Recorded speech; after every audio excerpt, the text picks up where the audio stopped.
Tuesday, a day that is allocated for business that is not sponsored by the majority or the minority, or business sponsored by a committee. And we have a couple of motions, beginning with a motion on the report of the Committee of the Whole House on the Cotton Industry Development Bill. That is the Senate Bill number 5 of 2023. That is brought by the Honorable Mary Emase as a co-sponsor. So the House do agree with the report of the Committee of the Whole House on its consideration of the Cotton Industry Development Bill. That is the Senate Bill number 5 of 2023, and 6 leave to sit again. The question is set to be placed this morning. And we have the policy for the provincial of mental health services in healthcare facilities. This is the motion number 19 of 2023, brought by the Member of Parliament for Likoni constituency, that is Honorable Mishimboko. And aware that our Constitution and Article 43(1)(a) provides that every person has a right to the highest attainable standard of health, that is including the right to healthcare services. And it's aware that the mental health is a key determinant of overall health and social economic development.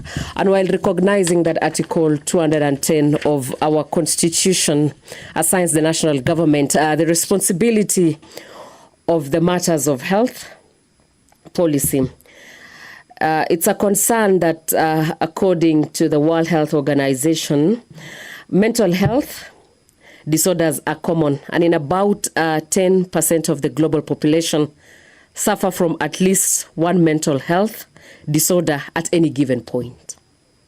So it's a concern that these units are not available, or are only available in very few facilities in the 47 counties or the 290 constituencies of our country. And thus our patients that are requiring such services have limited or no access completely to these facilities. And while acknowledging that access to healthcare facilities would lead to an improved healthcare in our country, or quality of life for the people, the House, that is through the national government, the Ministry of Health, to collaborate with county governments to develop a policy integrating mental health services in all the healthcare facilities in our country. This motion by the Honorable Mishimboko, the Likoni Member of Parliament, the question is set to be placed this morning. We have also the policy on funding for sugarcane farming in the country. This is motion number 24 of 2023, brought by Matungu constituency Member of Parliament, that is Honorable Peter Nabulindo. And commercial sugarcane production in Kenya was introduced in the early years of independence with the aim of eliminating dependence on sugar importation and contributing to our country's transformation in sugar belt and country at large through the agriculture. And while acknowledging that the country at large, we are significantly depending on agriculture, it's a pity that there's a dip in sugarcane production for over 600,000 metric tons to now 300,000 metric tons. The speaker of today's session has arrived for the session that is expected to commence shortly. Let's listen in.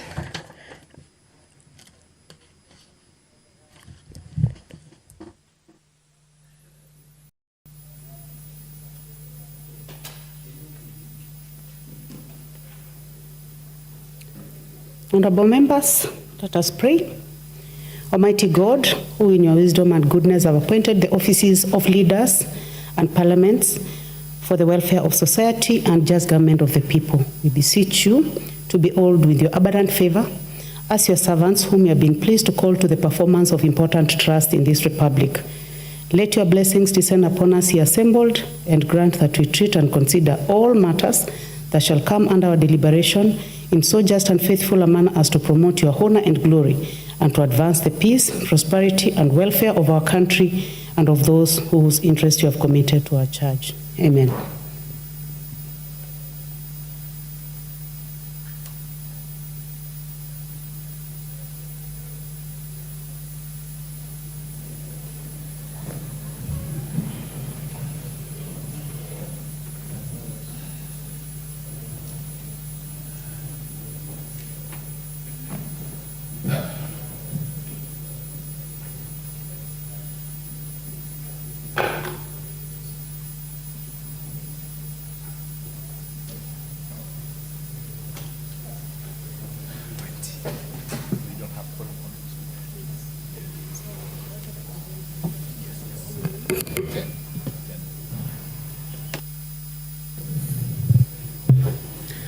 Honorable members, I order that the bell be rung for 10 minutes for the purpose of quorum.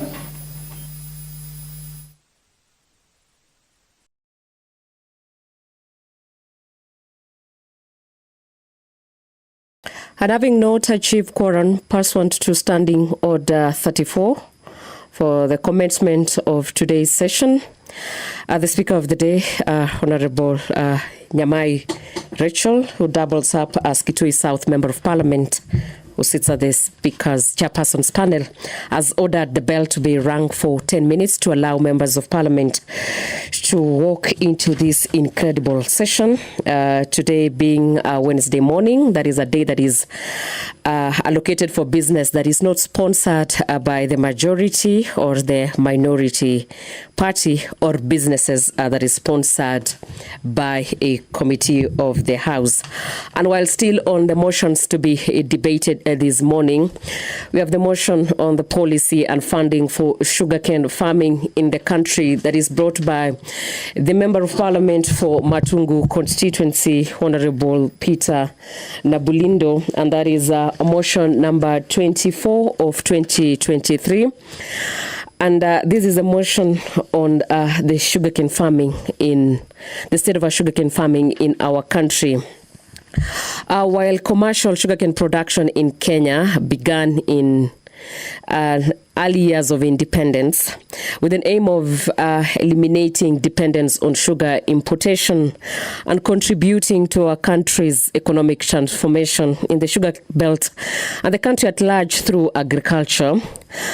And while acknowledging that the sugar industry significantly contributes to our country's GDP, and it became one of the largest employers, which supported the livelihoods of very many Kenyans, that is both directly or indirectly. It's a concern that many years after independence, for the last 25 years, the sugarcane farming, particularly in the western provinces or western Kenya, has been declining significantly from the 600,000 metric tons per year in the 1990s to 300,000 metric tons in the recent years. The decline in this sugarcane farming has forced all the local millers to operate far below their milling capacities and pushed our country to over-rely on the net importation of sugar, which has negatively, of course, impacted on the balance of trade. And the decline of sugar production is attributed to factors such as the mismanagement of the companies, interference, and the unfair competitions from the cheap imported sugar. It's a concern that the state-owned sugar millers like the Mumias Sugar Company and the Nzoia Sugar Company ceased milling while owing farmers hundreds of millions of shillings. And the government has been putting in place strategies, policies, and regulations to define the role of millers and major players and stakeholders in the sugarcane industry. And in a bid to revamp the sector, it's a concern that acute shortage of sugarcane resulting from mass abandonment of sugarcane farming It continues to roll back initiatives for reviving the sugar milling, recognizing that further investment in revamping sugar companies before reviving sugarcane farming would occasion the loss of invested public funds instead of yielding success. So the House, through the national government, and the relevant ministry, that is the Ministry of Agriculture and Livestock Development, reviews the sugarcane development policies, that is to provide that every investor miller sets aside some funds for development of sugarcane farming and for farmers to embrace sugarcane growing so as to enhance the cane production in each of the respective zones of sugar.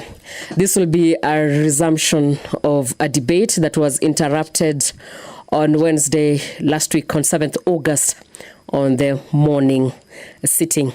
It has a balance of 2 hours, 25 minutes, and the members are expected this morning to use the time to deliberate and debate on the policy on funding of sugarcane farming in the country to restore its glory, having in mind that the commercial sugarcane production in Kenya was established very many years ago. That is immediately after Kenya attained its self-rule independence, and it's a decry that 25 years down the line, there is a dipping in the production of sugarcane in the western zones of our country, being an economic activity that has employed Kenyans both directly and indirectly. And it's a pity that 600 metric tons per year that was being produced 25 years ago has dipped to 300,000 metric tons in the recent years.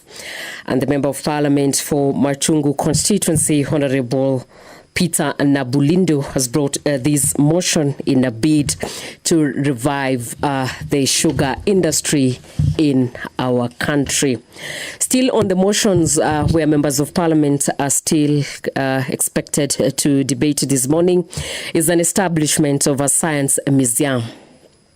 This is motion number 28 of 2023, brought by the Honorable John Kiharie, who is a Member of Parliament for Dagoretti South, and doubles up as the chairman on the Committee on Information and Innovation and Creativity.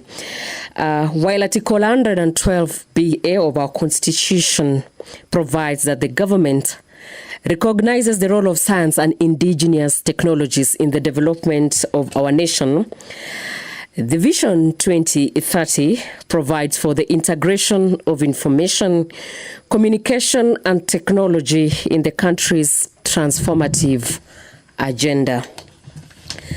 It's a concern that till date, there exists no science museum for consolidating indigenous scientific and technological innovations, training, and research purposes in East African region.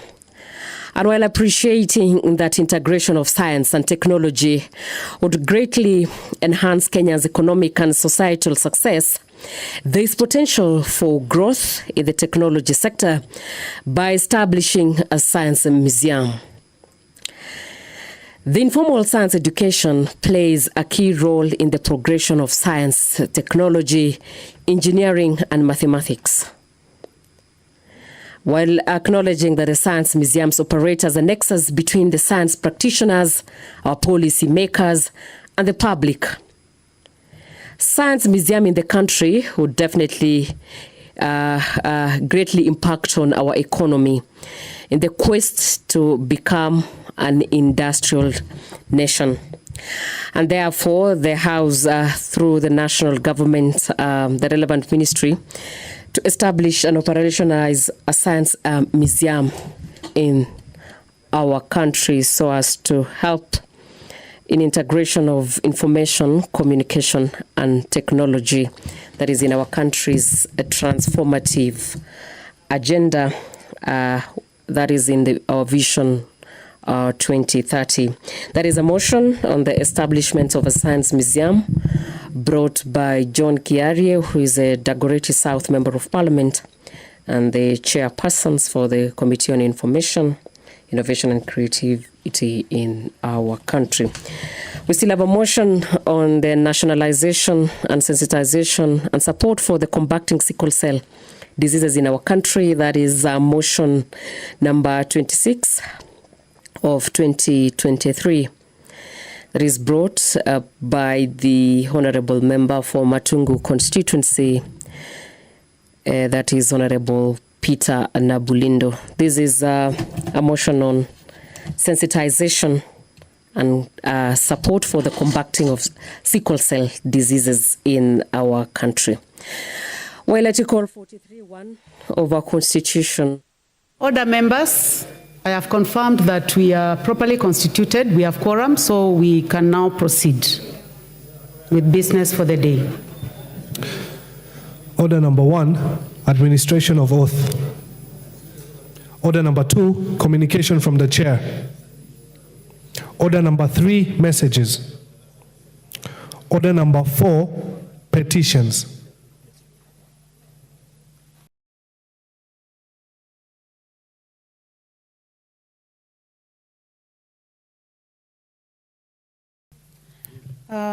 We have a petition by the Honorable Professor Phyllis Bartor.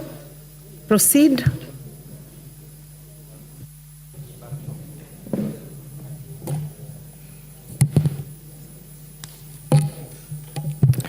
Honorable Speaker, regarding compensation of residents of Crown Land, LR 883/2 Sergoit Holdings, Sergoit Holding Ground in Moiben constituency.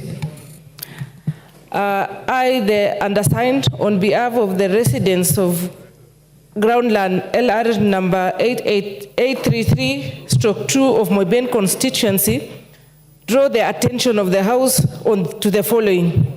1, that Groundland LR number 883/2, commonly referred to as Sergoit Holding Ground in Moiben constituency, was in Gishu County, totaling to 1,500 acres, was inhabited by several clans of Sergoit community who used it for grazing, water catchment, and cultural activities before the land was acquired by the colonial government.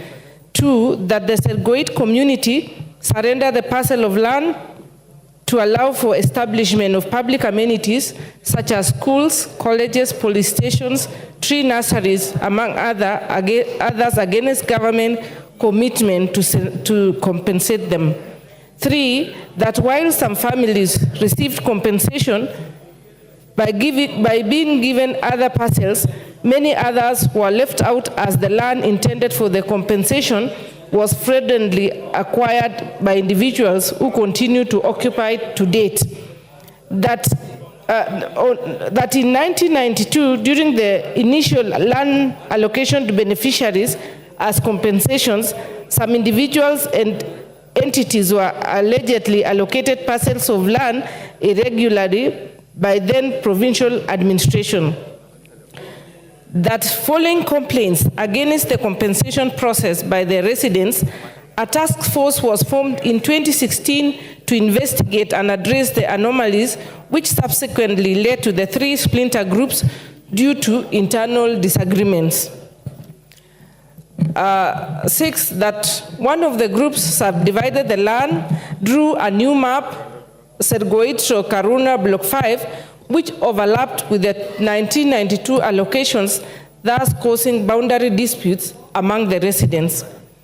That the Sergoit community and uncompensated landowners formed a committee that actively pursued the matter with the support of the county commissioner, who placed a caveat on any transactions on Crown land until the issues resolved. That out of the 1,500 acres, only 900 acres is occupied by genuine beneficiaries who are also facing displacement after the 2016 subdivision, subdivision map.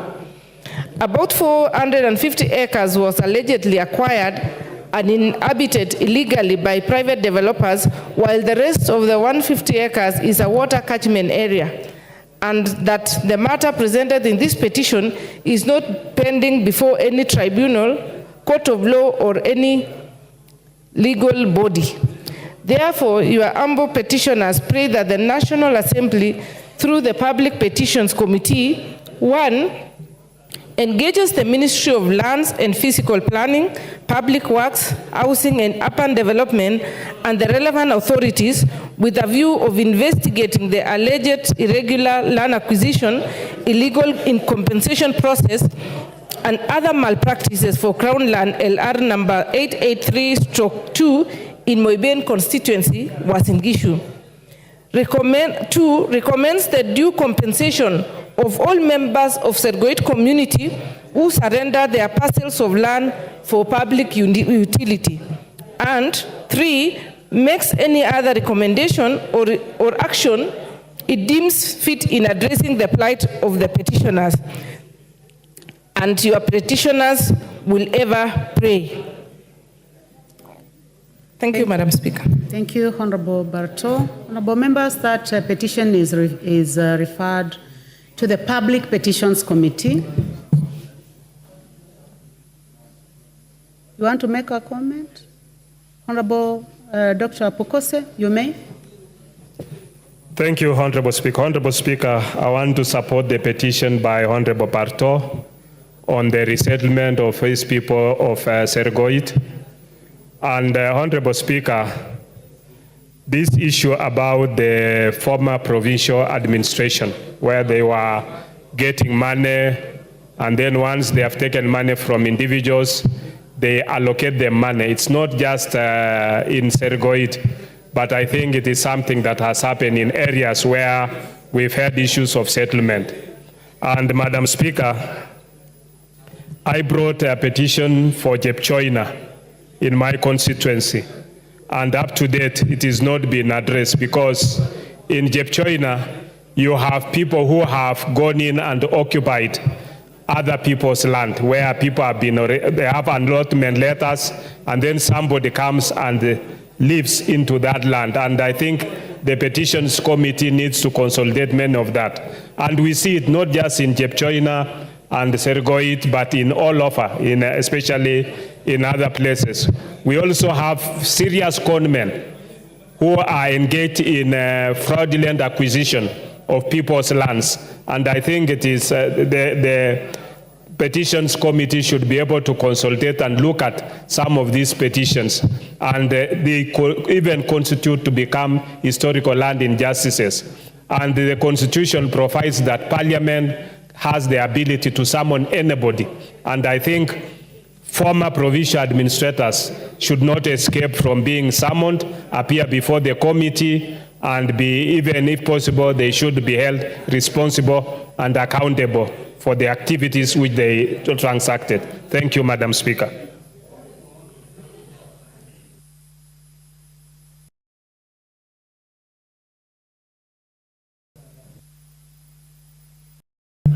The Honorable Ferdinand Wanyonyi. Madam Speaker, I also want to take this opportunity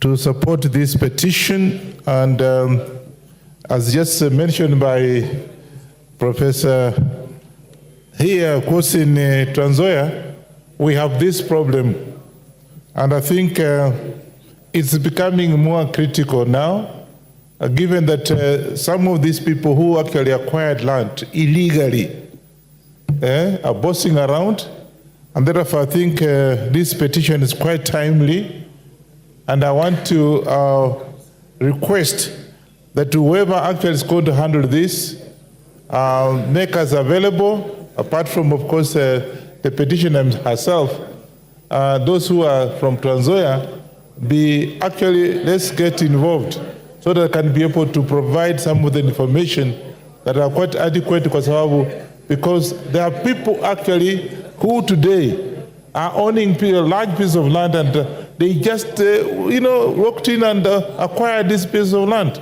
And I think this case is very, very critical. I want to thank the petitioner for coming out, and I think when she's called upon to go and give evidence, let involve us as well to be able to at least give some more information that is very, very critical, and so that I can be able to have this case sorted out once and for all. I support the petition. Thank you. Thank you. The Honorable Sunkuli. Madam Speaker, I also support the petition by the Honorable Professor, but the area that she is describing of Sirgoit is actually problematic, and the general area. Madam Speaker, I speak because many of the people from Kilgoris actually have a deep interest in the land in Uasin Gishu, because that was the land from which they were evicted. But many of our constituents remain in Uasin Gishu. And when this petition is being considered, it is good to do a comprehensive job, including farms like Nyalil Bay Farm, which is not far from Sirgoit, where our people were given rights on the land, even by the courts, but they cannot get into the land because the government cannot implement court decisions. Madam Speaker, this petition is very important that we look into it, and exactly what Honorable Bukose says, this might reveal some historical injustices that were done, because this actually was our land, and our people must also get a good share of it. Thank you. Last one on this will be the Honorable Owen Baya. Honorable Speaker, I stand here to support the good professor on this matter on the land. But Honorable Speaker, there's something that very fundamental that we must cure before these petitions become useful to the people who we represent. Honorable Speaker, the Constitution 2010 established the National Lands Commission to look into historical land injustices, to review grants, and to handle all these issues about lands that have trouble. And this country has moved from the Ndungu Commission, from many commissions of land that could not cure all these problems because they were just commissioned because they did not have force of law. The National Land Commission was established with a force of law from the Constitution to help communities solve these problems. But today, Honorable Speaker, as you're aware, the power to review grants in the statute that established the National Land Commission expired, but the law in the Constitution has not expired.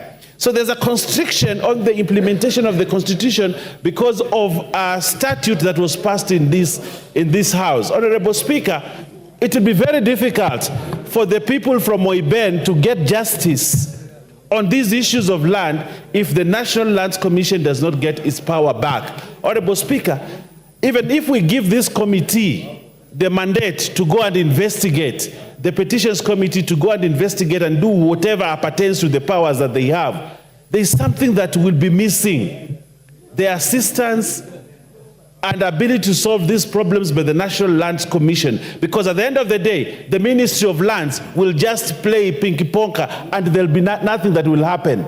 So, Honorable Speaker, it is very important that we stand up as a House, reenact the law, ensure that National Lands Commission still has the powers so that it can help the many cases of land issues that we have. There has been some, lacuna, some kind of cooling of feet within the ministry. Somehow, probably they're not interested in having the National Lands Commission have the power back.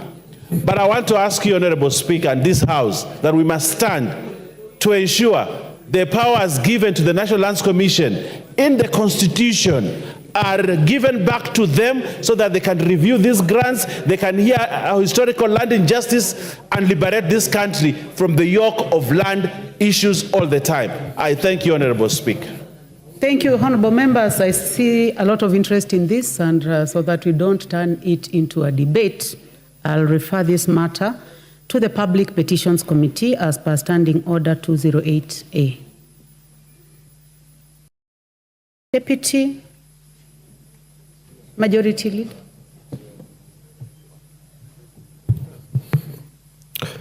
Order number 5, papers.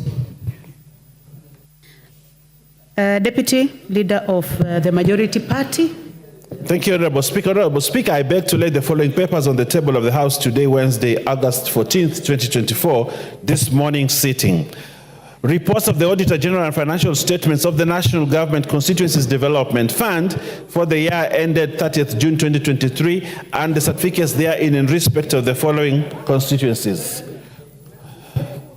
Alego Usoga, 2 Ugenya, Balambala, Garissa Township, Dadaab, Kitutu Masaba, Kipkelion East, Bomet East, Uriri, Ainamoi, Isiolo North, Laikipia North, Laikipia West, Keses, Kaio North, Kapseret, Nandi Hills, Soi, Marakwet East, Mumias East, Kandui, Ikolomani, Teso South, Matayos, Likuyani, Teso North, Makueni, Kajiado North, Kibwezi East, Shinyalu, Mumias West, Nambale, Kimilili, Sirisia, Enabkoi, Nakuru Town East, Kisauni, Kinango, Mvita, Othaya, Nyeri Town, Matuga, Changamwe, Nyali, Voi, Gishugu, Likoni, Kangema, Mwea,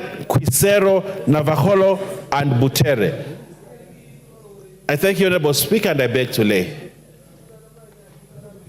Thank you, Honorable Baya. Member, Select Committee on Appointments. The Honorable Dawood, you may proceed. Thank you, Madam Speaker. Honorable Speaker, I beg to lay the following papers on the table of the House today, Wednesday, 14th of August, morning session.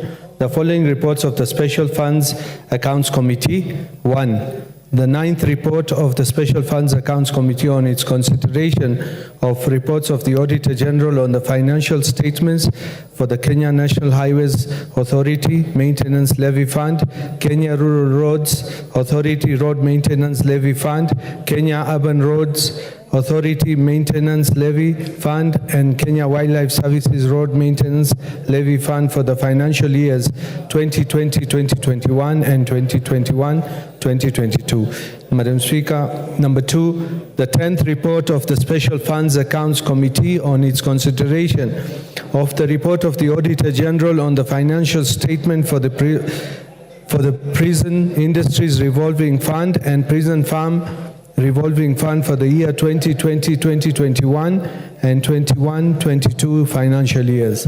3. The 11th report of the Special Funds Accounts Committee on its consideration of the report of the Auditor General on the financial statements for the Tourism Fund and Tourism Promotion Fund for the year 2020-2021 and 2021-2022. Number 4.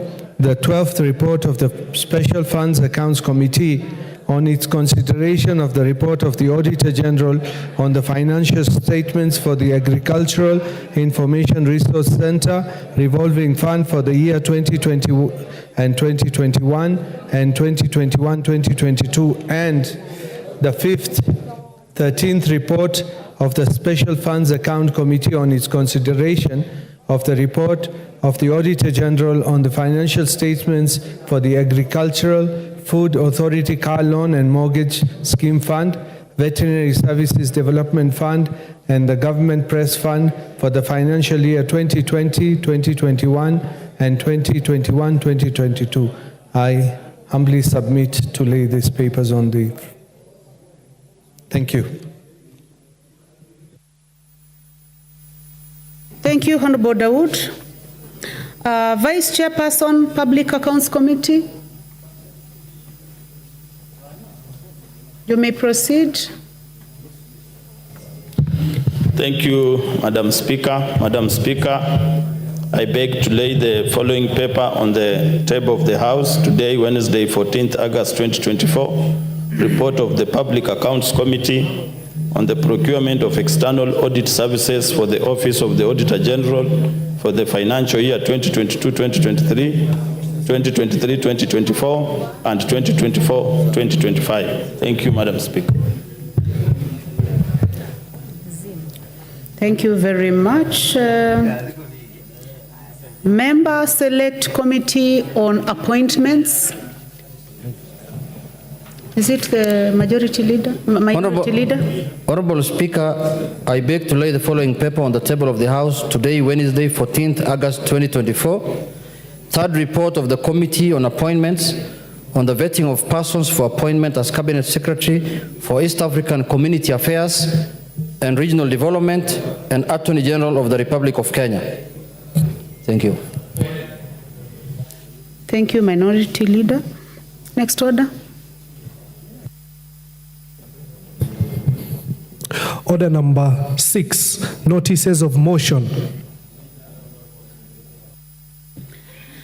Member Select Committee on Appointments.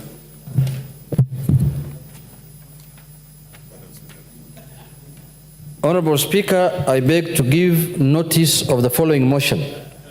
That taking into consideration the findings of the Committee on Appointments in its third report on the vetting of the nominees for appointment as Cabinet Secretary for East African Community Affairs and Regional Development and Attorney General of the Republic of Kenya, laid on the table of the House today, Wednesday, 14th August 2024, and pursuant to the provisions of Article 152(2) and 1562 of the Constitution and Section 3 and 8 of the Public Appointments Parliamentary Approval Act 2011, this House approves the appointment of the following persons. 1, Ms. Beatrice Askul Moy as the Cabinet Secretary for East African Community Affairs and Regional Development, and 2, Ms. Dorcas Agik Odong Odworo, Senior Counsel, OGW, as the Attorney General of the Republic of Kenya. Thank you very much. Vice Chairperson, Public Accounts Committee. Vice Chairperson, Public Accounts Committee. Thank you, Madam Speaker. Madam Speaker, I beg to give notice of the following motion, that this House adopts the report of the Public Accounts Committee on the procurement of external audit services for the Office of the Auditor General for the financial years 2022-2023, 2023-2024, 2024-2025, laid on the table of the House on Wednesday, 14th August 2024, and pursuant to the provisions of Article 2264 of the Constitution and Section 43 of the Public Audit Act 2015, appoints MS PKF Kenya LLP for purpose of providing external audit services to the Office of the Auditor General, OAG, with respect to Roman 1, the accounts of the Office of the Auditor General for the period 2022-2023, 2023-2024, and 2024-2025, and Roman 2, the financial statements for the staff mortgage and car loan scheme for the Office of the Auditor General for the financial years 2022-2023, 2023-2024, and 2024-2025. Thank you, Madam Speaker. Thank you. Chairperson, Special Funds Accounts Committee. Thank you, Madam Speaker. It is the Vice Chair. Honorable Speaker, I beg to give notice of the following motion, that this House adopts the 9th report of the Special Funds Accounts Committee on its consideration of the report of the Auditor General on the financial statements for the Kenya National Highways Authority Road Maintenance Levy Fund, Kenya Rural Roads Authority Road Maintenance Levy Fund, Kenya Urban Roads Authority Road Maintenance Levy Fund, and Kenya Wildlife Services Road Maintenance Levy Fund for the years 2020 to 2021 and 2021-2022, laid on the table of the House on Wednesday, 14th of August, morning session. Madam Speaker, I beg to give notice of the following motion, that this House adopts the 10th report of the Special Funds Accounts Committee on its consideration of the report of the Auditor General on the financial statements for the Prisons Industries Revolving Fund and the Prison Farm Revolving Fund for the year 2020, 2021 and 2021-2022, laid on the table of the House on Wednesday, 14th of August 2024, morning session.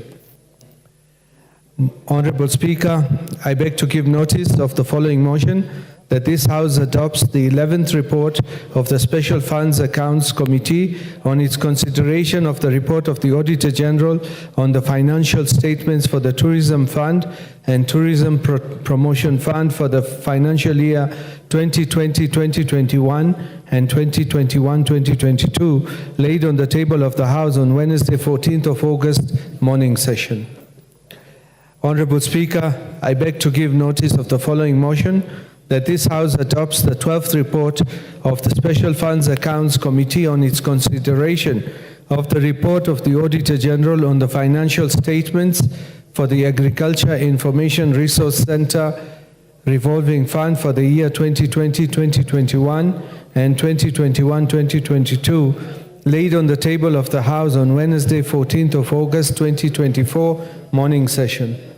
The last one, Honorable Speaker, I beg to give notice of the following motion, that this House adopts the 13th report of the Special Funds Accounts Committee on its consideration of the report of the Auditor General on the financial statements for the Agricultural Food Authority Car Loan and Mortgage Scheme Fund, Veterinary Science Services Development Fund and Government Press Fund for the year 2020-2021 and 2021-2022, laid on the table of the House on Wednesday, 14th August, morning session.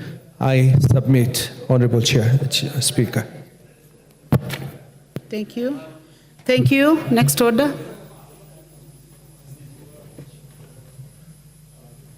Order number 7, questions and statements.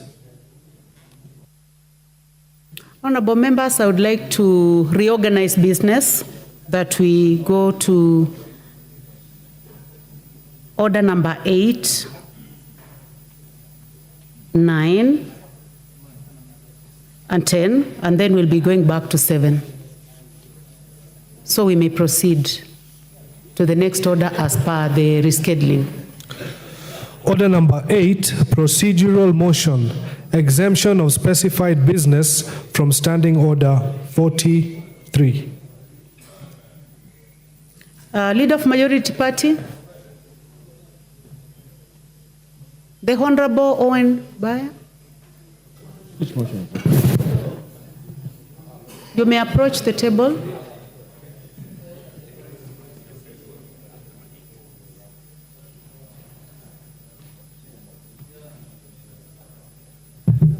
Okay.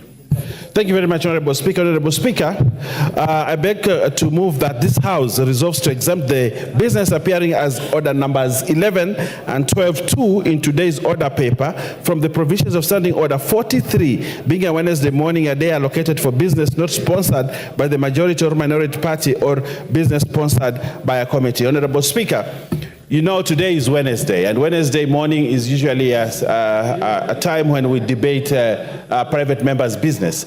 But, Honorable Speaker, given that we have moved a very important motion today that needs to be discussed, therefore, we need to rearrange our business such that we allow that, though being a Wednesday morning, we allow that government business comes in, or committee business comes in the middle. So, Honorable Speaker, I beg to move that we adopt this procedural motion and request the Honorable Dr. Pokose to second. Dr. Pokose, you may proceed to second the motion. Honorable Speaker, I stand to second the motion that of the procedural motion, so that we can be able to dispense with other businesses. And I want to ask the intelligence of the members that we allow the business to be this procedural motion to allow us to dispense with these other businesses as we proceed on without anticipating that we'll be proceed on recess. Thank you, Honorable Speaker.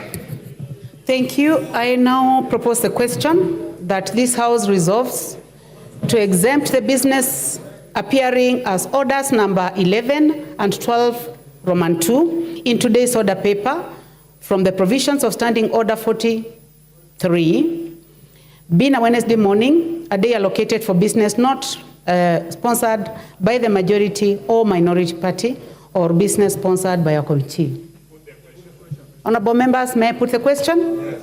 Thank you. I now put the question that this House resolves to exempt the business appearing as order numbers 11 and 12 from and 2 in today's order paper from the provisions of Standing Order 43, being a Wednesday morning, a day allocated for business not sponsored by the majority or minority party or business sponsored by a committee. Will as many as of that opinion say aye? Aye. Will as many as of a contrary opinion say nay? The ayes have it. Next order. Order number 9, motion. Report of the Committee of the Whole House on the Cotton Industry Development Bill, Senate Bill number 5 of 2023. Question to be put. Thank you. Honorable members, I now put the question that this House do agree with the report of the Committee of the Whole House on its consideration of the Cotton Industry Development Bill, Senate Bill number 5 of 2023, and seeks leave to sit again. Will as many as of that opinion say aye? Aye. Will as many as of a contrary opinion say nay? The ayes have it. Next order.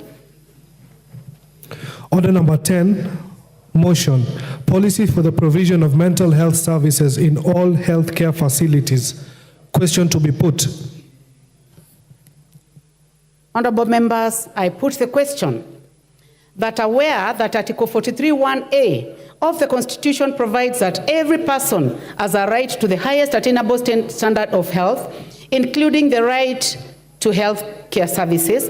Further, aware that mental health is a key determinant of overall health and socio-economic development, recognizing the Constitution assigns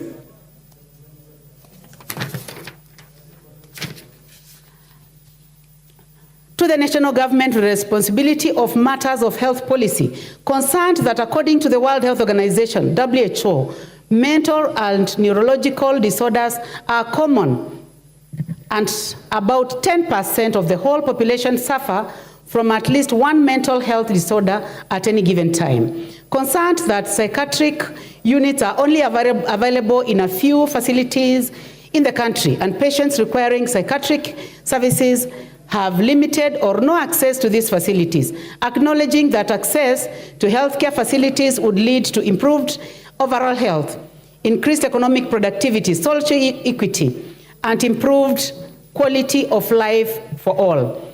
Now, therefore, this House urges the national government through the Ministry of Health to collaborate with county governments to develop a policy integrating mental healthcare services in all healthcare facilities in the country. Will as many as of that opinion say aye? Aye. Will as many as of contrary opinion say nay? The ayes have it. Order number 7, questions and statements.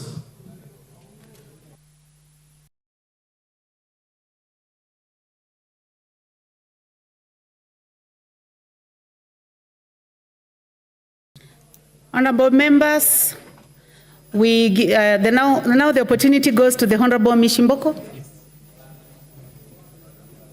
You may proceed, Member for Likoni.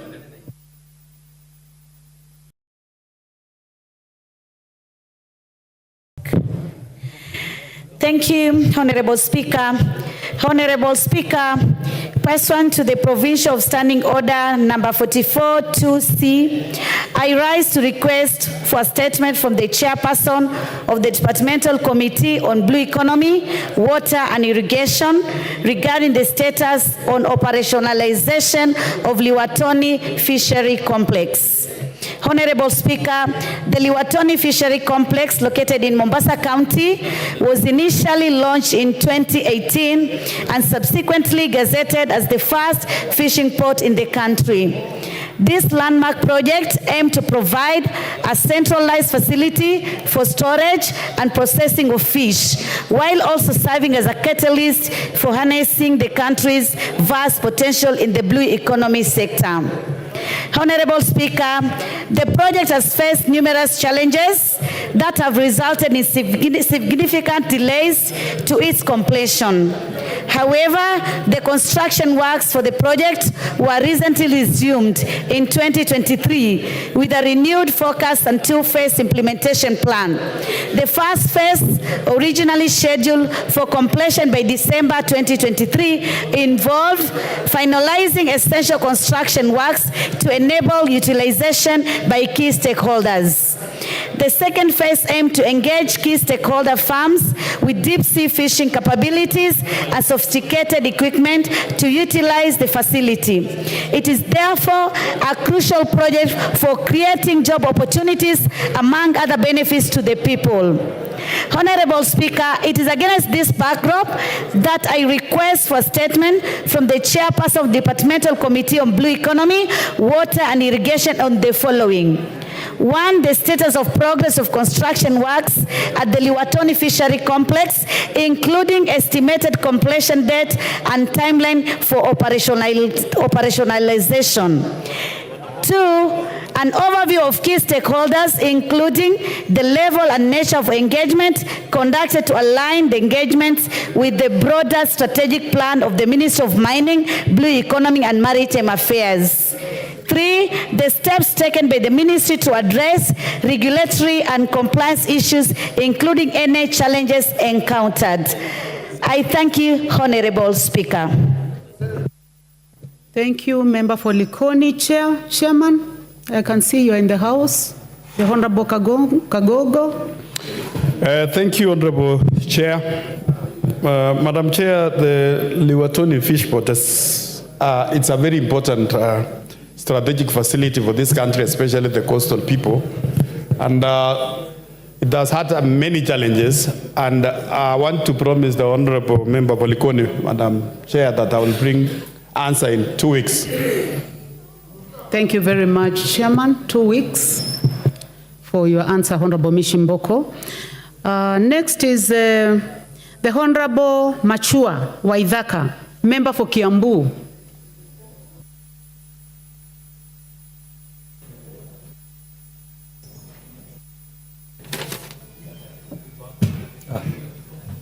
Thank you, Madam Speaker. The request for statement regarding the status of Kirigiti Stadium. Honorable Speaker, pursuant to the provisions of Standing Order 44.2c, I wish to request for a statement from the Chairperson of the Departmental Committee on Sports and Culture regarding the current status of the Kirigiti Stadium. Honorable Speaker, the Kirigiti Stadium is a crucial sports infrastructure project for the country, designated to host international events and provide a state-of-the-art facility for our athletes and youth. The construction of the 16,000-seat capacity stadium began in November 2020, with the government committing to upgrade it to international standards fit to host local and international matches and events.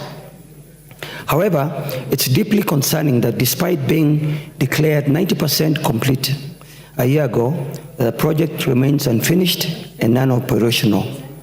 The prolonged delays have significantly impacted the development of the sports in the region. Currently, the stadium is only being used as a venue for national holiday celebrations by the county government, falling short of its intended purpose. Honorable Speaker, it's against this background that I request for a statement from the Chairperson of the Departmental Committee on Sports and Culture on the following. 1, a report on the current status of construction of the Kirigiti Stadium, including specific timelines for when it will be complete and open to the public. 2, the total amount budgeted for full completion of the stadium versus how much has been spent against the works undertaken so far. And 3, reasons for the delay in completion of the stadium and steps the government is taking to ensure its full operationalization. Madam Speaker, I would like to also add that the stadium today on the eastern side is being used by the contractor who is still on site as a construction site. The area residents have also started using it as a dumping site. 3, the drainage around the stadium is in pathetic state, and the residents of Kirigiti around the stadium have been complaining about the drainage because the water, when it rains, drains back to the residents of Kirigiti. So these are issues that are affecting the environment around Kirigiti Stadium, and I think that these issues should be looked into, Honorable Speaker. Thank you very much. Thank you, Chair, Committee on Sports. Any member of that committee? Minority Leader, this then goes to you. Majority Leader, this goes to you. Honorable Speaker, I will definitely inform the chairperson. Thank you. Okay. Next order.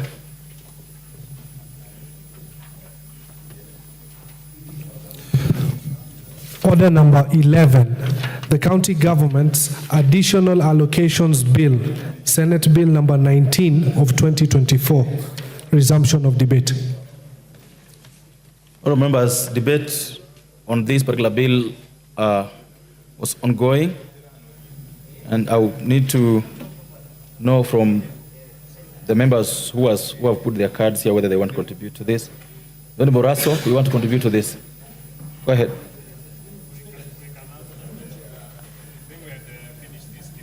Allow him to have a couple of minutes. Thank you very much, Honorable Speaker, for this. I rise to support this particular bill that has been presented by the Senate. I've also gone through the report that has been provided by our parliament. Clearly, the observation therein has been occasioned by the austerity measures that have been caused by a standing down of the bill 2024-25. So it simply means there is a big hole in that particular budget, and this has caused the county allocation to be reviewed downwards from 46.6 to 61.9 billion. This indeed is a big hole. Honorable Speaker, when you look at the additional allocation to our counties, are monies that are provided by development partners from many areas: water, health, urban development, sanitation. And all these are very different facets that addresses the basic human necessities in those counties. But also, the government does what you call matching fund. These monies, from my understanding, although they are allocated to the counties, the National Assembly or the Senate does not have a clear purview of how these funds are utilized, how they are oversighted. Is it directly from the ministry or directly from the department or institution that gives the money? Who indeed oversights this fund? Because it doesn't form the mainstream part of the budget allocation to the county. For that reason, I think going forward, we as the National Assembly, we must protect the national coffers, and we must make sure that funding to the counties is timely, it is efficient, but also those funds must be efficiently utilized from those counties. Although it is the Senate that oversees the counties, but the people who live in those counties live in constituencies. and those are people, and it must be of concern to us. Article 95, sub-article 1, matters of concern to the people. Honorable Speaker, some of the areas that I see the committee has recommended is to decline things like transfer of museum functions from the national government to the counties. One of the difficulties we are seeing is the human capital that obtain in our counties, where a lot of technical issues fail to be done and funds are allocated. And when you are giving things like museums, where you need the curators, the researchers, scientists of different levels of expertise will look after museum. So if we just say because of funding, let us give this function to the counties, then we may be killing the goose that lays the golden egg. Because around the world, a major tourist attraction, a major contributor on the side of tourism fund is museums. So for that reason, I support what the committee has advised in terms of museums. Secondly, it is the issue of county aggregation and industrial parks. Vision 2030 envisions that Kenya will be a middle-income country, industrialized. So having industrial park in counties, although we cannot do all of them in one hog, is really important. But when you look at the allocation of 105 million to the different counties, it simply means we are chipping slowly to give these counties edge.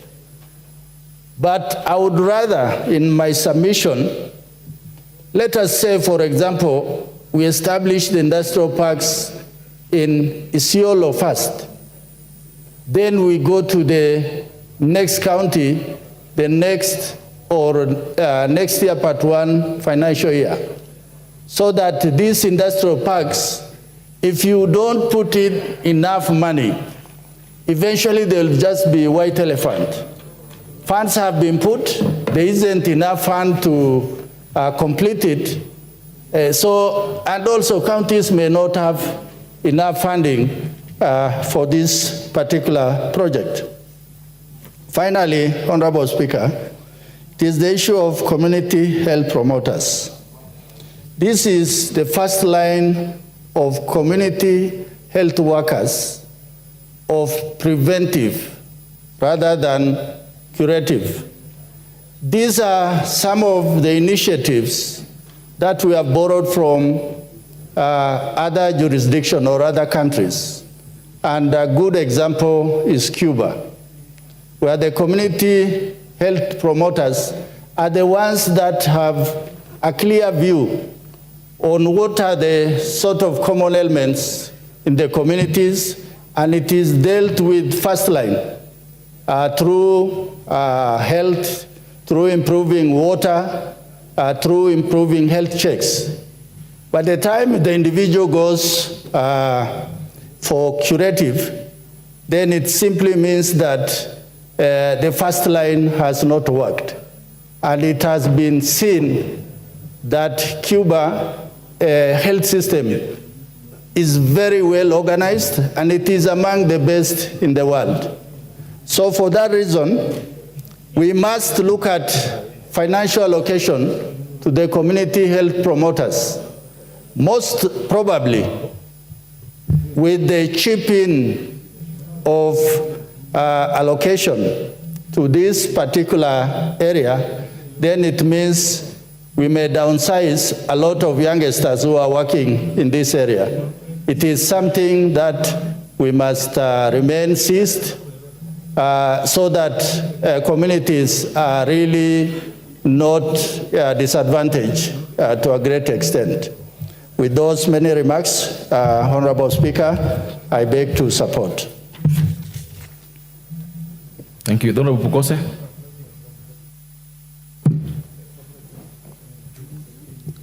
Thank you, Honorable Speaker. Although I was of the opinion that maybe we call the mover to reply, because I can see we have a committee of the whole House on the same, and I can make my contributions during the committee of the whole House. So I would... Yes. Yes.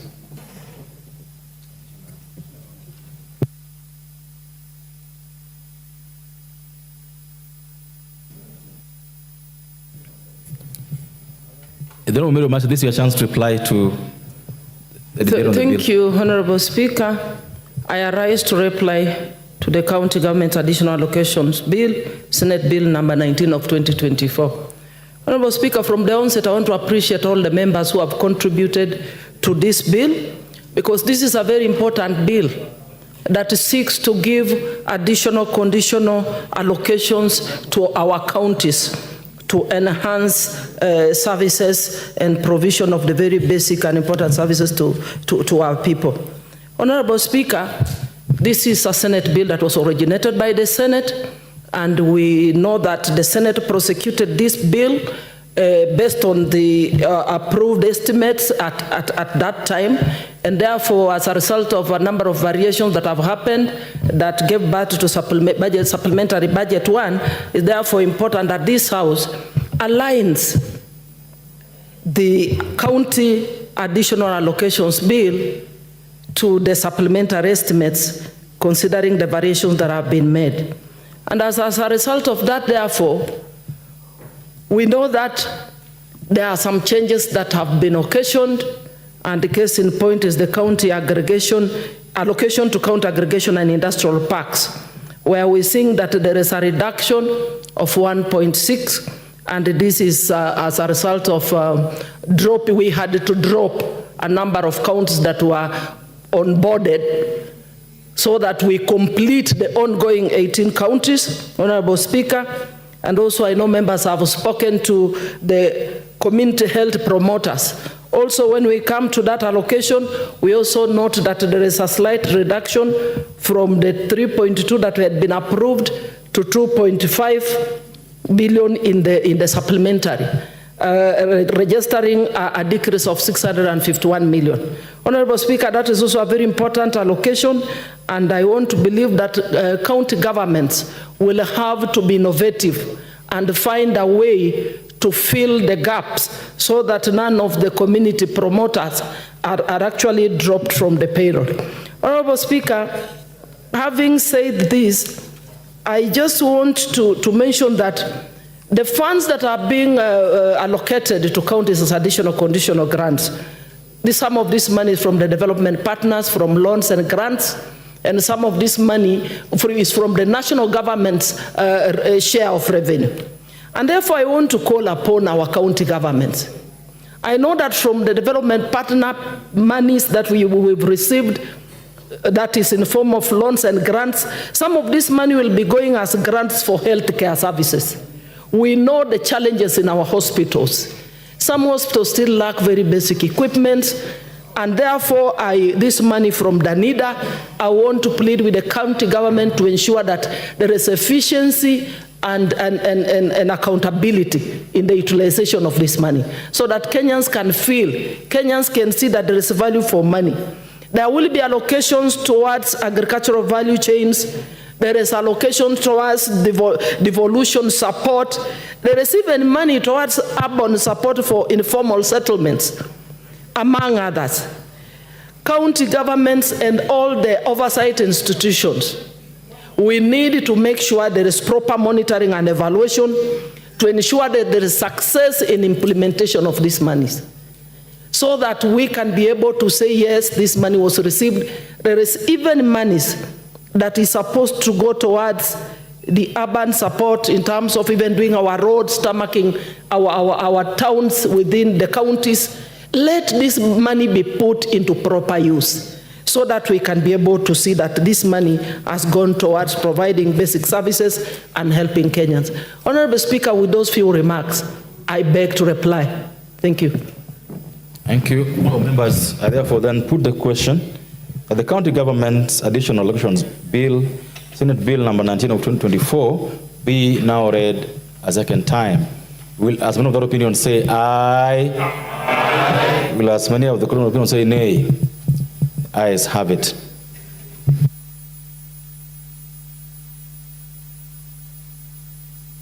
Next order.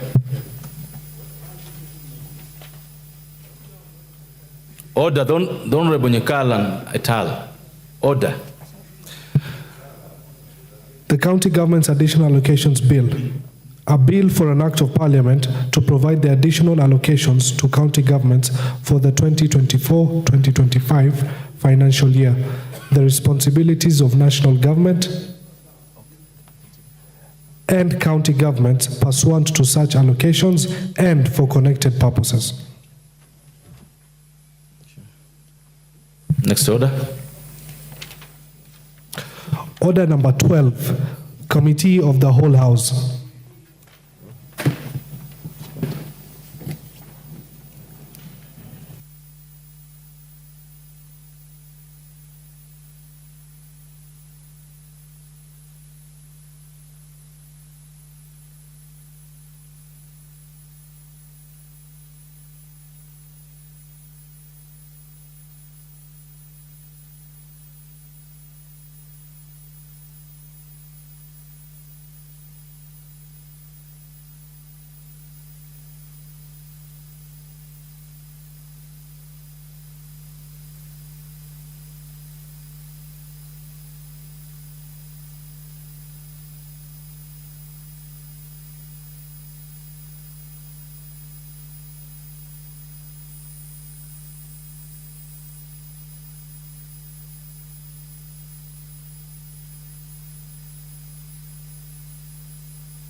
Order, members, we are in the Committee of the Whole House. We will proceed with the Cotton Industry Development Bill, Senate Bill number 5 of 2023, from clause 49.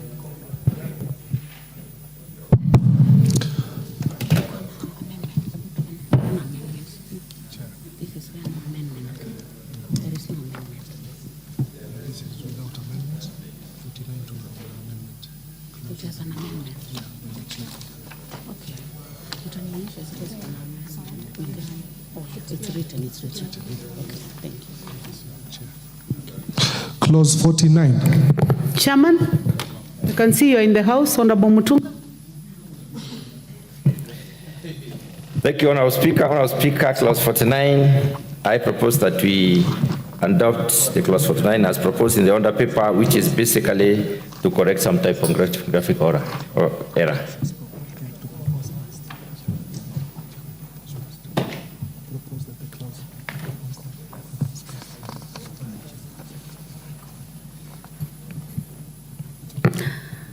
Honorable members, I propose the question that clause 49 be part of the bill. Chairman.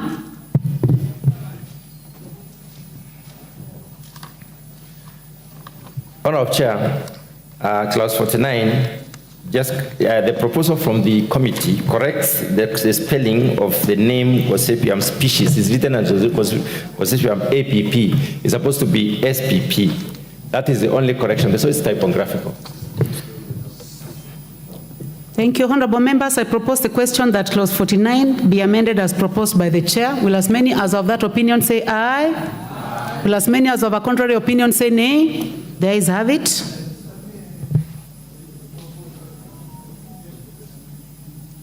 I now put the question that clause 49 be amended as proposed by the chairman. Will as many as of that opinion say aye?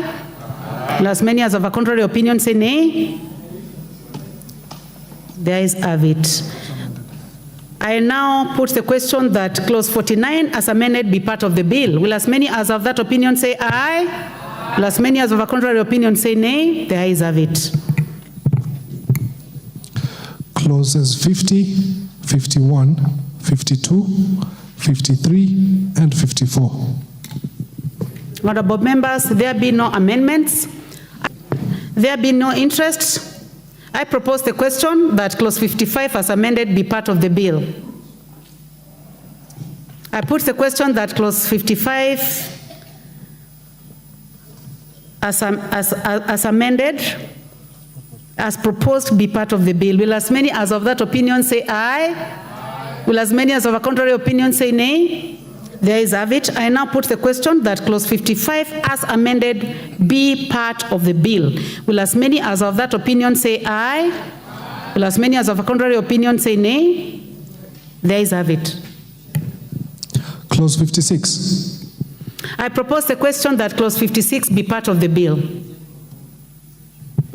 Chairman?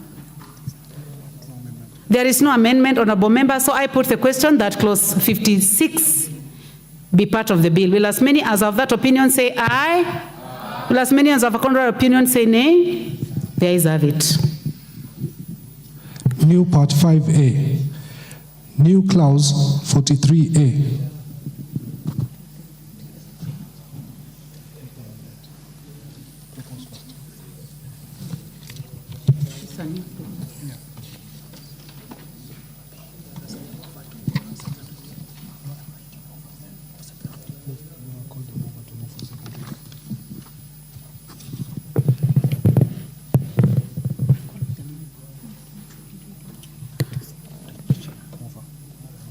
Mover, Honorable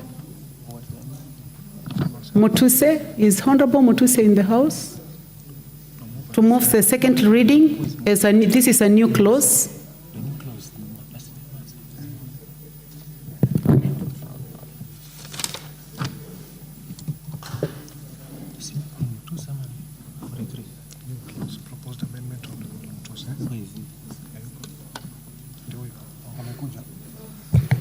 Honorable Mutuse, make your way in.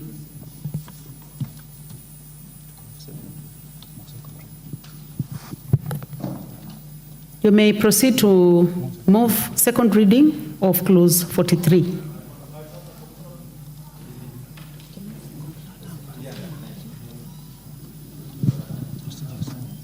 Second reading of the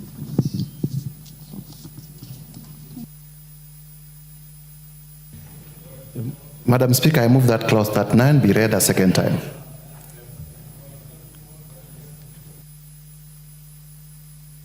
It's clause 43A.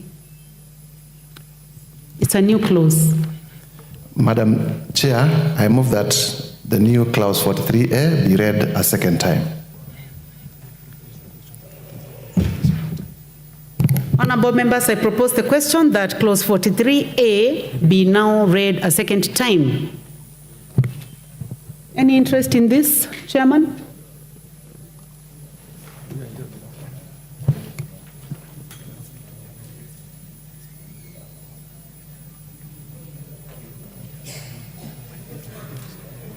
What is this?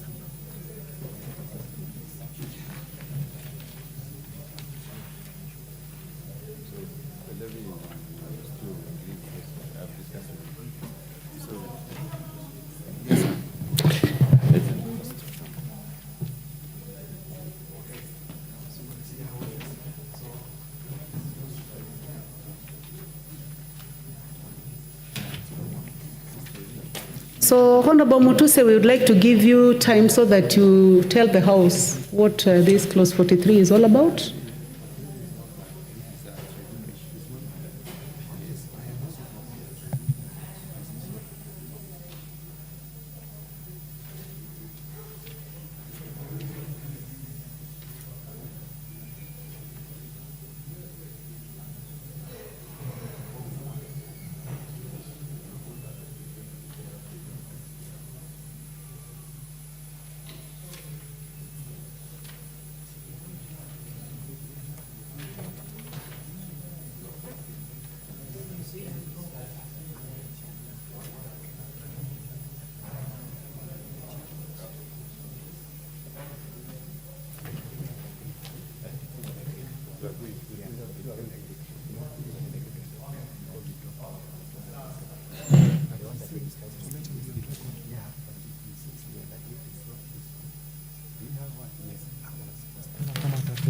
Honorable Mutuse.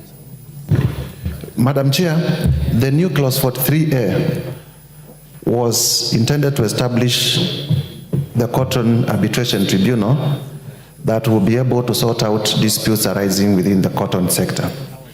However, after consultations with the chair of the Agriculture Committee, we agreed to drop it because there is a new move to consolidate all the tribunals and bring them under one ambit, under one law, which is now pending before Parliament. And for that reason, I am persuaded to drop the amendment that I had proposed. Thank you, Madam Chair.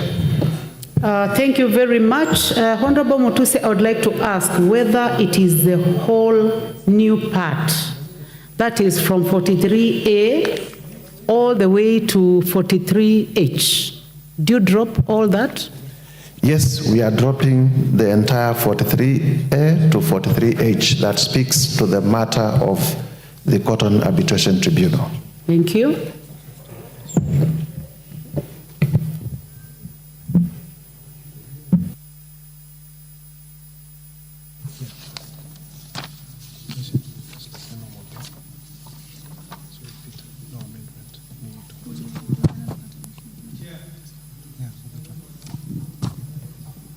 Honorable Dawood. Is Honorable Mutuse as well dropping the third schedule, the new schedule, which is the provisions of meetings and procedure for the tribunal? Because if 43A to H is not there, then the next one as well, it should be dropped as well. You should confirm. We will get there, Honorable Dawood. First schedule.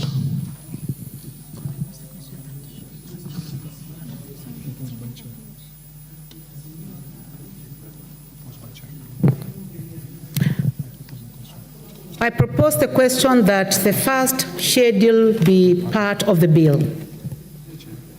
Chairman? Thank you, Honorable Chair. Honorable Chair, the committee proposes to amend the first schedule by reducing the number of meetings for the board to 4 instead of 10 as it is stated in the bill. Also providing that 4 months shall not lapse before a meeting takes place, as it is indicated 2 months, and then that the board meetings will be within the country, restrict the board meetings to the country, and finally also amend the penalty, which appears to be very high as captured in the order paper.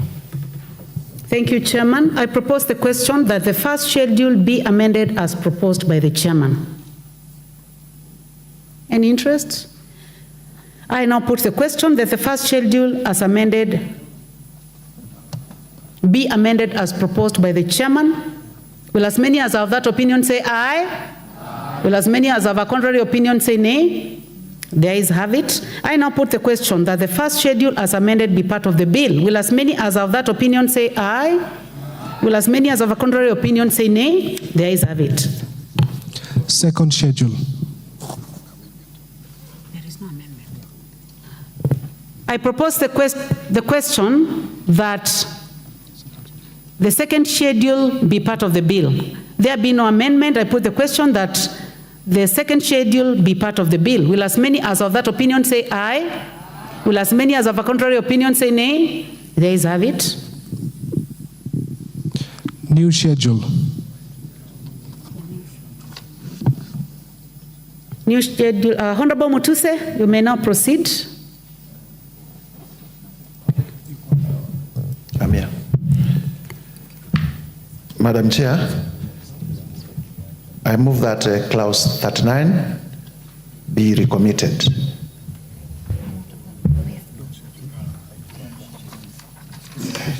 Oh, okay, sorry. My mind was engaged in something different. We, as you realize, and from Honorable Dawood's comment earlier, the schedule, third schedule, speaks to the amendment that we are proposing under the new clause 43A, and without clause 43A would be hanging, and therefore we move that it also be dropped. Yes. Thank you very much, Honorable Mutuse. I think we now go back to the question which was raised by the Honorable Dawood. Are you dropping this one as well? Yes, we are dropping. Thank Madam you. Chair. Thank you very much.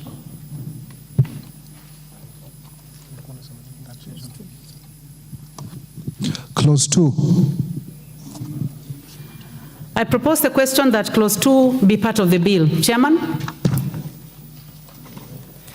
Madam Chair, we propose some definitions. Some ones have been used in the bill, but they have not been defined.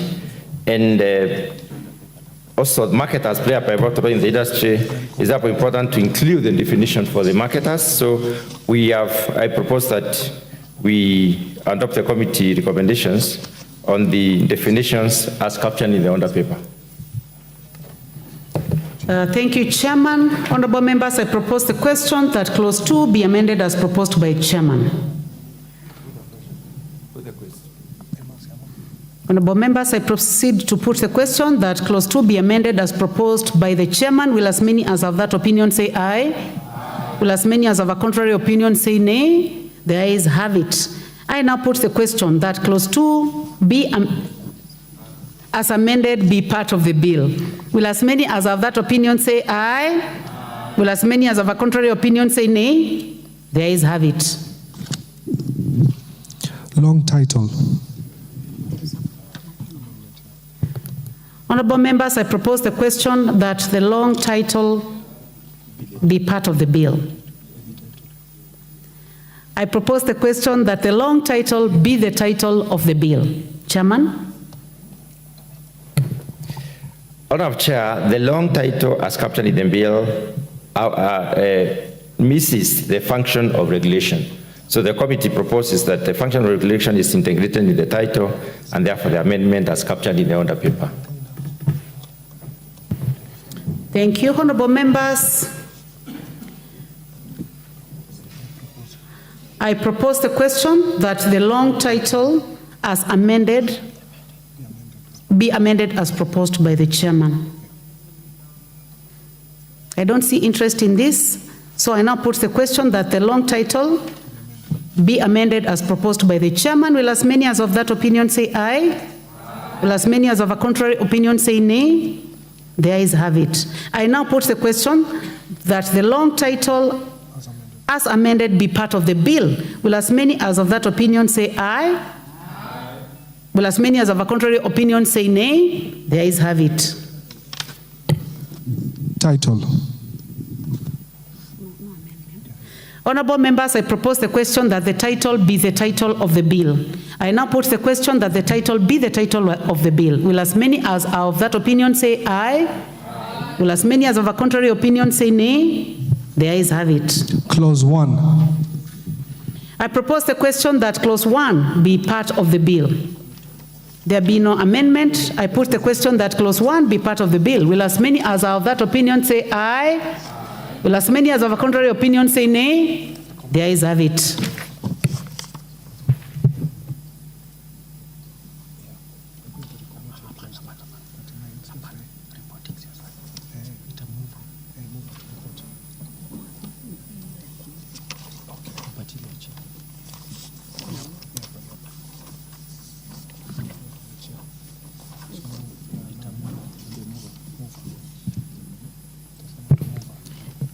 Mover?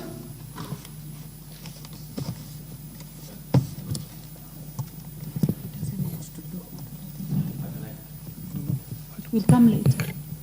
We'll come later to 39.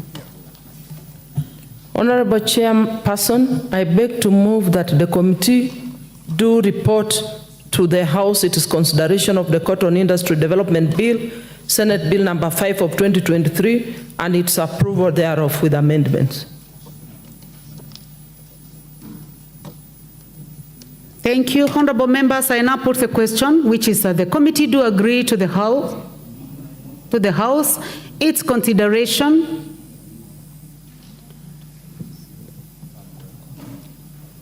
I'll take this again, honorable members. Honorable members, I put the question, which is that the committee do report to the House its consideration of the Cotton Industry Development Bill, Senate Bill number 5 of 2023, and its approval with amendments. Will as many as of that opinion say aye? Will as many as of a contrary opinion say nay? The ayes have it.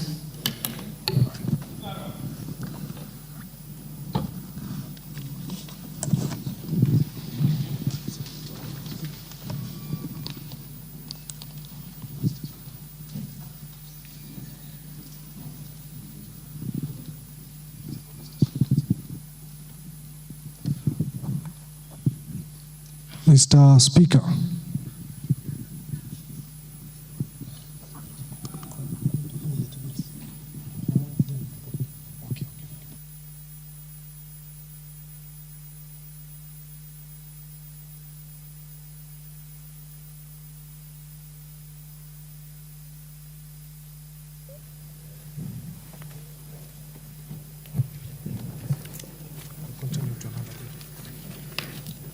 Honorable members, we have another bill to consider.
Just draw the attention that we are considering this bill now. Honorable members, we are now considering the county allocation, the county government's allocation, additional allocation bill. We are now considering the county government's additional allocation bill, Senate Bill number 19 of 2024. Clause 3. I propose the question that clause 3 be part of the bill. There be no amendment. I put the question that clause 3 be part of the bill. Will as many as have that opinion say aye? Aye. Will as many as have a contrary opinion say nay? The ayes have it. Clause 4. I propose the question that clause 4 be part of the bill. There be no amendment. I put the question that clause 4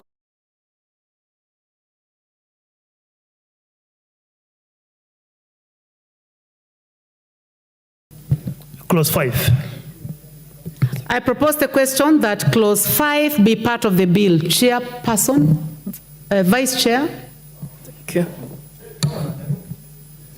Thank you, Honorable Chairperson. That clause 5 of the bill be amended in section A in subclause 1 by Roman 1, deleting the words column F appearing in the opening statement and substituting therefore the words column D. Honorable Chair, the import of this is just to substitute the columns, because in the original approved estimates columns, the totals were in column F, but now we are bringing to column D because there are some columns that are being deleted. The next one, Roman 2, deleting paragraph A on the allocation to county headquarters. Column A, Honorable Chair, was on conditional allocations for the construction of county headquarters as set in column B. That is no longer there, so that column is being deleted. Roman 3 is deleting the words column C appearing in paragraph B and substituting therefore the words column B. This is on county aggregation to ensure completion of the ongoing projects. Then Roman 4 is deleting the words column D appearing in paragraph C and substituting therefore the words column C. That is for the community health promoters. Again, this is all in rearranging, to rearrange the columns, to remove those that have been deleted and replacing with the new columns. Then number 5 is deleting paragraph D. That's the transfer to museum service. That has also gone, so that is being deleted. Then number B is by deleting subclause 2. And this is on RMLF, and it is because that allocation is no longer there, so that goes. And number C is by deleting subclause 3, and this is on court fines and royalties from minerals. And that has been explained even in the debate, that these funds cannot be transferred because there's no established framework right now to allow for the transfer of money from the consolidated fund. So those are the amendments. Thank you, Honorable Chairperson. Thank you very much, Vice Chair. Honorable members, I propose the question that clause 5 be amended as proposed by the Vice Chair. Any interest in this? If you have interest in this, please hit the intervention button. The Honorable Rahim Dawood, member for North Imenti. Thank you, Madam Chair. I join the committee in the changes which it has done, although I would have appreciated if they could have had a look at the community health promoters, where they have done a reduction of over 700 million, which would have gone a long way, because now whatever has been allocated is only for 86,000 community health workers instead of the 107. But the good thing is they have removed the RMLF, which was about 10.5 billion, because that was what the constituencies normally do, and the counties we did not need this money. So, Madam Speaker, I support. Thank you for your contribution, Honorable Dawood. Honorable members, I don't see any other interest in this, so I will now proceed to put the question. So I put the question that clause 5 be amended as proposed by the Vice Chair. Will as many as of that opinion say aye? Will as many as of a contrary opinion say nay? The ayes have it. I now put the question that clause 5 as amended be part of the bill. Will as many as of that opinion say aye? Will as many as of a contrary opinion say nay? The ayes have it. Clauses 6, 7, and 8. I propose the question that clause 6, 7, and 8 be part of the bill. There be no amendment. I put the question that clause 6, 7, and 8 be part of the bill. Will as many as of that opinion say aye? Will as many as of a contrary opinion say nay? The ayes have it. First schedule.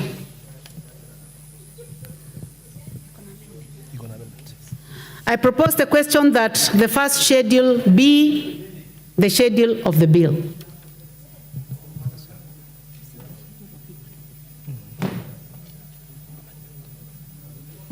Honorable Vice Chair, you have an amendment on this.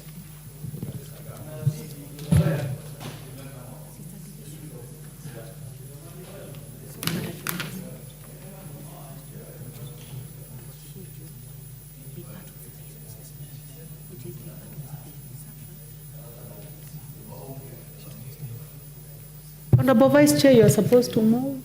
You may approach the table.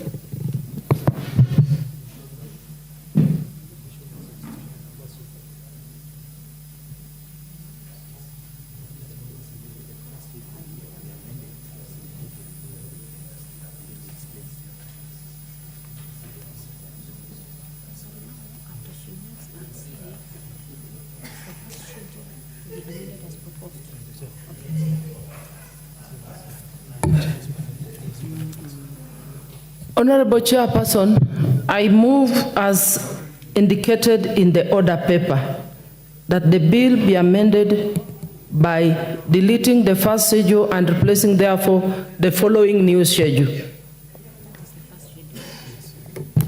Thank you, honorable members. I propose the question that the first schedule be amended as proposed by the vice chairperson. Honorable Wilberforce Oundo, member for Funyula. Chair, probably as we make the amendments to that first schedule, could the vice chair probably explain to us the status of implementation of KIPE? Because I can see in quite a number of counties, a few, there's a standard amount of about 105 million, yet there was some budgeted allocations in the last financial year.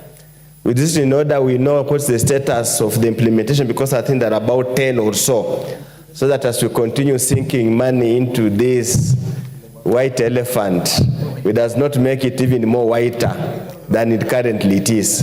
Perhaps the vice chair can explain to us. I can see Busia, was in Gishu, several of them. When you go to the ground, honorable chair, as you always say, things are different. Mambo ni tofauti.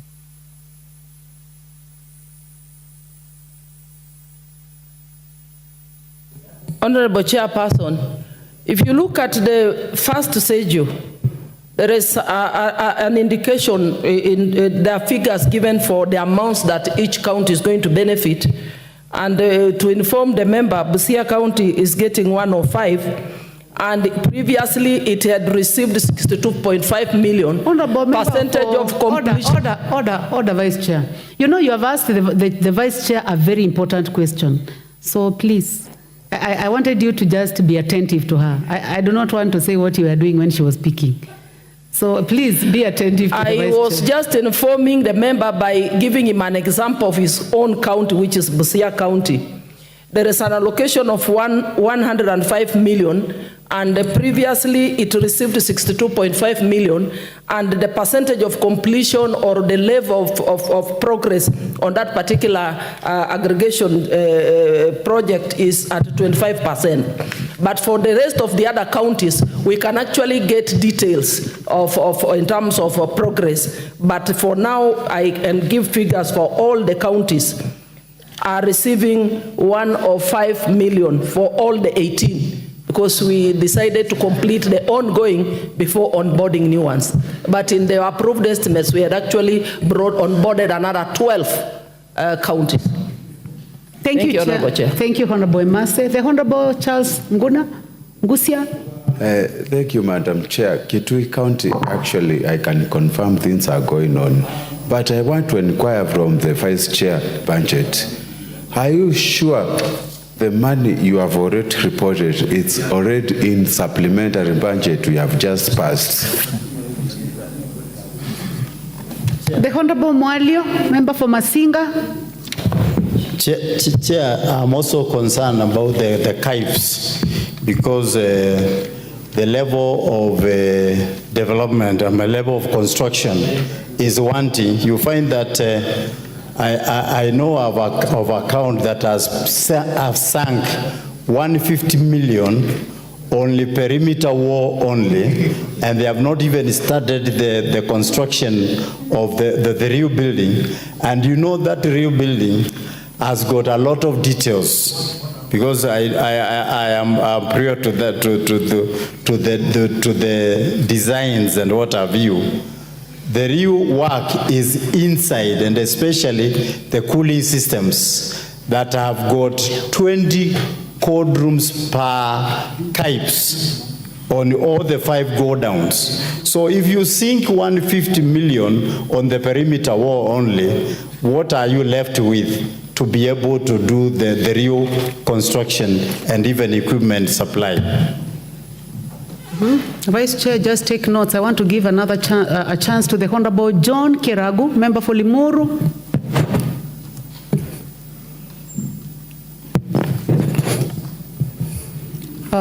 Looks like that mic is not working. It's come to me. Can I contribute? No, the chance still belongs to the Honorable Kiragu. We'll find a mic for him.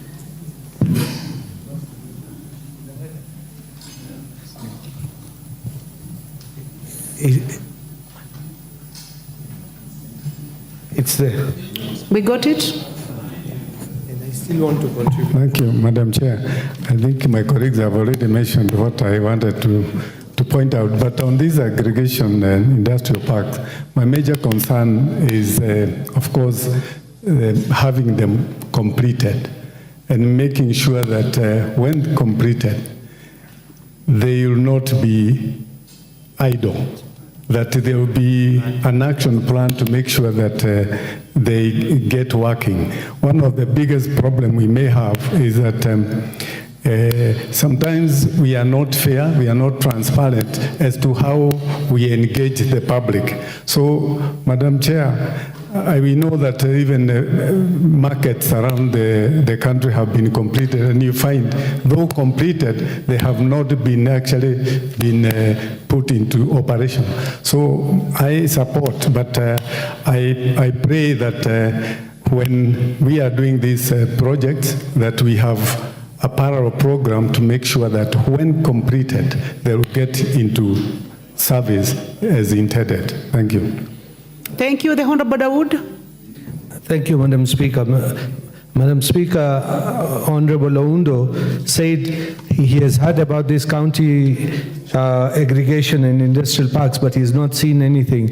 I welcome him to Meru to come and see the county aggregation which was launched by His Excellency the President, and it's working very well. But Madam Speaker, in future, the Budget Committee could even think, because if it is established in Meru County, it's in one constituency, it would be prudent if we can get in each and every constituency which can do a lot for the agriculture. Thank you, Madam Speaker. Thank you, Chairman Agriculture. Thank you, Honorable Speaker. Honorable Speaker, having aggregation centers and agri-food park centers is a great idea. But Honorable Speaker, sometimes we need to pause and ask ourselves, how much of analytical studies have we done to know what it is that we shall be aggregating, for what period of the year, and for what purpose? Honorable Speaker, we might be spending money to create white elephants across the country. What should precede any investment must be quantitative analysis of what it is that we are going to aggregate. We need to look at the supply chain management on where shall we be accruing these products, how shall they be conveyed to the aggregation centers, what kind of conditions do we have to establish at the aggregation centers themselves, because some of the products will need cold storage facilities. I do not know how much of the cold storage facilities we are installing. Honorable Speaker, across the country, if you drive across the country, you will find certain aggregation centers just waiting. The communities have not been adequately advised or appraised on these aggregation centers. So it is important for this House to take caution, not to just invest money for the sake of having infrastructure out there, but look at how do we collocate infrastructure with the functionality of that particular infrastructure. Thank you, Honorable Speaker. Made your point, Chairman. I would like now the Vice Chair to make comments, and then we will proceed to put the question. Thank you, Chairperson. I think with the concern that whether this money has been provided for, I want to assure the member that yes, it has been provided for in supplementary one, and a total of 1.9 billion. That is where we have 105 million going to each county. On the issue of oversight, members are concerned on the progress, whether there's anything happening in these counties. I can speak about my county because I know that it is at 25%. And I've just responded to Honorable Nguna that as the Budget Committee under our implementation and review process, we will be able to obtain, and we've even discussed about this as a committee, that we shall be visiting these projects in every county as an oversight committee in this House. And I think also in my reply to the motion, I said monitoring and evaluation is very critical, that all oversight institutions must play a role so that we ensure there is successful implementation of these projects. And on the issue of preparedness, yes, it is also a concern. And even in the committee, we raised it up. In fact, some members were saying some of these aggregation centers have been built in very remote areas. But it is a good thing that they have been built in those remote areas so that we can take development down into those very remote areas. Water should be able to follow that aggregation center. Electricity, roads. So it's up to national government together with the county government to ensure that we have provided accessibility to these aggregation centers, and that the members of the public have been informed or engaged so that they begin to participate to ensure that they are aware of what needs to be aggregated, to ensure that we establish the value chain. Thank you. Thank you. And to finish, Honorable Speaker, I think I want to leave there. Thank you. Thank you very much. Honorable members, this is the committee of the whole House. I will discourage debate. And because she has made comments on the matters that you raised, I'll now proceed to propose the question. I propose the question that the first schedule be amended as proposed by the Vice Chairperson. I now put the question. Will as many as have that opinion say aye? Aye. Will as many as have a contrary opinion say nay? The ayes have it. I now put the question that the first schedule as amended be part of the bill. Will as many as have that opinion say aye? Will as many as have a contrary opinion say nay? The ayes have it. Second schedule.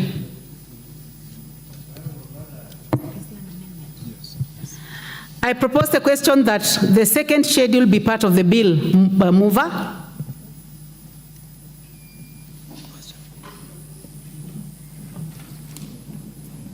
Honorable Emase?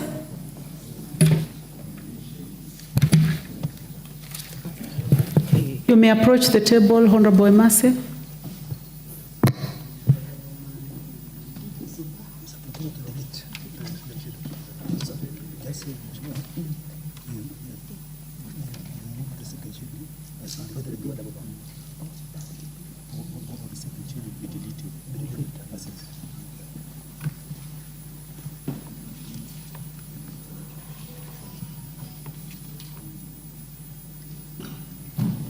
Honorable Emase. I move that the bill be amended by deleting the second schedule. Thank you, honorable members. I propose the question that the second schedule be amended as proposed by... Honorable members, I propose the question that the second schedule be deleted.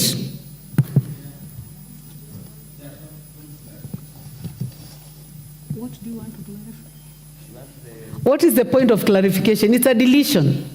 So there is nothing to clarify. Yeah, Chair, I totally agree. There's nothing to clarify for those of us who are aware of the legislative making process. Is it possible that the Vice Chair can tell the people of Kenya what is it exactly is being deleted? Because they will be interested to know what has been deleted, what is the second schedule and what is it being deleted for posterity reasons, so that when they tell, when you go outside and they ask, a second schedule ndio nini when you are deleting? Can you just tell us what it contains? It's very simple. Half a second should be done. Vice Chairperson.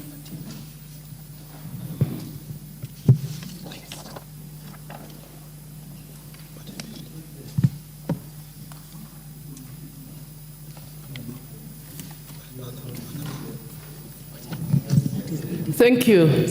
What is being deleted in the second schedule is the original allocation that had been proposed to go to counties that were to benefit from the earlier allocations before the variations, so that now we can adopt the amended figures in the new schedule. Thank you. Thank you. Honorable members, as you may be aware, this is as a result of the fact that the finance bill did not pass. So let us proceed. I now put the question that the second schedule be deleted.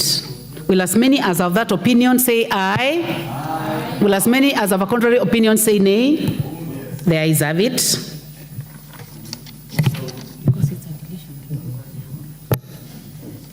The third schedule. Yes.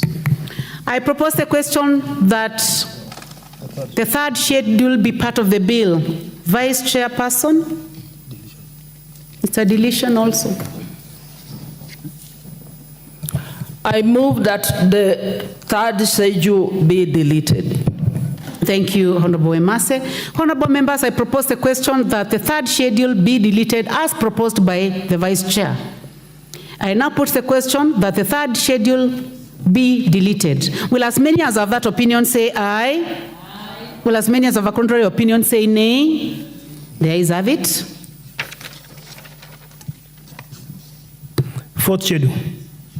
I propose the question that the fourth schedule be part of the bill. There be no amendment. I put the question that the fourth schedule be part of the bill. Will as many as have that opinion say aye?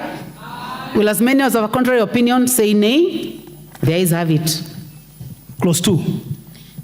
I propose the question that clause 2 be part of the bill. There be no amendment. I put the question that clause 2 be part of the bill. Will as many as have that opinion say aye? Will as many as have a contrary opinion say nay? The ayes have it. Title. I propose the question that the title be the title of the bill. There be no amendment. I put the question that the title be the title of the bill. Will as many as have of that opinion say aye? Aye. Will as many as have a contrary opinion say nay? The ayes have it. Clause 1. I propose the question that clause 1 be part of the bill. There be no amendment. I put the question that clause 1 be part of the bill. Will as many as of that opinion say aye? Aye. Will as many as of a contrary opinion say nay? The ayes have it. I'd like now to call upon the mover to move reporting. Honorable Mary Emase. Honorable Chairperson, I beg to move that the committee do report to the House its consideration of the county government's additional allocations bill, Senate Bill number 19 of 2024, and its approval thereof with amendments.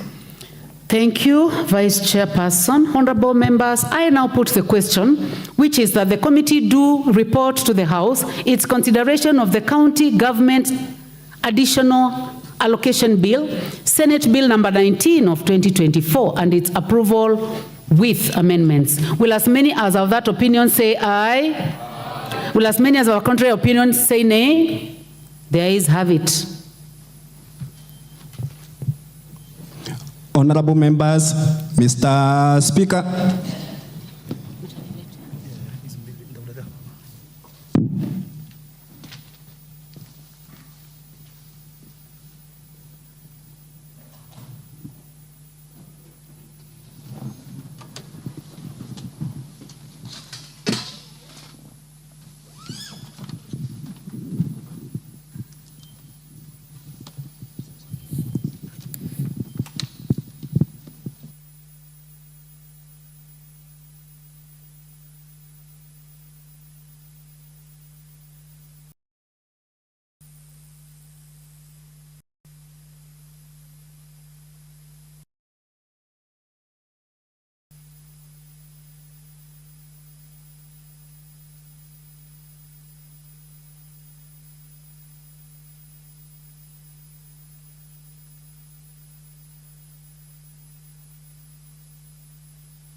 We will start with the Cotton Industry Development Bill, Senate Bill number 5 of 2023. Chairperson. Thank you, Honorable Speaker. Honorable Speaker, I beg to report that the Committee of the Whole House has considered the Cotton Industry Development Bill, Senate Bill number 5 of 2023, and its approval thereof with amendments. Thank you. The mover to move agreement with the report.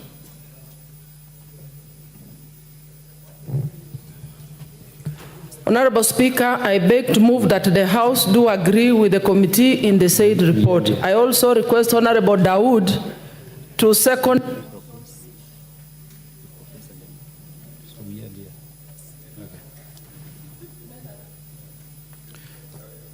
Honorable Dawood appears not to be in the house, must have stepped. Oh, Honorable Dawood is somewhere at the rear. Honorable Dawood, second. Honorable Speaker, I am very much in the house and I wish to second. Yeah, honorable members, I propose the question. The House do agree with the committee in the said report.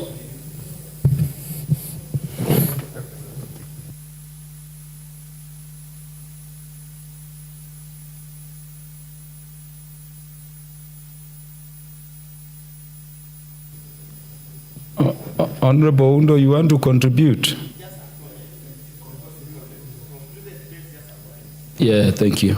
Give Honorable Undo. Speaker, I must take this opportunity to laud the Senate for bringing the bill into this House, and we hope the amendments who have done any, the Senate will concur so that we expeditiously complete this process. It has been a long period since the days of the Cotton Lint and Marketing Board when cotton collapsed. We, the MPs from Busia, have done our very best to revive cotton growing, and as I say now, it's only Busia that already has a public funded Ginnery, and the second one is being funded in Pavi in Kwale. It's now time for the county government, together the national government, to invest heavily in cotton growing so that we can expand and make sure textile and apparel become one of the key earners of dollars and becomes a key export. As I conclude, Honorable Speaker, we really need to also look at how we manage the cotton cooperatives and the rest. That's a matter that we'll deal with as we prepare the national cooperative bill that will deal with quite a number of these issues. Finally, Honorable Speaker, those who are in charge of apparel and textile, we want to call upon them to expand their minds, to expand the level of thinking. Cotton is just only one of the raw material in the entire value chain of apparel and textile. We need to look for alternative sources of raw material so that our industry can become a composite industry to enable us deepen and ensure that we get more jobs created in that sector. With those few remarks, Chair, Honorable Speaker, thanks for my colleague Mary Amasa for adopting and moving it here. I can take you to Luanda Dinner and buy a cup of tea over the weekend. Thank you, Honorable Speaker. Thank you, the Honorable Wilberforce Oundo. Honorable members, for the convenience of the House, I will defer putting question to the Cotton Industry Development Bill, Senate Bill number 5 of 2023 to the future, when it will next be scheduled by the House Business Committee, possibly in the afternoon or tomorrow. Could we have the chairperson on the county government's additional allocations bill, Senate Bill number 19 of 2024, to report to the House? Thank you very much, Mr. Speaker. Honorable Speaker, I beg to report that the Committee of the Whole House has considered the county government's additional allocation bill, Senate Bill number 19 of 2023, and its approval. Honorable Speaker, I'll take this again. Honorable Speaker, I beg to report that the Committee of the Whole House has considered the county government's additional allocation bill, Senate Bill number 19 of 2024, and approved the same with amendments. Thank you, Honorable Speaker. To move agreement with the report.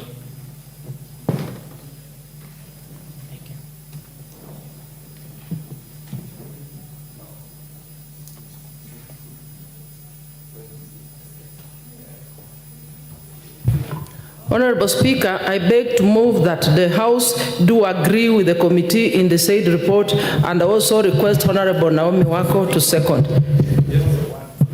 Deputy Majority Whip. Honorable Speaker, I second. Honorable members, I propose the question which is that the House do agree with the committee in the said report. Does the Honorable Elsie Mwanda want to speak to this? There are very many requests, are there, of members seeking to speak to this? Or to the next order, eh? Yeah, again, honorable members, for the convenience of the House, putting of the question to the matter of the County Government's Additional Allocations Bill, Senate Bill number 19 of 2024, stands deferred to the future when it will next be scheduled by the House Business Committee for consideration by the House. Next order.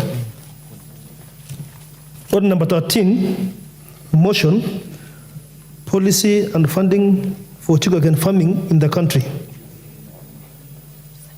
The mover was the Honorable Nabulindo.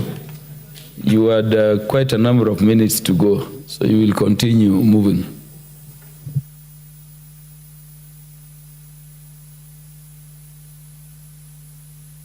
Give the Honorable Oscar Nabulindo the mic.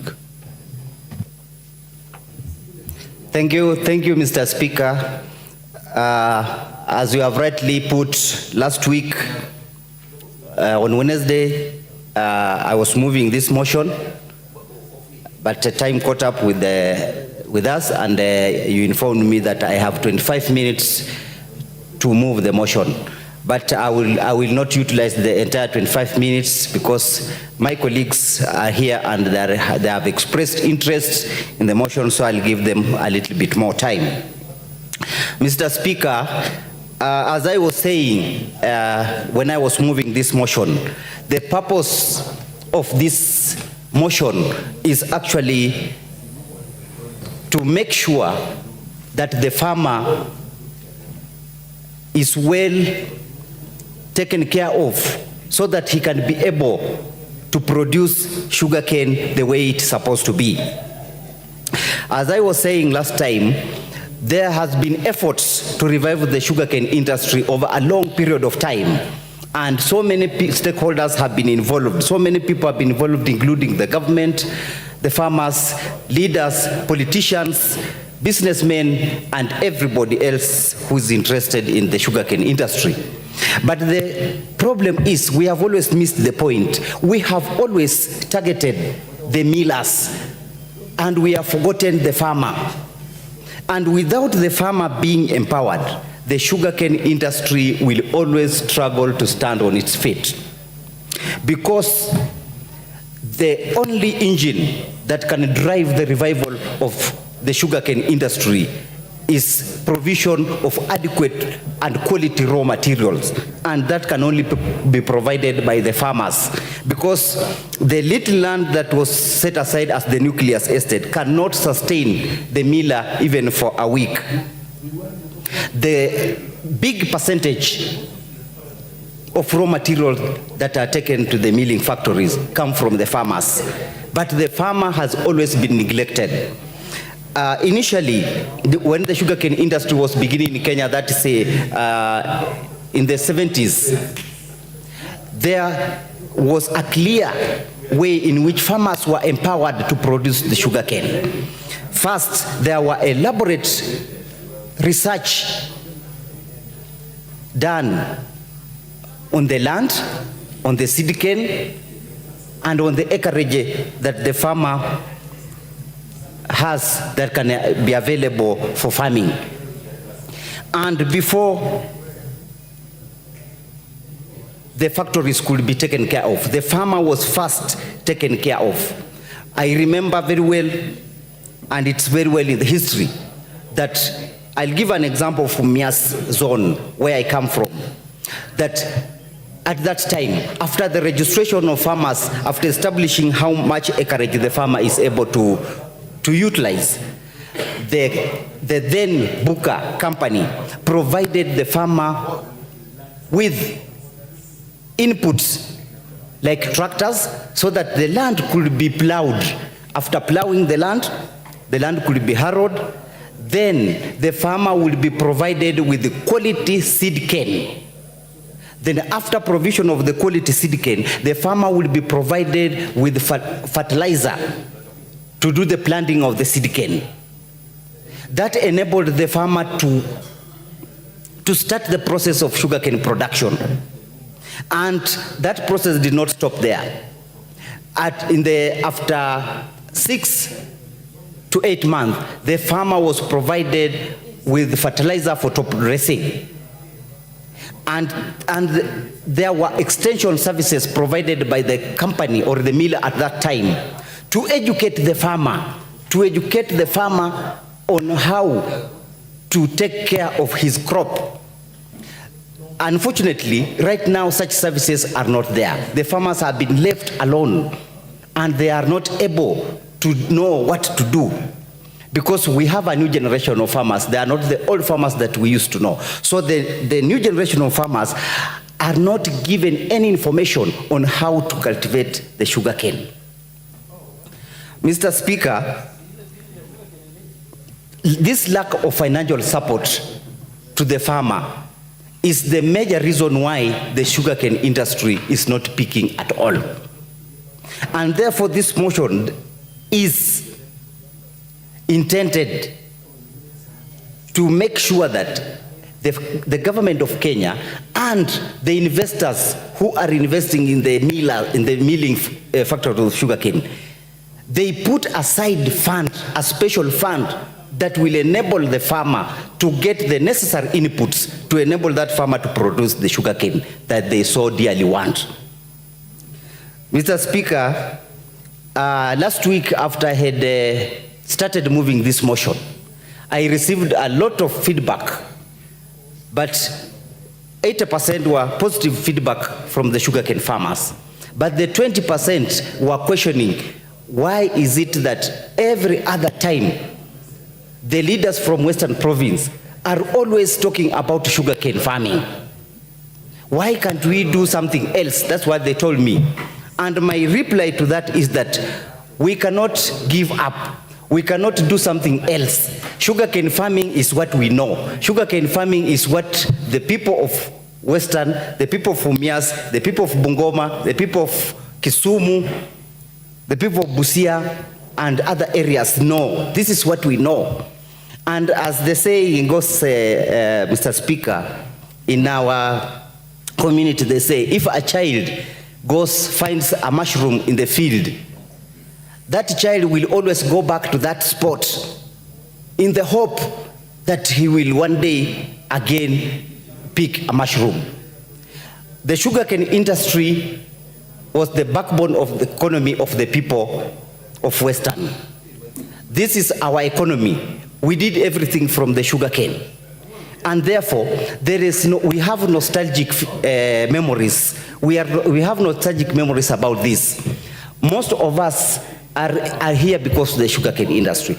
I went to school because my grandfather and my father were able to pay my school fees through the sugarcane farming.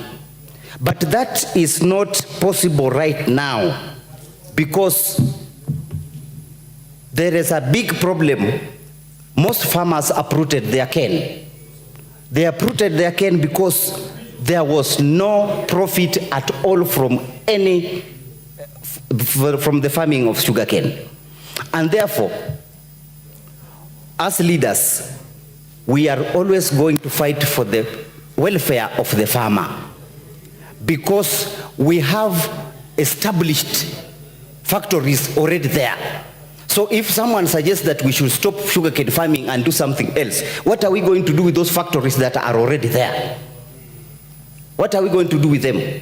Mumia's sugar is there. Nzoya's sugar, Nzoya sugar factory is there. Miwan is there. Son is there. So if we stop farming, sugarcane farming, where do we take all this facility? What do we do with them? So we are going to look for ways and means to make sure that sugarcane farming is again profitable to those people who used to profit from it. Mr. Speaker, the collapse of the sugar industry in the Western region led to numerous problems that sometimes we can't speak about them. the families that depended on this activity dived directly into abject poverty, and they have never been able to rise from it. Most families have now resorted to selling of that land because that's the only thing they have. That land can no longer be productive. So if they want to educate their children, they cut a piece of that land and they sell. In another year, they will sell again. Now, eventually, families do not have the land anymore. But the little that is there can be utilized. And we cannot bank on the large tracts of land that used to be there, because they are no longer there. Due to increased population, families have divided the land. Therefore, the government needs to put elaborate frameworks in place to make sure that we have enough land for sugarcane production. And that can only happen if we engage the communities that used to do that. We engage the communities positively and try to make available land that is supposed to be used for sugarcane production.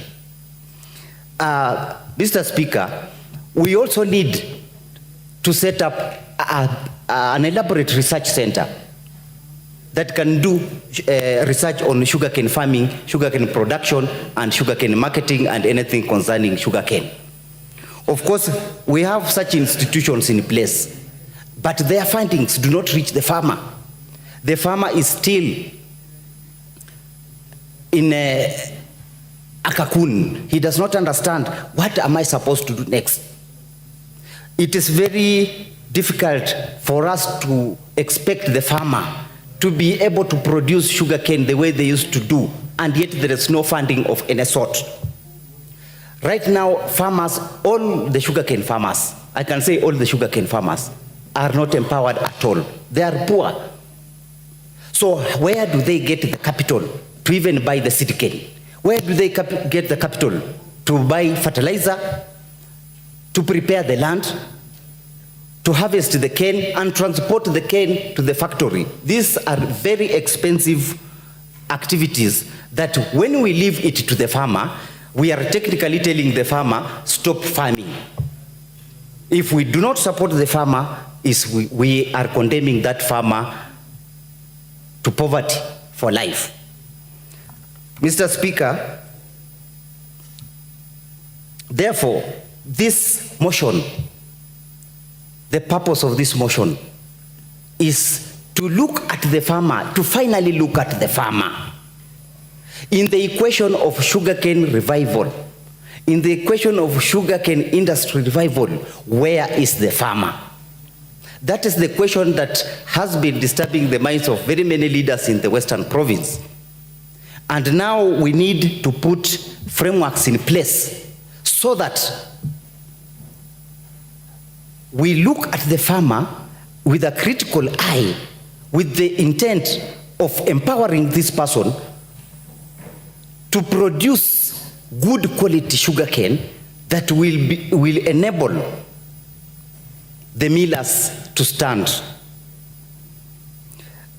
Mr. Speaker, lastly, even if we struggle to revive the sugarcane industry, if we don't look at issues that bring bad management to the millers, we shall not succeed.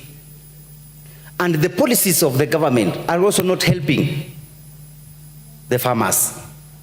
For example, the COMESA protocol. According to me, the COMESA protocol is responsible for bringing down the sugarcane industry. Once we allow cheap imports to come in the country to compete with our high quality sugarcane, then obviously the market forces will force the cheap imports to overwhelm our sugarcane industry. Therefore, Mr. Speaker, I will stop there, and because my colleagues are here, I will ask my Vakoki, the Member of Parliament for Kabuchai, Mheshimiwa Kalasinga Majimbo, to second. Thank you, Mr. Speaker. Majimbo Kalasinga, second. Thank you. Thank you very much, Honorable Speaker. This motion of the Honorable Vakoki, Mr. Speaker, is a Western term, and it means you are circumcised the same year. Indeed, Mr. Speaker, you know very well that Honorable Nabolindo and Honorable Majimbo Kalasinga, myself, were elected on the same date on a by-election. That's where it comes, Mr. Speaker. Mr. Speaker, the motion of Honorable Nabolindo puts a farmer. What did you say happened to you with the mover in the same year? Honorable Speaker, the reference he has put is onomatopoeia, Mr. Speaker. It puts us together in the same circle when we were elected and when we were circumcised. So the word Vakoki, Mr. Speaker, is sweet word term used for a person you love most. Mr. Speaker, the motion that Honorable Nabolindo has put across here to this assembly puts a farmer as a central midfielder in this sugar industry, Mr. Speaker. We cannot, as a nation, Mr. Speaker, put much emphasis, serious emphasis on the millers alone. You know, Mr. Speaker, you know very well that a river that forgets its source is a river that will die soon. And the source of all the sugar industry is a farmer, Mr. Speaker. A farmer is the one who prepares the stabilization of a miller. Millers have nuclear estate, yes, but the percentage of cane produced by nuclear estates, the Speaker, is around only 7 to 10%. That does not run a factory. In fact, Mr. Speaker, much of the emphasis as we talk today in terms of the hybridization, you look at the Kenyan farmers, Mr. Speaker, currently are having cane. The cane was researched in the 80s. We need to lay much emphasis on early maturing, high pole content. And pole content, Mr. Speaker, is sucrose content. We must have cane with high succulency in terms of juice treatment, juice production, so that a little farm, a smaller farm, can produce cane with high productivity. This will only come, Mr. Speaker, if we invest much in the research for the sake of farmers. We do much of this genetic hybridization to bring in more better breeds that can mature very early. Mr. Speaker, we look at a country like Malaysia. They have cane that mature with 7 months. This will increase the output of a small farm. This will capture the maximization of the miller. And again, Mr. Speaker, this, if we do it, it will increase the profit of a farmer. Because the rate of stock, the rate of harvest will be more in a year. The Speaker, if we look, we still live with the old breed that takes for 24 months for them to be mature. We are frustrating a farmer with this form. And you know, Mr. Speaker, people of Western, and I know you happen to come from the Assembly, Mr. Speaker, we have the best fertility in terms of production. Mr. Speaker, we are producing every day, population is increasing, and therefore the land is reducing.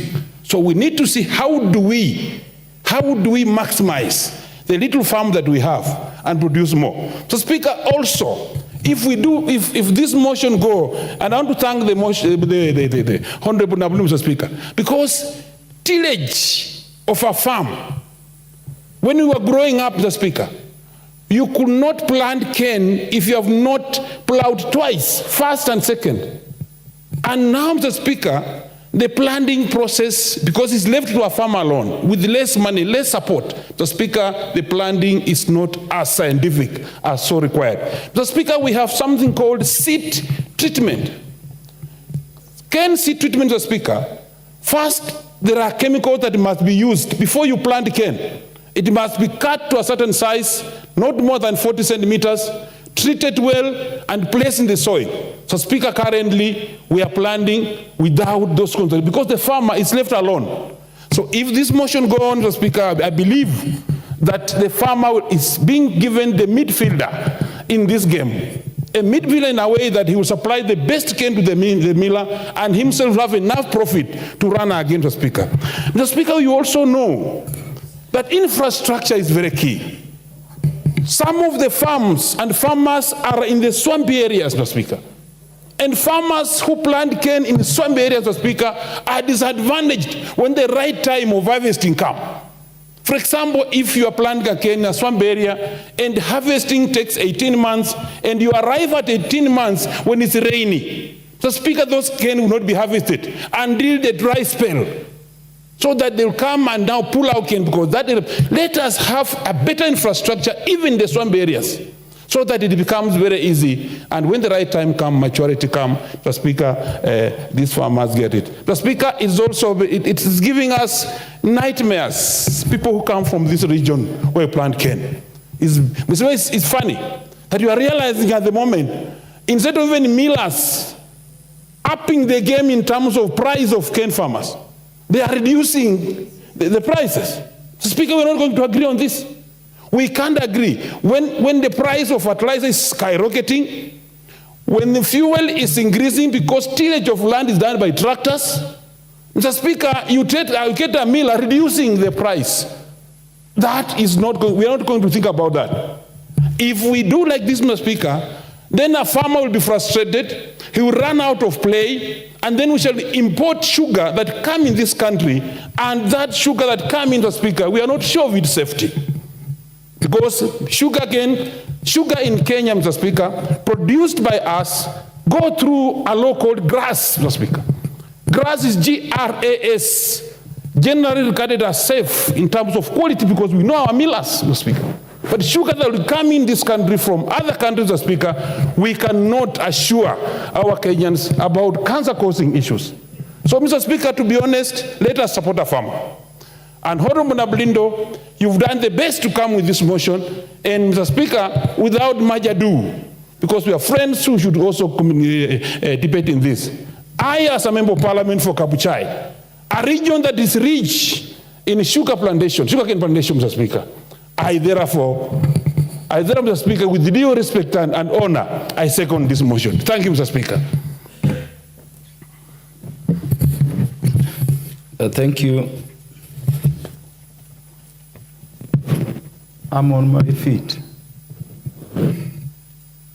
Who is that member walking all over behind? The Speaker is on his feet. May the members who are standing take their seats because this is a bit long.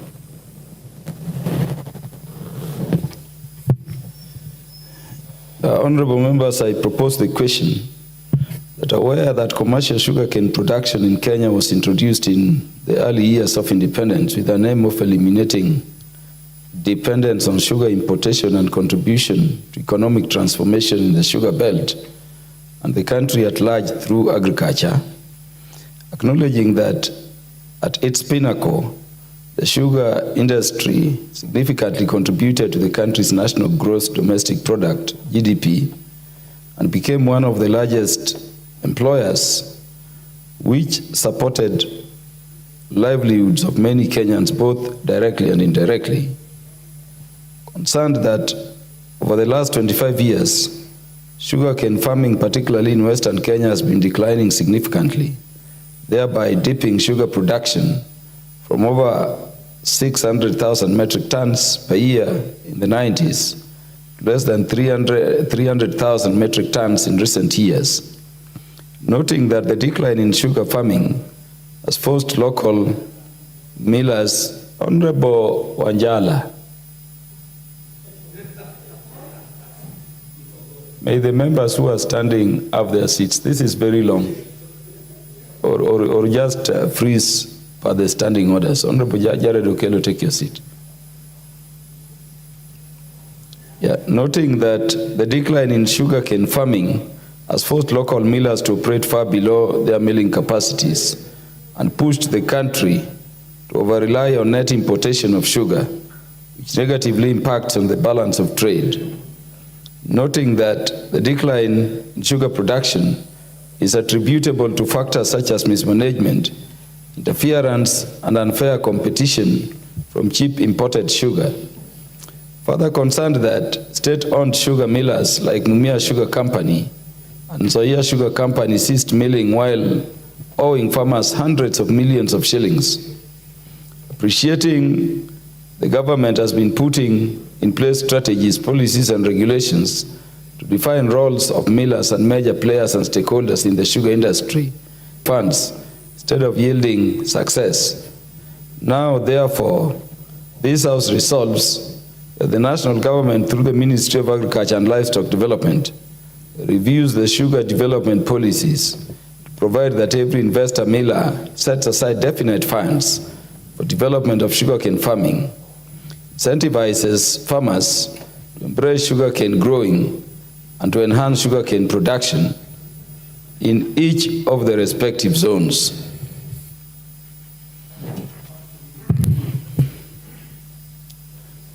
The Honorable Geoffrey Udanga.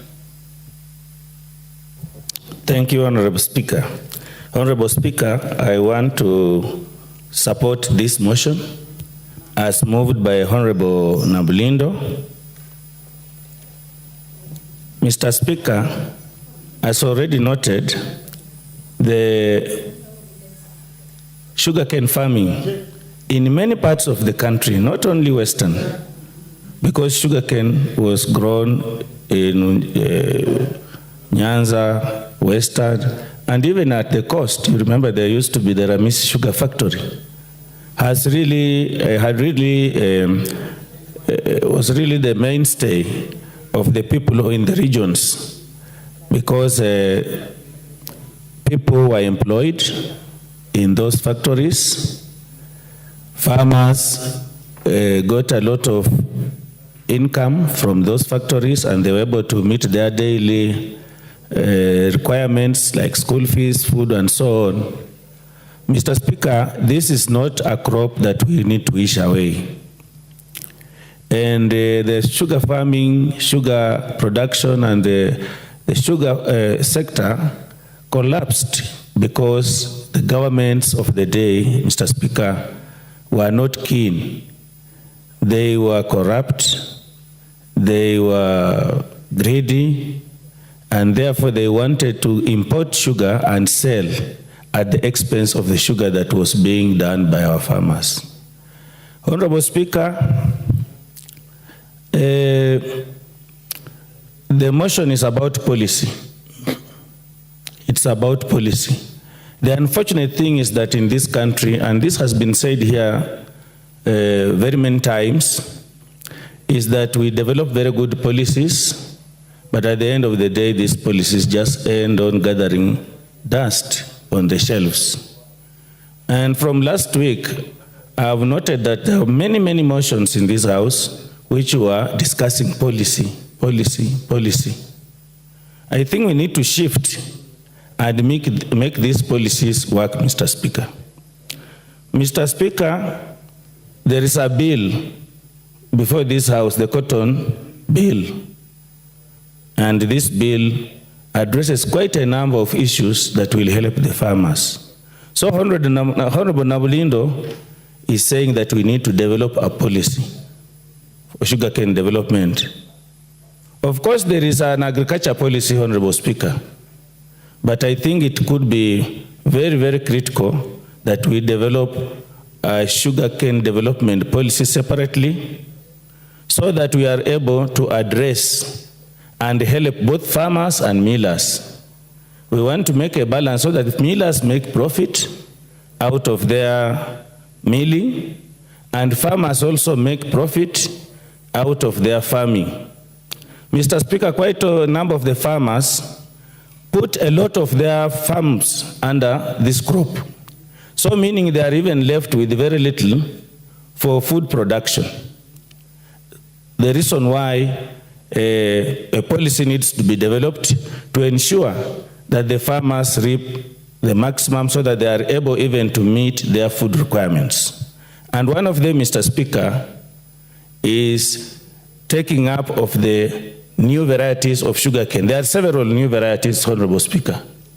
Last week I was talking to Dr. Omondi, the head of Calro Kisumu, and he was telling me that actually sugarcane can be grown in many, many parts of this country. If research is done, there are various and different types of or varieties of sugarcane that can be grown in different parts of the country. There are parts that you can grow sugarcane and harvest at 8 months. There are varieties that can be developed or are already developed, and in some areas they will take 10 months. In areas like Busia, he told me, there is a variety that can take up to 13, 14 months and you harvest. So, Mr. Speaker, really we need to invest heavily in research, and that is why the policy is needed, so that research is given a lot of prominence in the whole of this business, Mr. Speaker. Mr. Speaker, there is need to, and this is addressed already in the bill before the House, to ensure that imports are limited. Imports of sugarcane and even sugar itself, there are two things here, needs to be limited to the deficits. Mr. Speaker, currently, because the millers carry the day, we have seen situations where the farmers' sugarcane around the millers in Kenya, for instance, are left overgrowing and overmaturing in the farms, and the millers go for sugarcane that is in the neighboring countries, therefore leaving these farmers with their sugarcane, which go even up to 30 months before they are harvested. And it becomes a big, big problem, Mr. Speaker. The same to imports. In the 12th Parliament, Honorable Speaker, we were here, and we heard of importing of contaminated sugar. And this is done by traders who don't care about the Kenyan people. So all sugar cane and sugar that is imported, we need to have a policy, and this is in that bill, to ensure that we only import in when we have a deficit, and that deficit has to be determined, Honorable Speaker, before any imports are done. Honorable Speaker, the issue of zoning. In one of my master's degrees, Honorable Speaker, I researched about sugarcane farming and management in Nzoia and Mumias. And one thing that came out clearly is that we need to really have a policy on the issue of zoning, because there are areas like in Transmara, a lot of sugarcane is on the farm, and yet the miller there does not want other millers from outside to come and take, yet they have the ability to crush, and that particular miller is not able to crush. So we need really a serious policy to address such like issues, Honorable Speaker, going forward. Honorable Speaker, we don't want to, let me get something. Yes, sensitization. Sensitization of the Kenyan people, particularly the farmers. They really need to know and to be told that even there is this new variety of sugarcane. Quite a number of farmers do not know. So they need to be sensitized and they need support. To get this support, a policy needs to be developed so that we have the millers, like in the earlier times, for those farmers whom were not able to raise funds to be able to finance their farming, the miller would come in and provide support, which amount of money would be deducted when the harvest is done. So, Honorable Speaker, a lot needs to be done. Like in the area of research, at the moment, all research institutions were lumped together. And I think this is a heavy task for Calro alone. We need to have a sugarcane research foundation or something like that, coffee research, all of them like it was in the year before, so that seriousness is put into research. And also we budget for it, Honorable Speaker, in this House, so that we fund enough. If we don't do that, Honorable Speaker, we are leaving this House to the dogs. With those remarks, Honorable Speaker, I support. The Honorable Wilberforce Oundo, MP for Funyula.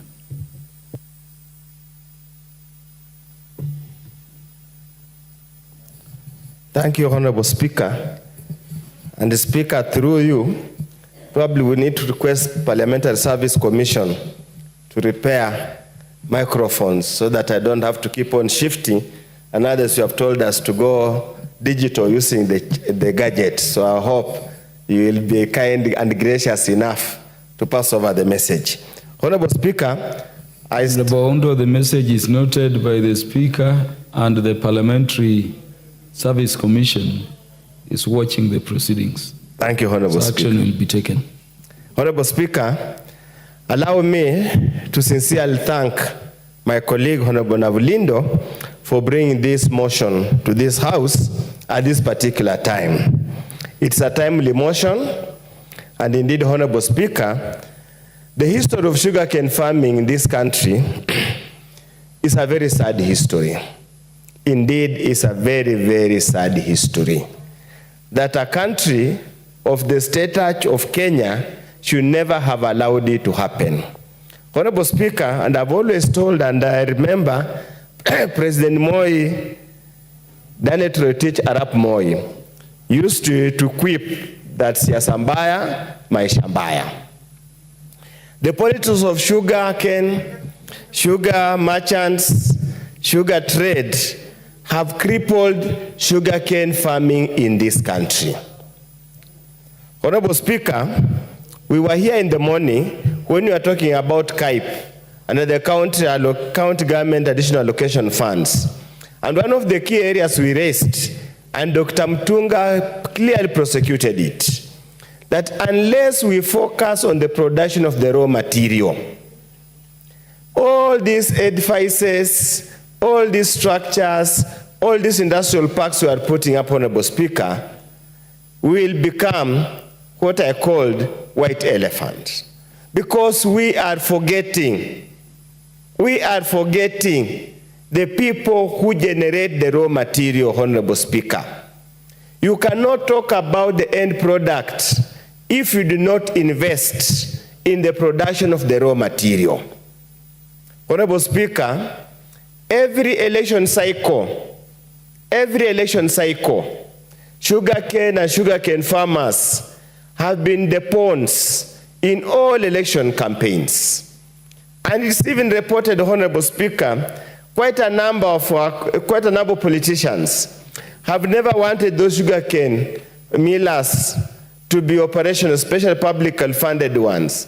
Because every single election cycle, Honorable Speaker, there is always an avenue to raise funds for campaigns. We keep on ignoring the farmer. We keep on forgetting the farmer. And that's why the plea by Honorable Uzalendo contained the motion should move the powers that be to ensure that we concentrate on the farmer. Honorable Speaker, what do we do with the farmer? He has lamented the farmers are abandoning sugarcane farming. But any rational person will not continue investing his time, efforts, and money where the returns are negative. None. Even the madman in the villages will never agree to stay in a market center where he cannot get a source of livelihood. We'll move to the next. So, rationality. Honorable Speaker, in land economics, we have the principle of highest and best use, where any landowner will only commit that particular land where he's going to get the highest returns. Sugarcane over the time, because of mismanagement of the sugar milling factories, is no longer a highest best return for even half an acre of land in Mumias. Why plant? Wait for 24 months, you supply, you wait for 36 months to be paid. How do you eat? How do you pay your medical covers? How do you pay your school fees? How do you entertain yourself?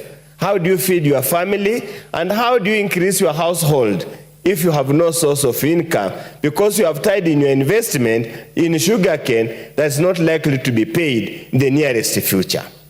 Honorable Speaker, has there been any incentives accorded to the farmers? The answer has been zero. We came here, Honorable Speaker, last year. We made some amendments. We moved some motion to allow the Treasury pay some sugar factories some money. Where did that money go to? Honorable Speaker, writing off pending taxes. Who benefits? The sugar millers. The farmer is ignored. We said we'll pay the farmers. They were fourth and fifth priority.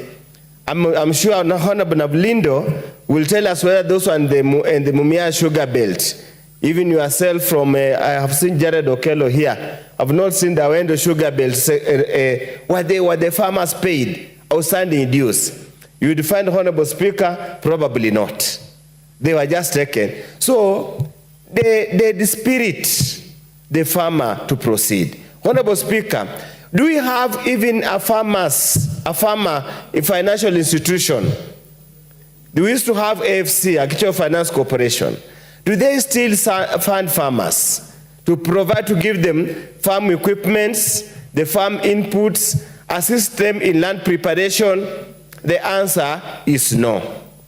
Honorable Speaker, I have had the opportunity of being a valuer, and one of the many evaluations I've done is for foreclosure for farmers who took loans to invest in agriculture, and it failed because of poor management at the tail end, because of the adverse weather conditions. Honorable Speaker, this country must walk the talk. We are very good in political platitudes. We are very good when we are given microphones all over. We keep on promising what we can't do. We ignore the people who make us what we are. Honorable Speaker, we used to have KESREF, Kenya Sugar Industry Research Foundation, that was headquartered in Kibos. When the AFA Act came, all of them were collapsed.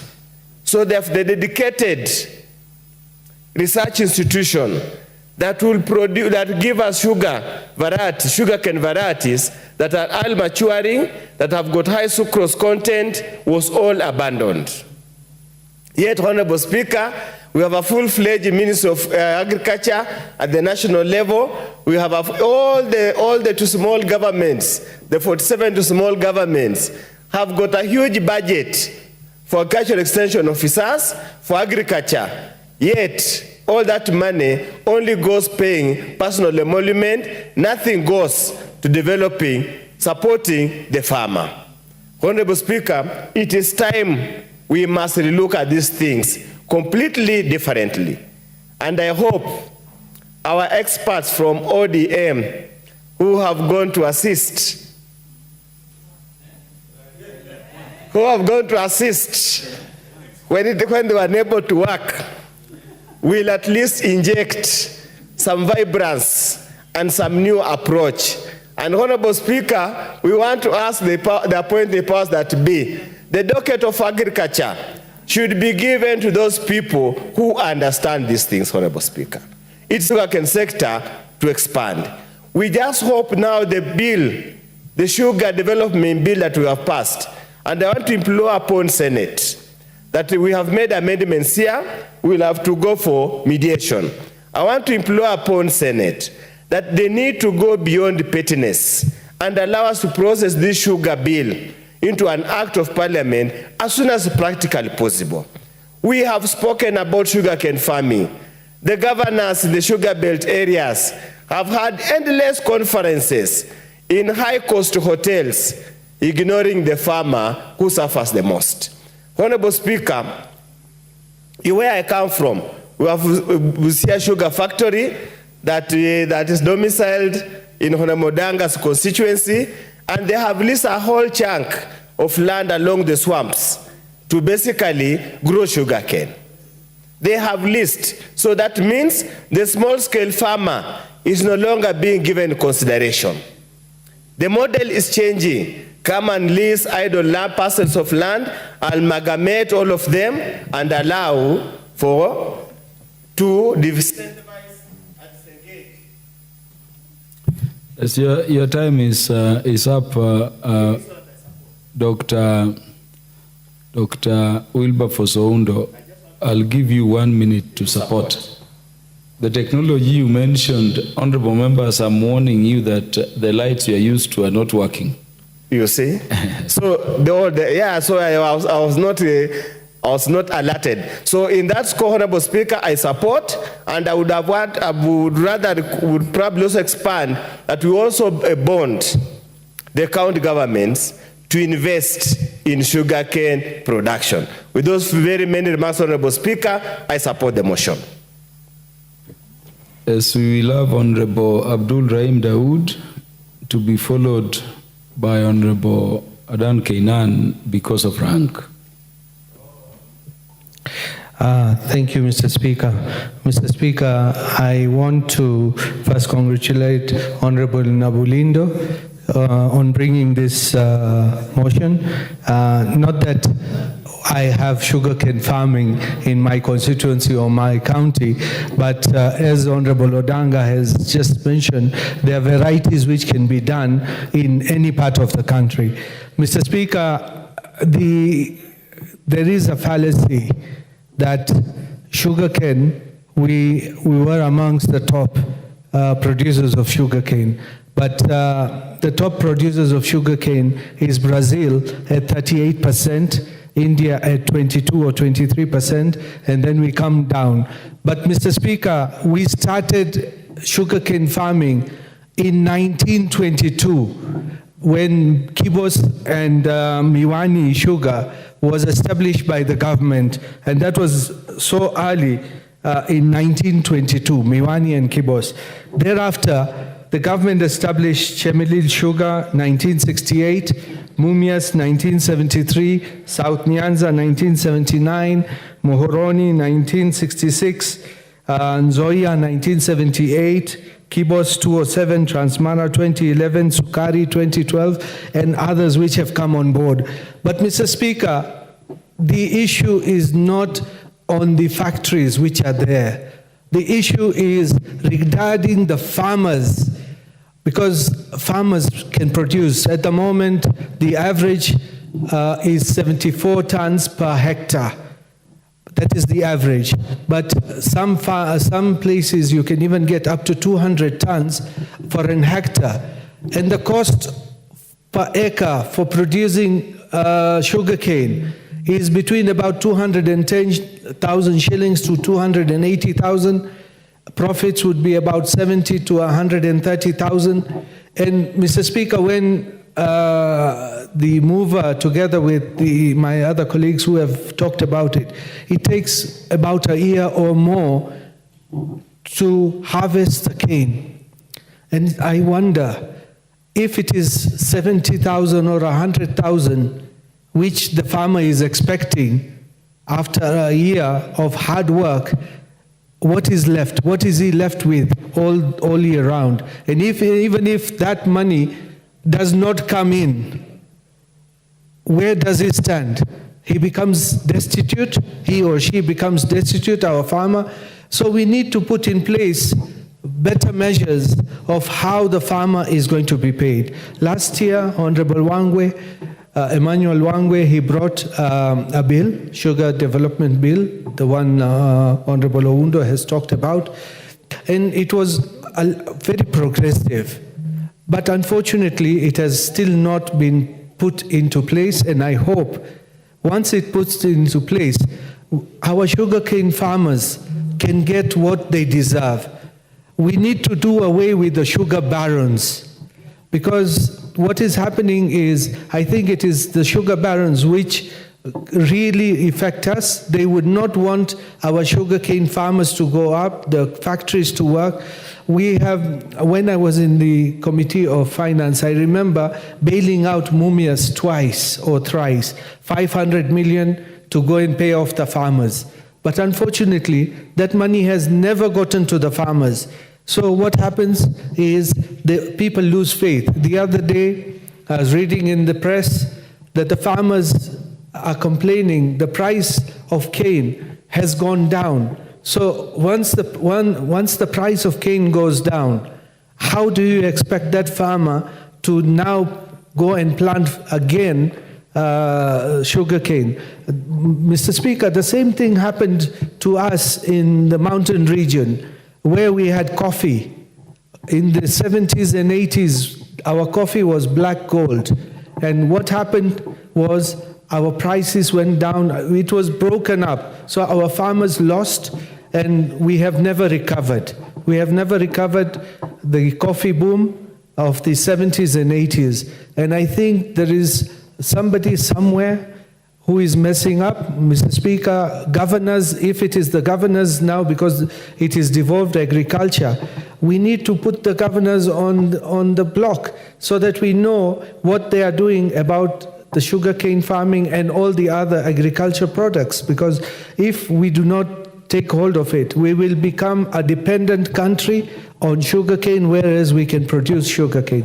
Mr. Speaker, we should, the sugarcane which we import, the Ministry of Agriculture should limit, do quotas, so that we do not get imported sugar, so we produce our own sugar. Because at the end of the day, what will happen is we will kill our sugar industry, and sugar is not just in Western Kenya, it's even in Nyanza. South Nyanza has got sugar, Coast has got sugar. And I encourage our mountain farmers as well to look at ways how we can even grow sugar, because sugar, if one day the Western and Nyanza regions refuse to give us sugar, I don't know where we will go for sugar. So, Mr. Speaker, I want to acknowledge what Honorable Nabolindo is doing, but he needs to go further, because it's not enough just policy and funding. We need to see how we are going to encourage and give the right funds to our farmers, because if we do not, and it is not just for sugar, it is for tea, it is for coffee, it is for pyrethrum, for cotton, for everything, because our farmers are the backbone of this country, and agriculture being our backbone and the GDP, we need to work our way out. So with those few remarks, I wish to support Honorable Nabolindo, but we need to go further and pay our farmers, all farmers, not just sugarcane, all farmers. And if there is a waiver, Honorable Speaker, we hear of waivers in the sugarcane industry, and day in, day out, we are getting waivers. We need those waivers even in the tea industry. We need those waivers even in the coffee industry, because it cannot be that only one region can be getting waivers where the other regions are not. Thank you, Mr. Speaker, and I appreciate it. Honorable Adan Kenan, MP for Elders. Thank you, Mr. Speaker. Mr. Speaker, the paradox in our country is where we have reached a stage where even leaders who are entrusted with the leadership of this country have reduced their role to just lamentations. Mr. Speaker, when I've looked at this motion is good for an MP who is seeking to be popular, a populist. But practically speaking, this is not the route. I appreciate what Dr. Molindo has done. But the era of bringing motions alone just to come and lament on the floor of the House is gone. It doesn't add any value. What the sugarcane farmers require is the passage of the sugar bill. Mr. Speaker, over the years, we have reduced our role as members of parliament simply because we fear to confront the cartels. The problem afflicting the sugarcane farmers, just like the other productive sectors, are the cartels. The cartels are not interested in expanding our GDP. The cartels are not interested in our economic growth. The cartels are not interested in reducing our trade deficit. The cartels are not interested in improving our foreign exchange reserves. The cartels are only interested in filling their pockets. Whose role is it to diminish their role? It is the role of the leadership here. Through legislations and through putting pressures actually on those who are tasked with the executive mandate. Mr. Speaker, I don't foresee a time when we will not need sugar. I don't foresee a time when Kenya will not be part of the global village. But we must reflect. This country was once a promising nation in the 60s when we got our independence. Today, we are the mercy of cartels. We have been reduced to an importing nation, Mr. Speaker. We have been here. We have seen many members of parliament to come and bring motions here, lament about their sector. Mr. Speaker, I always give an example of KMC.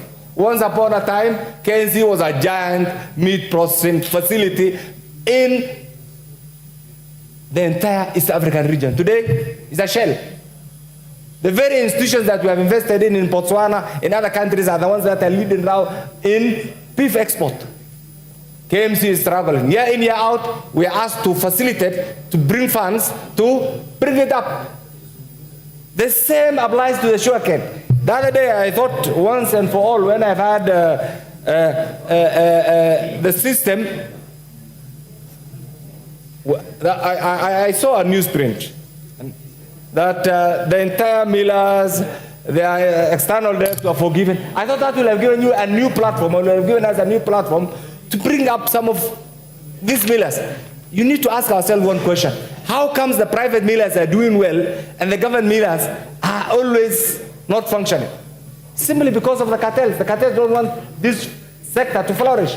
So my colleagues from the Western region and Nyanza region, is it the time that we put our foot down and say we can no longer be lamenting? And we'll lend you all the support, because where I come from, sugar is a necessity. In fact, in my community, they say it is better you die when you are taking a sweet thing than, sugar is so critical in our lifestyle. But Mr. Speaker, what is our role? So I want to urge my colleagues here from the Western region, and we'll come in a big way. How can we minimize the role of these cartels? They will be there. And I can tell you, most of the rich guys in these countries have made their money through sugar deals. Including politicians. I didn't qualify. I say most of the rich guys have made their monies through sugar deals.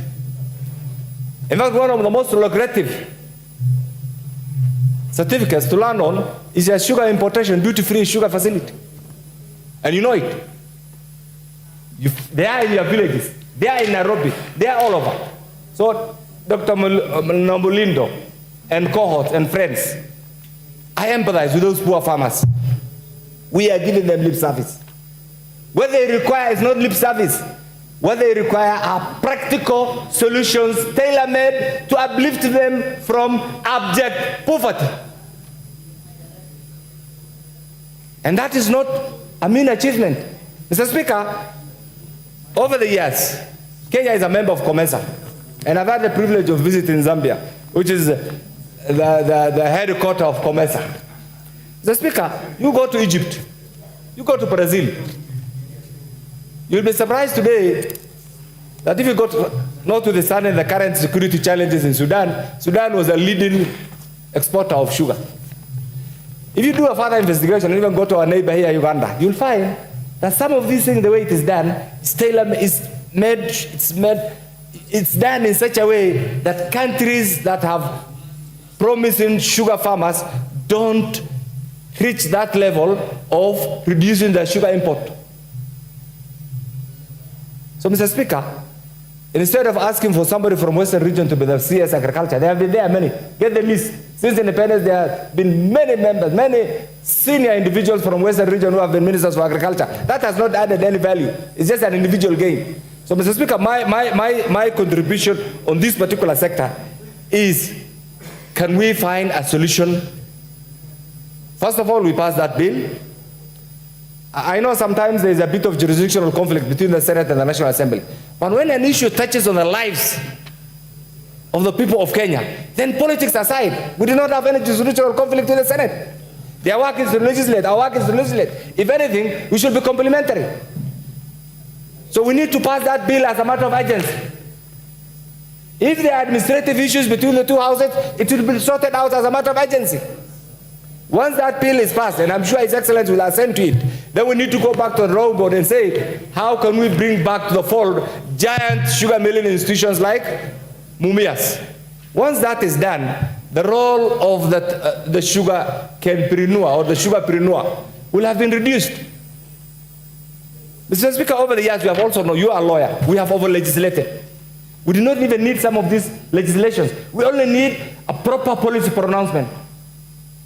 At the level of the CS, at the level of those who are in charge of this particular sector. Once that is done, we'll save our farmers. Sometimes, Mr. Speaker, where I come from, I'm a camel herder. The only source of import where I can take my camels is either through Djibouti or through Ethiopia or through Somalia. What has happened to the camel market here? It's simply because particular cartels don't want it to flourish. Just like they killed KMC, just like they killed Mumia Sugar, just like they do not want any sector to, because that's their business. But is that our business as elected representative of the people of Kenya? Our business is to represent our people in every aspect. We have failed miserably also as members of parliament. It's the high time that we interrogate, and instead of just being used as a conveyor belt, as a speaker. We passed many things. Conveyor belt, we have passed. Then what is the end result? This country was once a promising nation that was almost on the edge of joining the League of Developing Nations, Mr. Speaker. Today, we have been reduced to a struggling nation. The only news that comes out of this country is bad news. Is that in our interest during our time when we are the leaders who have been entrusted with the leadership of this country pursuant to Article 1 of the Constitution? Mr. Speaker, it is the high time that even we members of parliament here, we need to go back to the drawing board. Every sector in this country is failing. Whose responsibility is it? It's our responsibility, because to be an elected member of parliament representative is the most sought after job in this country. And by extension, it's the most lucrative. So it's the high time that we put aside our privileges and say, whatever we have been doing has not been adding value to the well-being of the people of Kenya. And we want to start with the sugar cartels. I want to volunteer and join you in reducing their influence, in eradicating their presence, and making sure that the sugarcane farmers are freed from these cartels. But show us the way. Show us the way. For us, we are still struggling. In my conscience, I'm still struggling to have the first kilometer of tarmac road. 60 years after independence. And sometimes when you see certain things that we call them affirmative action, you just need to empathize with us. That's why sometimes I say, we have been around with you, we got our independence in August 2010 when we promulgated this August 2010 Constitution. That's the time when we got our independence. And I'm not joking. It's the truth. So I want to ask my friend here, the move of this motion. We have heard you. The message is clear. It is loud. This message has been there since. This is not what we require. Can we canvass, can we cajole our friends in the Senate to have that bill, deal with the issues, pass that bill, and we confront these guys. But I thank you for the initiative, and I'm sure your farmers there and your conscience. But I thank you for the initiative, and I'm sure your farmers there and your conscience there will have heard you. We need to create, Mr. Speaker. This is my party shot. We need to create, Mr. Speaker. This is my party shot. One of the roles, it's not the role, but one of the things that politicians actually aspire. One of the roles, it's not the role, but one of the things that politicians actually aspire to have is to have to create followers, just like the Honorable Odinga. You know what many people don't know is the Honorable Odinga has followers. Most of us have Odinga has followers. Most of us have supporters. Mr. Speaker, if really we want to succeed in this, you have not more than 45 seconds. Thank you, Mr. Speaker. I want to appeal to them from the sugarcane belt farmers, that if you want to have followers like Honorable Odinga, can you today resolve that we'll deal with cartel so that you can stay in parliament, so that your people will also appreciate your contribution. I support. The Honorable Jared Okello. I thank you very much, Honorable Speaker. Honorable Kenan Adan, you got 45 minutes addition because of that name you mentioned. It comes with an incentive. Honorable Speaker, it comes with an incentive. Honorable Speaker, besides coming from the sugar belt, I also belong to, besides coming from the sugar belt, I also belong to the Agriculture Committee. And the challenges that abound within the sugar sector cannot properly be gainsaid. It is important to note, Honorable Speaker, that during the last regime, a task force was formed by the former President Uhuru Kenyatta, which was co-chaired by former President Uhuru Kenyatta, which was co-chaired by Honorable Ambetsa Oparanya, and the then Cabinet Secretary in charge of Agriculture, Honorable Peter Munya. Cabinet Secretary in charge of Agriculture, Honorable Peter Munya. In the task force was the Kisumu Governor, Professor Peter Nyang'nyong'o, amongst a host of many others. And Honorable Speaker, the main idea was to carry out an introspection around the challenges within the sugar sector. Honorable Speaker, one of the fruits that have since been borne by the task force is the sugar bill, which has passed both which has passed both this House and the Senate. And at the moment, Honorable Speaker, the mediation team is yet to be formed to thrash out the discordance that emerged from the process. Honorable Speaker, it is true that the sugar sector, even though a white gold, has continued to go through headwinds. Honorable Speaker, it is disturbing that whereas the government-owned sugar companies are experiencing lots of problems, there continues to be rooming private mills, Honorable Speaker. And interestingly, those private sugar companies, while... After that, the first sugar mill in this country, which was Miwani, was actually started by Indian immigrants, Jamal and Mr. Indocha. What the record shows all over the world is that sugar mills that are state-owned don't work. I was in Cuba last year. The sugar industry in Cuba has collapsed. In Kenya, all the private mills are profitable. All the public mills are in distress. And it is because of politicians and people who have been in this house. We are the people who have destroyed the sugar industry in this country as politicians. So, and I've been a director in all the public sugar mills when I was a state council. So I've seen the evolution. When Miwani was privately owned, it made money. When the government acquired it, it stopped making money. So was Mumias. Yeah, if you look at the history, we have no business, the government of Kenya has no business being in the sugar sector. Even the motion, though I agree with it, we don't need to encourage the government to incentivize farmers. The private sector, if they were running the mills, they would, through extension services and through credit facilities, so that you have enough raw material for your mills.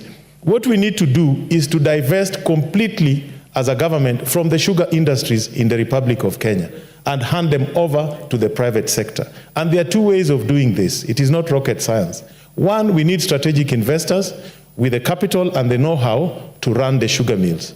And then we need to isolate part of the shareholding and float them through the Nairobi Stock Exchange, through what is called initial public offering. So other public members can own shares in those sugar mills. And thirdly, we need to organize the outgrowers into investment groups so that they too can be shareholders of those sugar mills. We are very sensitive about the so-called nucleus estate. To me, it is lack of deep understanding of how business works. The land should not withhold the privatization of the sugar mills. It is very simple. We need to separate the mill from the outgrower nucleus. The outgrower nucleus can continue belonging to the county government, then leased to the sugar mills on a long-term basis. But the sugar mills should be 100% privatized and given out to investors so they can be modernized. We have no business having multiple sugar mills in very uneconomic areas. If you go to Brazil, sugar mills that are privately owned have their own railway stations. Even here in South Africa, if you go to KwaZulu-Natal, the mills have their own railway lines that transport the sugar, they organize the farmers, they do their own research. Government should only restrict itself to doing sugar research and regulating how the market works. But we have no business as a government being in the sugar mill. Today, the proposed privatization has stalled in court. Why? Because of politicians. Some politicians have organized themselves from Western Kenya, incited some farmers, and gone to court to stop the privatization so that they can continue stealing.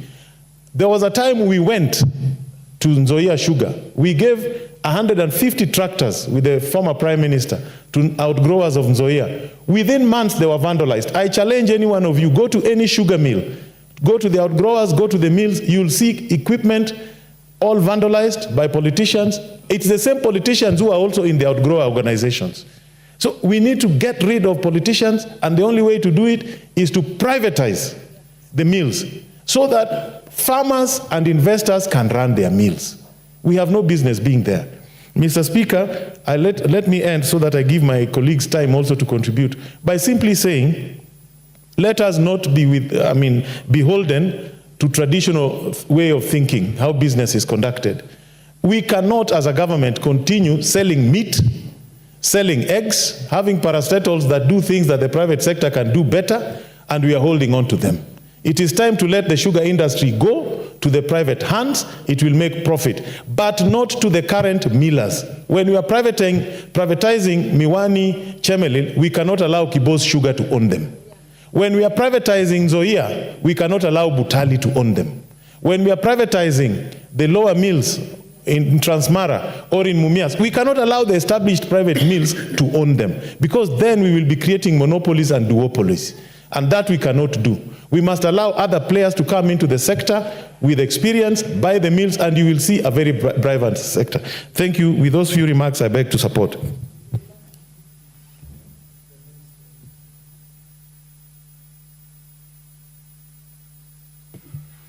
Honorable Ruth Odinga came after Honorable Bensouda. Joyce and Honorable Bensouda came after Honorable Beatrice Kemei. But I like the name Ruth Odinga. I want Ruth Odinga to speak because she's a farmer. Thank you, Mr. Speaker.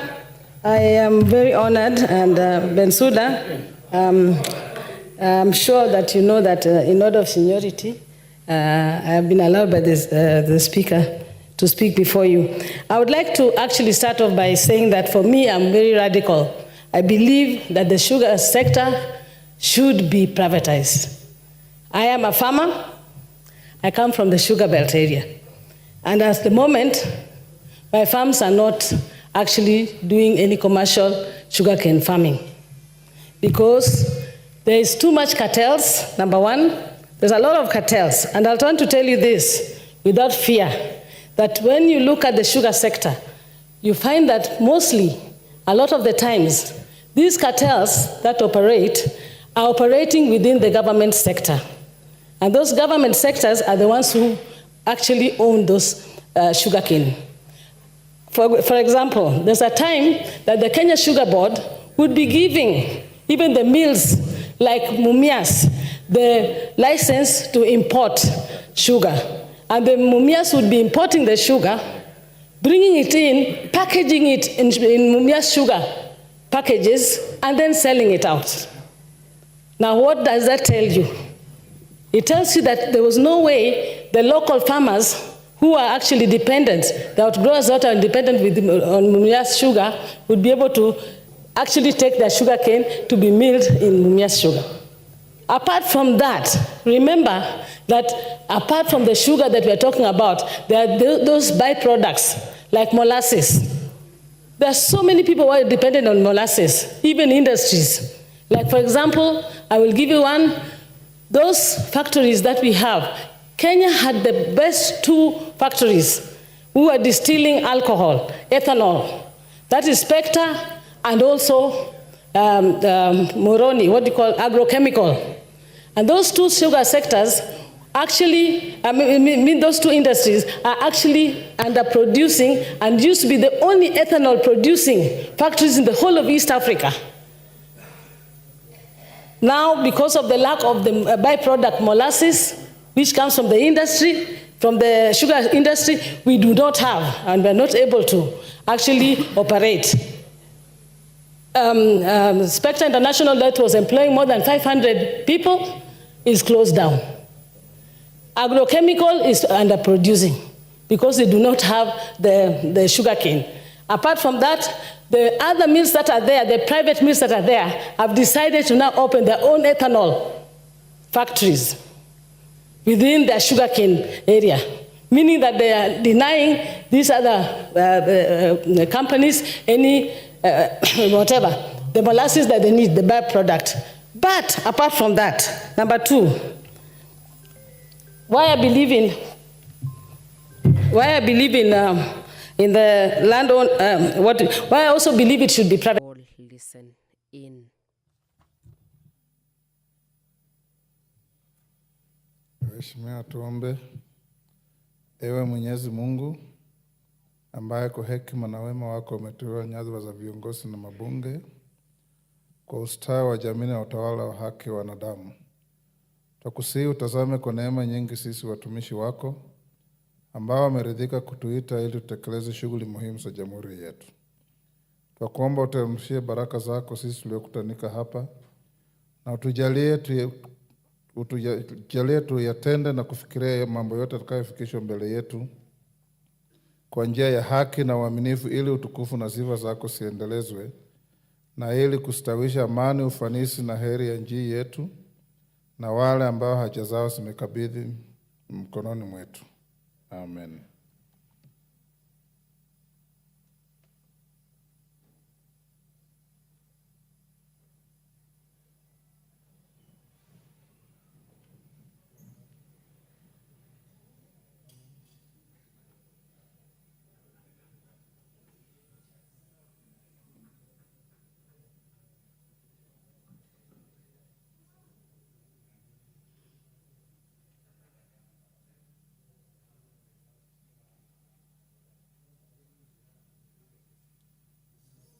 Sergeant, ring the quorum bell. Where's the leadership today? You are an invitation.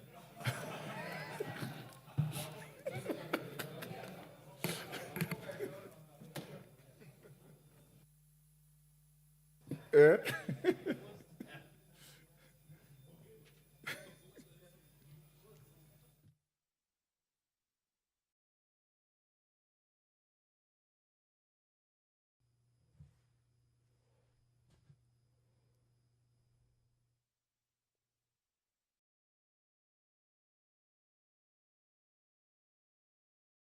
And having not achieved quorum for the commencement of the House this afternoon, that is pursuant to Standing Order 34, the Speaker of the National Assembly has asked for a quorum bell to be rung to allow members of Parliament to walk into this afternoon session.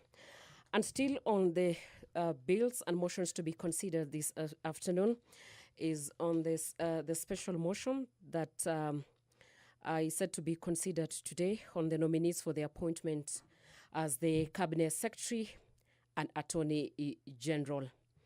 And taking into considerations the finding of the committees on appointment on its third report on the vetting of the nominees for the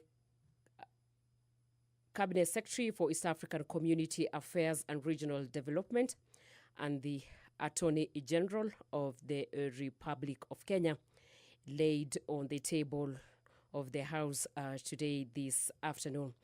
The House approves the appointment of the following, that is Madam Beatrice Askulmo as the Cabinet Secretary for East African Community Affairs and Regional Development, and Madam Dorcas Agik Odwor, Senior Counsel, as the Attorney General of the Republic of Kenya.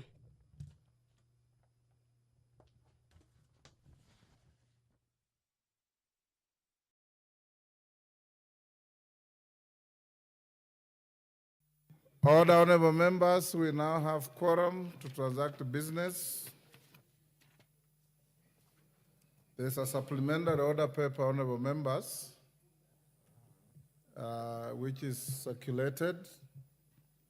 I want us to rearrange the order paper as follows. After orders 1, 2, 3, 4, 5, and 6, we will go to order number 8, put the question. Order number 9, put the question. Then go to order number 11. I'll assign. Yes. We'll go to order number 11, special motion on the 2 nominees to cabinet. I will assign that motion 1.5 hours, or between 1 and 1.5 hours. Those who will be given an opportunity to speak I'll ask you to agree to limit the time to 3 to 5 minutes, whatever you agree. 3 minutes. Yes, so that we can finish that. Then those with the statements to ask or to be responded to will come back to that at order number 7 after order number 11. Okay, clerk.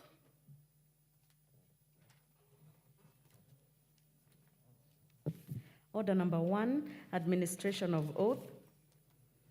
Order number 2, communication from the chair. Order number 3, messages. Yes, sit there.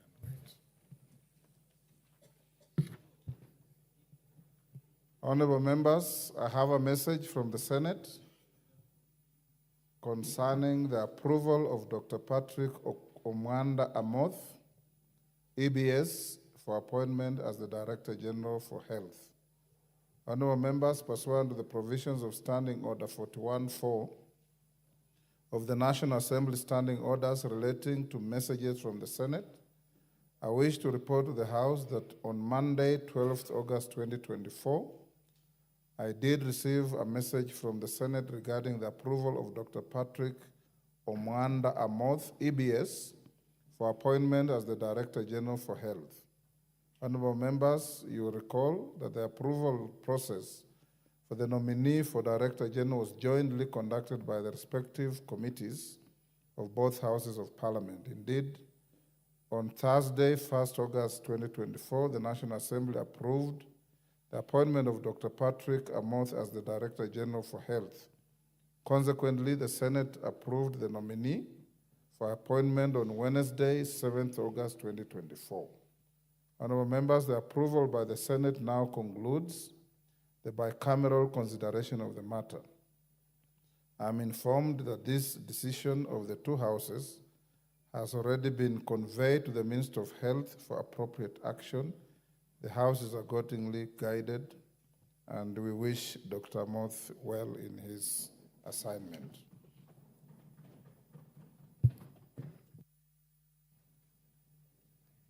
Order number 4, petitions. Order number 5, papers.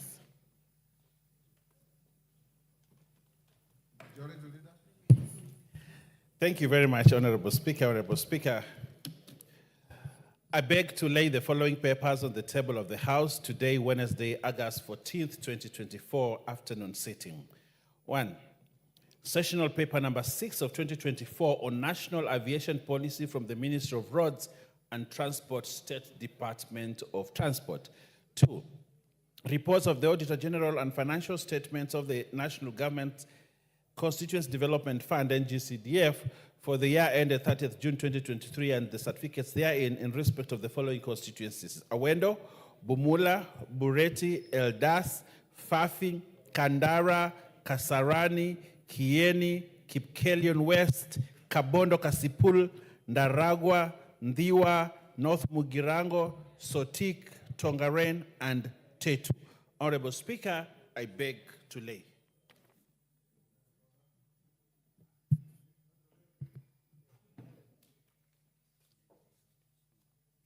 Order number 6, notices of motion.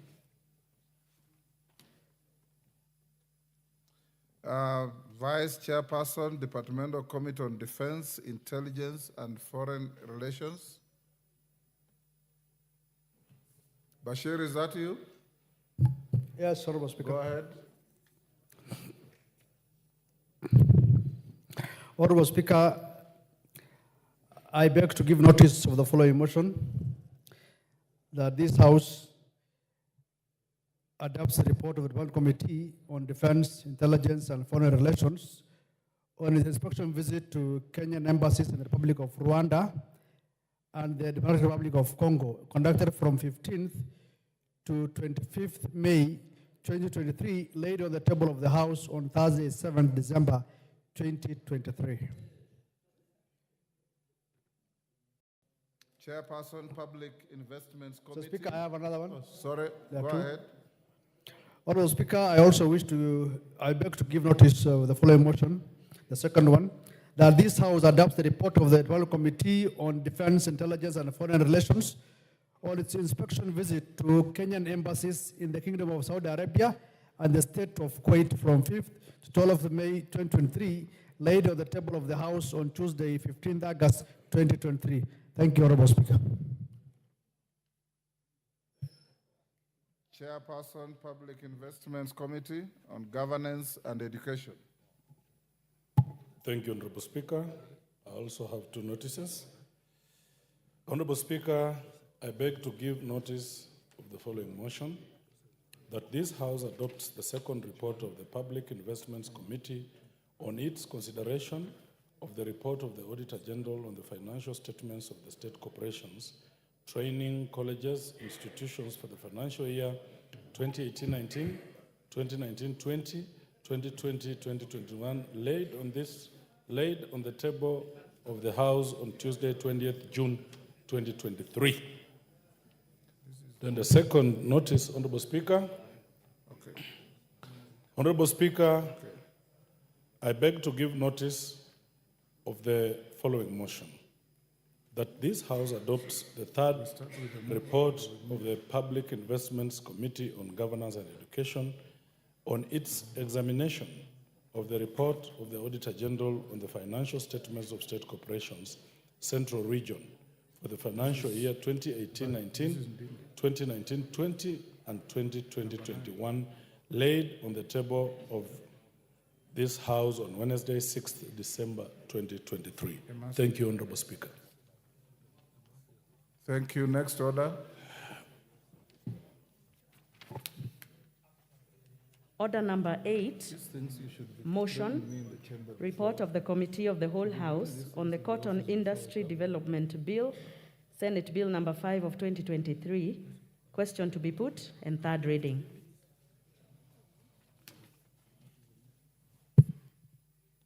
Order, honorable member, take your seat.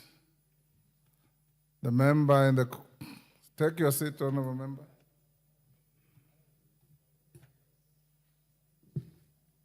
Honorable members, at order number 8,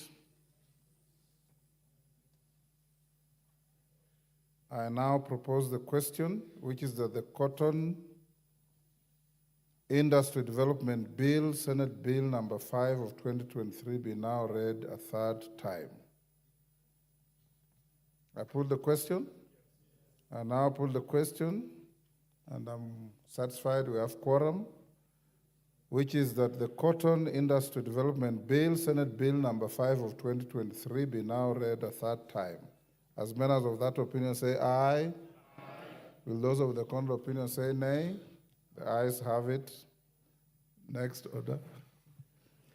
A bill for an act of parliament to provide for the regulation, production, value addition, marketing, and distribution of cotton in Kenya and its products, establish the Cotton Industry Development Board, provide a framework for cotton farming, ensure value addition to cotton and its related products, and for connected purposes. Thank you. Before I put the next question, I don't see Ndindi Nyoro. Is Mary Mase, are you handling this? Yeah? Okay, fine. Members on their feet, take your seats. Take the nearest seats. I'll now put the question at order number 9. Pardon? Call it first. Yes.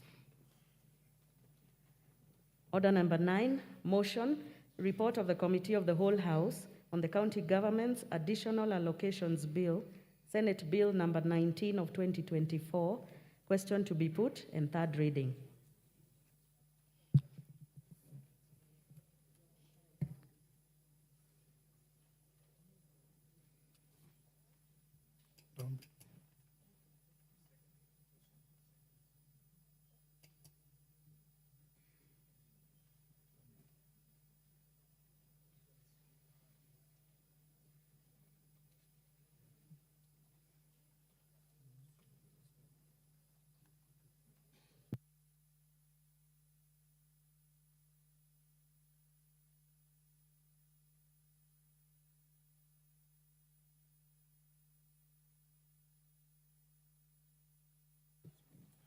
Honourable members, I'll now put the question at order number 9, which is that this House do agree with the report of the Committee of the Whole House on its consideration of the County Government's Additional Allocations Bill, Senate Bill number 19 of 2024.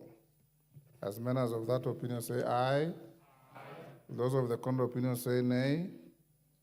The ayes have it. Mover. Honorable Speaker, I beg to move that the County Government's Additional Allocations Bill, Senate Bill number 19 of 2024, be now read a third time. And I also request Honorable Abilianga to second. Thank you, Honorable Speaker. I second. Thank you. I now propose the question, which is that the County Government's Additional Allocations Bill, Senate Bill number 19 of 2024, be now read a third time. I now put the question, and I'm satisfied we have quorum. Order, Kaimenyi. Order. Kailemia, sorry. Not Kaimenyi, Kailemia. In fact, she was my yearmate at the university. Honorable members, I now put the question, which is that the County Government's Additional Allocations Bill, Senate Bill number 19 of 2024, be now read a third time. As members of that opinion say aye. Aye.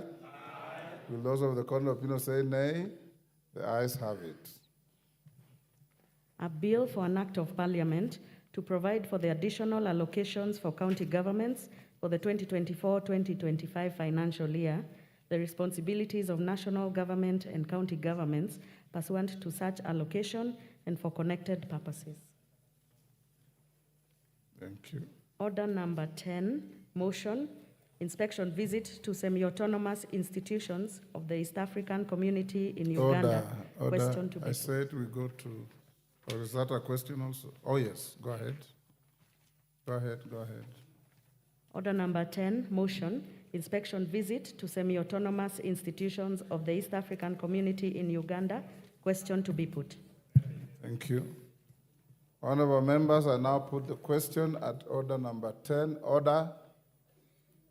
Order, member for Kipipiri. Which is that this House adopts the report of the Committee on Regional Integration on its consideration of the inspection visit to the semi-autonomous institutions of the East African community in Uganda, laid on the table of the House on Wednesday, 29th November 2023. As members of that opinion say aye. Aye. Will those of the contrary opinion say nay? The ayes have it. Next order. Order number 11, special motion, consideration of nominees for appointment as Cabinet Secretary and Attorney General.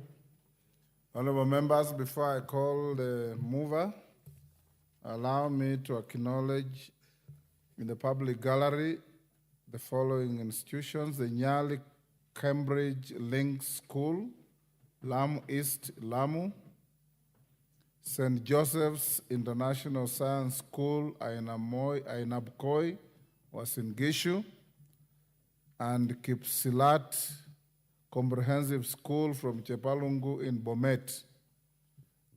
I've been requested by Honorable Mandazi to welcome the school from Chepalungu. I'll give you 1 minute, and Honorable Rueda, also 1 minute. Start with Honorable Mandazi. Thank you so much, Speaker, for the opportunity you've given to me. So I welcome all our learners to the Parliament building so as to observe the proceeding and what we do as members of Parliament. I would like to encourage them that they work hard, because if you work smart one day, one time, you will be here. You will be a leader in the future who comes here to legislate, to see the process of making budgets. Of great concern, Mr. Speaker, is this particular school from my constituency. It's dear to my heart. It is at the lowest zone of my constituency. Suffering, Mr. Speaker, simply to mention, because I was there just 2 weeks ago and I told them they should come here so that they see what happens. Completely, it has no road accessibility.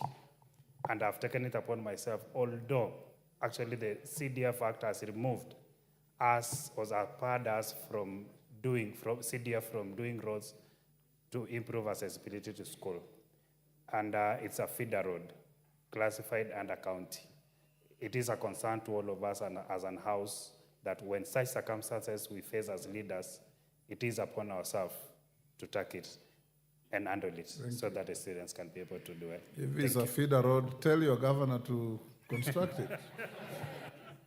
That is the work of the governor. Rueda, 1 minute. Asante Bwana Spika, kunipatia mimi nafasi nami niwakaribishe Cambridge School hapa Bunge. Nataka nirekebishe kidogo, vile mimi nimetoka Lamu, imeonekana hii school imetoka Lamu, lakini hii school imetoka Mombasa, Nyali. Nawakaribisha sana hapa. Mimi tu ndio niliwatafutia nafasi ya kuja kwa sababu niliomba, waliona nimewaleta Walamu wengi. Sasa na wao kuna mtoto wa dadangu ako hapo Jamil, naye akasema nataka aje Bunge. Ndio walimu wao wakaorganize wakaja hapa kwa trip. Karibuni sana. Someni, nyinyi ndio viongozi tunasema wa kesho. Hapo kwenu tupate president, marais, magavana, wabunge, speaker. Najionea hapa. Najua wengine wanataka kuwa mawakili. Tunaambiwa the sky is not the limit sahihi. Karibuni sana, kila laheri. Najua ni shule nzuri, ina sifa kochokocho, walimu wazuri, wanafunzi wana discipline nzuri. Tunaifurahia. Asanteni, kila laheri. Karibuni sana Cambridge Primary School. Thank you. Thank you on behalf of the House, and on my own behalf, I welcome those 3 schools to Parliament. Now, at order number 11, we now have 6 minutes to 3. We will put the question at 4:15. I invite the mover, Honorable Junet. Once it's moved and seconded, Junet, if you can move in 5 minutes or so, then Owen Bayer, you will second. We propose the question. Members will be given 3 minutes each. Thank you, Mr. Speaker. Honorable Speaker, I beg to move that this House adopts the 3rd report of the Committee on Appointments on the approval hearings of nominees for appointment as the Cabinet Secretary for East African Community Affairs and Regional Development and Attorney General of the Republic of Kenya. Honorable Speaker, this report contains the proceedings of the Committee on Appointments relating to the approval hearings of the following 2 persons for appointment as Cabinet Secretary for East African Community Affairs and Regional Development and Attorney General of the Republic of Kenya, as forwarded by His Excellency the President on 30th July 2024 and communicated to the House by the Speaker on 31st July 2024. Mrs. Beatrice Askul Moe, CS for East African Community Affairs and Regional Development, and 2, Mrs. Dorcas Agik, Odong, Odwor, OGW, EBS, Senior Counsel, Attorney General of the Republic of Kenya. Subsequently, the Honorable Speaker referred the CVs of the nominees to the Committee on Appointments for approval hearings in accordance with Section 6 of the Public Appointments Parliamentary Approval Act, CAP, and Standing Orders 2044 of the National Assembly, Standing Orders. Further, the Clerk of the National Assembly notified the nominees, Mr. Speaker, and the public that the committee will conduct the approval hearings on Friday, 9th August 2024 at the Mini Chamber County Hall, Parliament Buildings. Honorable Speaker, the committee also invited the public to submit memoranda by way of written statements on oath, affidavit, on the suitability of the nominees. To this end, the committee received 4 memoranda. 1 was hand-delivered and 3 submitted by email. Section 6(9) of the Public Appointments Parliamentary Approval Act provides that any person may, prior to the approval hearing and by written statement on oath, provide the clerk with evidence contesting the suitability of a candidate to hold the office to which the candidate has been nominated. Honorable Speaker, out of the memoranda submitted, only 1 complied with Section 6(9) of the Act, while 3 were not in the form of affidavits and hence did not meet the requisite threshold. A detailed analysis of the memoranda is contained in Chapter 3 of the report. Additionally, it is not worthy that for memoranda that did not meet the requirement of the law, the committee converted them into questions, and the members of the committee examined the nominees on all the questions from the public as evidenced by the report.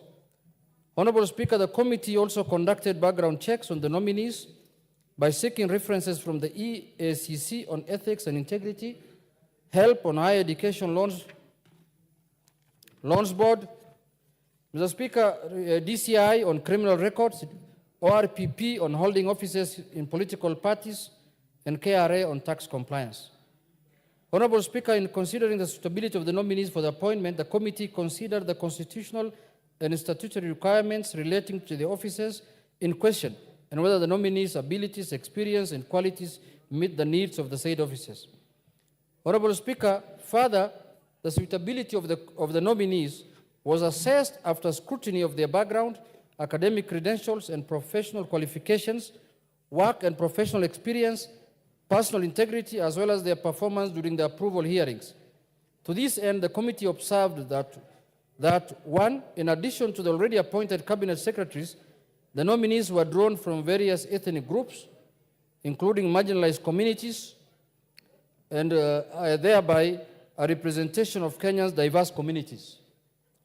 The nominees demonstrated an understanding of the mandates of the office to which they were being nominated. They articulated clear visions for the offices. Mrs. Beatrice Askul Moy is a career civil servant with vast experience in social governance and of arid and semi-arid lands. Ms. Dorcas Agik is an advocate of the High Court of Kenya with over 15 years' experience as a distinguished legal practitioner, hence meets the requirement for nominations as Attorney General enshrined in Article 1563 and 166 of the Constitution. She has served for over 30 years in the public service and exhibited a great sense of the roles of the Office of the Attorney General. On behalf of the committee, Mr. Speaker, Honorable Speaker, allow me to thank the nominees for offering themselves to the country and also thank the Office of the Clerk.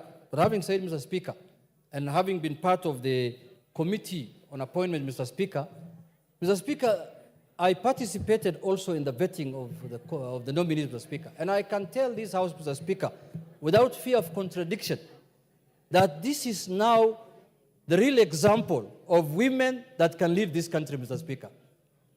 Distinguished women, women who have prospered in their career, Mr. Speaker.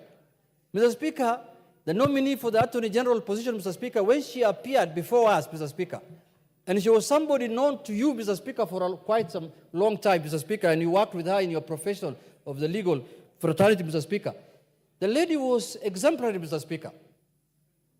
If the President has rewarded, Mr. Speaker, merit, Mr. Speaker. Somebody who deserves a job, Mr. Speaker, then it was in the appointment, in the nomination of Mrs. Dorcas Oduor, Mr. Speaker, as the Attorney General of the Republic of Kenya. Mr. Speaker, that lady had vast experience in the field that she has been sent to serve, Mr. Speaker. She knew everything, from legal matters to treaties to all kinds of things that we questioned on her, Mr. Speaker. The exemplary work she has done in the ODPP, Mr. Speaker. I think, Mr. Speaker, this is a good example of women. Now, I am convinced that women can lead this country, Mr. Speaker. When I saw the interview of that lady is when I got convinced from that day that we can accept women leadership now, because we are always men chauvinists, Mr. Speaker. Men chauvinists. Now I've agreed that women is a good example of a leader, is a good example of a person who can be trusted with an office, Mr. Speaker, that deserves to be trusted to a woman, Mr. Speaker. Mr. Speaker, there is, Honorable Shakil is making noise here saying that why am I not appreciating my wife, Mr. Speaker? Mr. Speaker, my wife is known in my constituency because she campaigns for me and she's a distinguished leader in her own right. But today we are discussing the appointment of the Attorney General and Mrs. Beatrice School, Mr. Speaker. Mrs. Beatrice School, Mr. Speaker, is somebody known to me. She was in our election board. This is a lady who has shown how you can come from the bottom of the pyramid and go far, like today being our cabinet secretary in this country. Mr. Speaker, no, bottom up is another case. But this one is a bottom up for a different matter, Mr. Speaker. Mr. Speaker, this lady also has shown this country that women from minorities, women from marginalized communities can also be leaders in the country, Mr. Speaker. This country is very proud today, Mr. Speaker. If the House approves these two ladies, Mr. Speaker, we will be sending a message to this country and to the international community that we have women of high standard, women of integrity, women who can lead this country and even lead international organizations, Mr. Speaker. When I saw Dorcas Agik speaking, Mr. Speaker, she reminded me of Amina Mohammed, Ambassador Amina Mohammed, Mr. Speaker, who was a friend to me. Distinguished, a cabinet secretary who served in the former regime, Mr. Speaker. Mr. Speaker, I urge this House that let us not take a lot of time in discussing these two women. These are women of high caliber, high standard. These are women who can lead this country at any time, Mr. Speaker. So with those few remarks, Mr. Speaker, I support and I request the House to support the committee's recommendation to approve the two nominees, Mr. Speaker. With those few remarks, I call upon the Deputy Majority Leader, Honorable Owen Baya Yah, to second the motion, Mr. Speaker.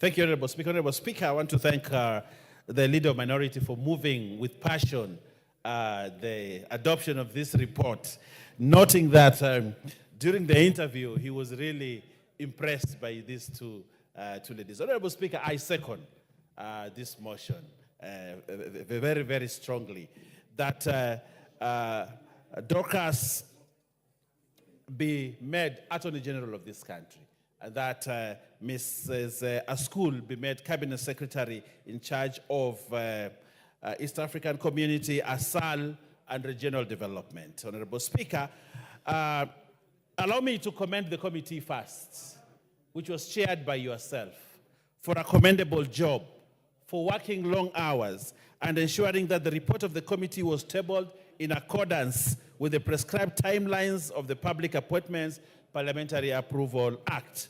Honorable Speaker, the committee, which worked many hours, undertook intensive scrutiny of the evidence that was tabled before the committee. Honorable Speaker, I want to confirm to this House that Kenyans of all walks of life participated in the vetting and interviewing of these people by bringing in very many memorandums and questioning many things, which also shows the growth of our democracy and constitutionalism in this country. Honorable Speaker, the public participated. So if there is any issue about public participation, they participated vigorously in terms of vetting and in terms of ensuring that we got the best. Honorable Speaker, also, we ensured that government institutions like the EACC, KRA, HELB, DCI, and ORPP also brought in information to support the vetting and the committee during that time. Honorable Speaker, I would like to zero in on one candidate, Beatrice Askul Moe, from the marginalized community, a Turkana, who started from down there, from a trade certificate to those small documents, and rose until she got a degree, she got a master's. You can see growth in the education of this lady until she became a CEC, a county executive committee member in a county. And she ran a whole department, several departments. You can see even ODM at one time appointed her as one of the members to nominate the running mate of their candidate last time. So you can see a lady grounded properly in governance. You can see a lady grounded properly in public service. You can see a lady that is enthusiastic about serving her country. Honorable Speaker, I think we have the right candidate for the job. All she's required to do, settle in and serve Kenyans, notwithstanding where she is coming from. So I would like to ask this House, as we approve this lady, as we approve Mrs. Beatrice Askul Moe to be the Cabinet Secretary in charge of East Africa, she will be our top diplomat within East Africa. She will be our link between the regional government and the national government. Honorable Speaker, we have the right person, and I would like to request this House to support Beatrice Askul to be appointed as Cabinet Secretary in the Republic of Kenya. Honorable Speaker, Ms. Dorcas Agik Odwor, very impressive CV, one of the best in terms of law practice, one of the best in terms of law within the public service, one of the best in our court systems. She worked once at the Attorney General's office. She has experience, both national and international. A person that we can rely on to advise the head of state in terms of law. A person that we can rely on as Parliament also to advise us in terms of legislation. Someone who will not sit at our legal drafts and look at them without making an input that is positive, that will help this Parliament to actually improve on legislation and the quality of legislation that comes out of this House. Honorable Speaker, Dorcas Agik Odwor is that person that I would like to see her sit in the state law office as the Attorney General of this country and assist us and assist the President. Her job is cut out for her, Honorable Speaker. Her job is cut out well for her. You know, Honorable Speaker, as government has lost so many cases in courts. We know, Honorable Speaker, even Parliament has been challenged. Many instances where government is embarrassed because a law has come here and it has gone to court and knocked down. We want to request Dorcas Odwor, if she is approved by this House, and I want to urge members that we approve her, that she improves on the quality of laws in this country and the advice that she gives the heads of state and all other government, so that government stops losing cases. We have huge bills running almost $1 trillion because government has lost cases and the government has to pay. Honorable Speaker, lastly, I want to say this and to pay glowing tribute to your leadership during the vetting process. You stood out as a nationalist, as a Kenyan who loves this country, and guided us very well during the sessions. Even when it has to take many hours, even when you had to take a break to attend to other matters, but you were there punctually on time. Sometimes you came and embarrassed us earlier than ourselves, and yet you are busier than us. But I want to thank you, pay glowing tribute to your leadership, and for guiding us and for ensuring that this country has the right cabinet. I want to thank you, Honorable Speaker. I want to thank members for listening to us, but I also want to ask you that together we approve these members so that the cabinet of Kenya can now sit, transact business, and we take this country to the next level. I thank you, Honorable Speaker, and I second. Thank you, Honorable Mbaya. I now propose the question, which is that taking into consideration the findings of the Committee on Appointments in its third report on the vetting of the nominees for appointment as Cabinet Secretaries for East African Community Affairs and Regional Development and Attorney General of the Republic of Kenya, laid on the table of the House today, Wednesday, 14th August 2024, and pursuant to the provisions of Article 152.2 and 156.2 of the Constitution and Sections 3 and 8 of the Public Appointments Parliamentary Approval Act, Cap 7F, this House approves the appointment of the following persons. 1, Ms. Beatrice Askul Moe as the Cabinet Secretary for the East African Community Affairs and Regional Development, and 2, Ms. Dorcas Agik Odong Odwor, Senior Counsel OGW, as the Attorney General of the Republic of Kenya. Onyango Koyo. Thank you very much, Honorable Speaker, for honoring me the opportunity. I want to take this opportunity to thank the Appointment Committee. 3 minutes or less. To thank the Appointments Committee for doing a meticulous job in approving the appointment of these very serious ladies. Beatrice at school, I have known her through the party levels, and she's a serious, level-headed girl. But I want to speak seriously about the incoming Attorney General of Kenya, Dorcas Agik Odong Odwor. Dorcas Agik Odong was born in Sido East, Northeast Kano, Miwani Division, Moroni constituency, but at a later point she met a man of love of her time, Engineer Odwor, and they got married and settled in Alego, Siaya County. So while we congratulate her from Moroni, we want to make it ample clear that she now belongs to Siaya County and not Kisumu County. And that Kisumu County... Koyo. Dorcas Agik belongs to Kenya. To Kenya. Yes. Yeah, thank you very much, Honorable Speaker, for the correction. But because we are living in a political world where people are scrambling for resources, I want to make it clear that while we thank God and we thank the appointing authorities for Dorcas, because Dorcas has worked in a serious challenges throughout her life. Dorcas was meant, if there was no political games, was meant to have been the first DPP in this republic. Those people in the legal fraternity knew when the interviews were done who qualified to be the first. And even the Honorable Speaker knows the truth. Later on, she was supposed to have been the second one. She was cheated out of it. I'm happy and thankful to God that finally the rulers of this world have found a serious person. And I urge them that they leave her latitude to practice her legal prowess without being advised. Let her be the advisor. Equally, while I thank them, I want to sound to those appointing authorities that Kisumu County is still waiting for their chance. During 1992, the late Nyachai rejoined Moi, and they agreed on the way forward. So when Moi did not honor it, he confronted Moi and said, the Kisis are asking for Litana. Litana is special meat. So we are also asking that we also part of this country, Kisumu County, they are sending me to ask for their Litana. Thank you very much, and God bless.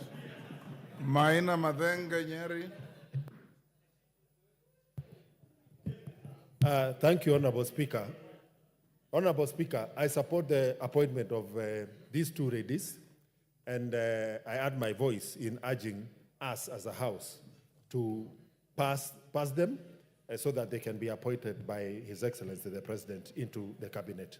Honorable Speaker, I think this is one of the areas where the President and this House will have performed quite well in terms of the improved gender parity in the Cabinet. And the other aspect, Honorable Speaker, is the widening up of the space in terms of participation of Kenyans from different persuasions in the Cabinet and in the top leadership organ of the country.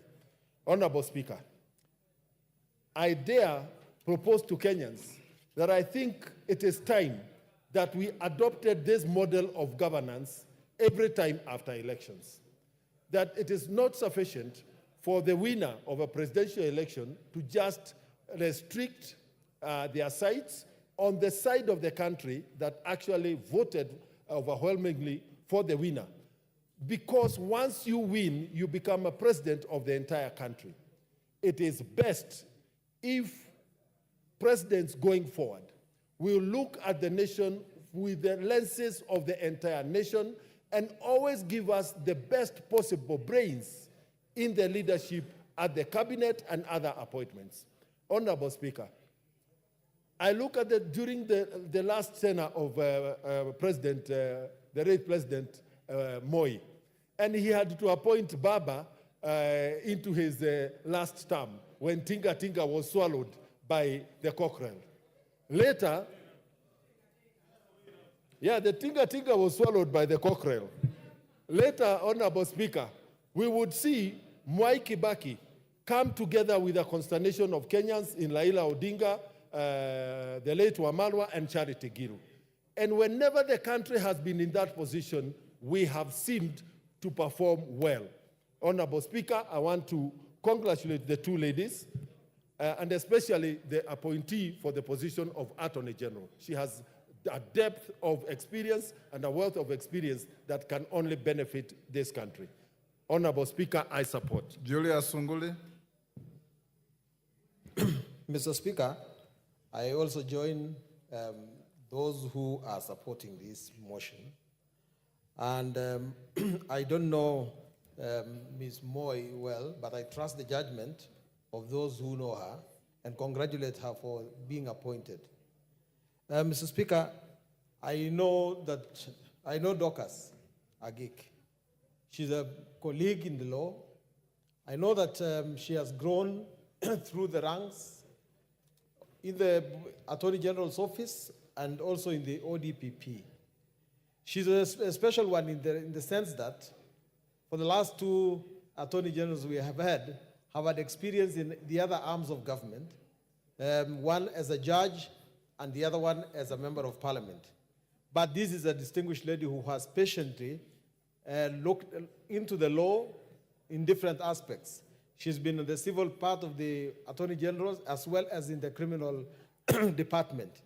I know that a lot rotates around the office of the Attorney General, and we as lawyers are looking for a head of the bar who understands us. I know that there is a lot that is going to be coming to this house that needs to be observed by the Attorney General. I know that the Attorney General needs to advise government, especially on what is right and what is wrong in financial transactions. We hope, and I join my colleague who says, we hope that the government will take the advice of the Attorney General and not the other way around. Because it so happens sometimes, Mr. Speaker, that Attorney Generals have to say things that the executive does not like.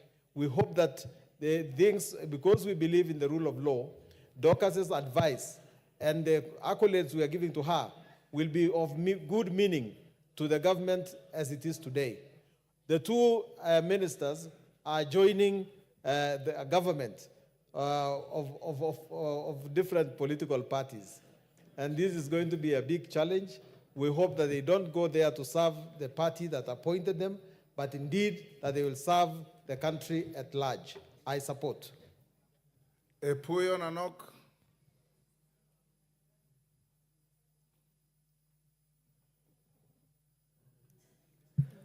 Thank you, Honorable Speaker, for giving me a chance to weigh into this motion.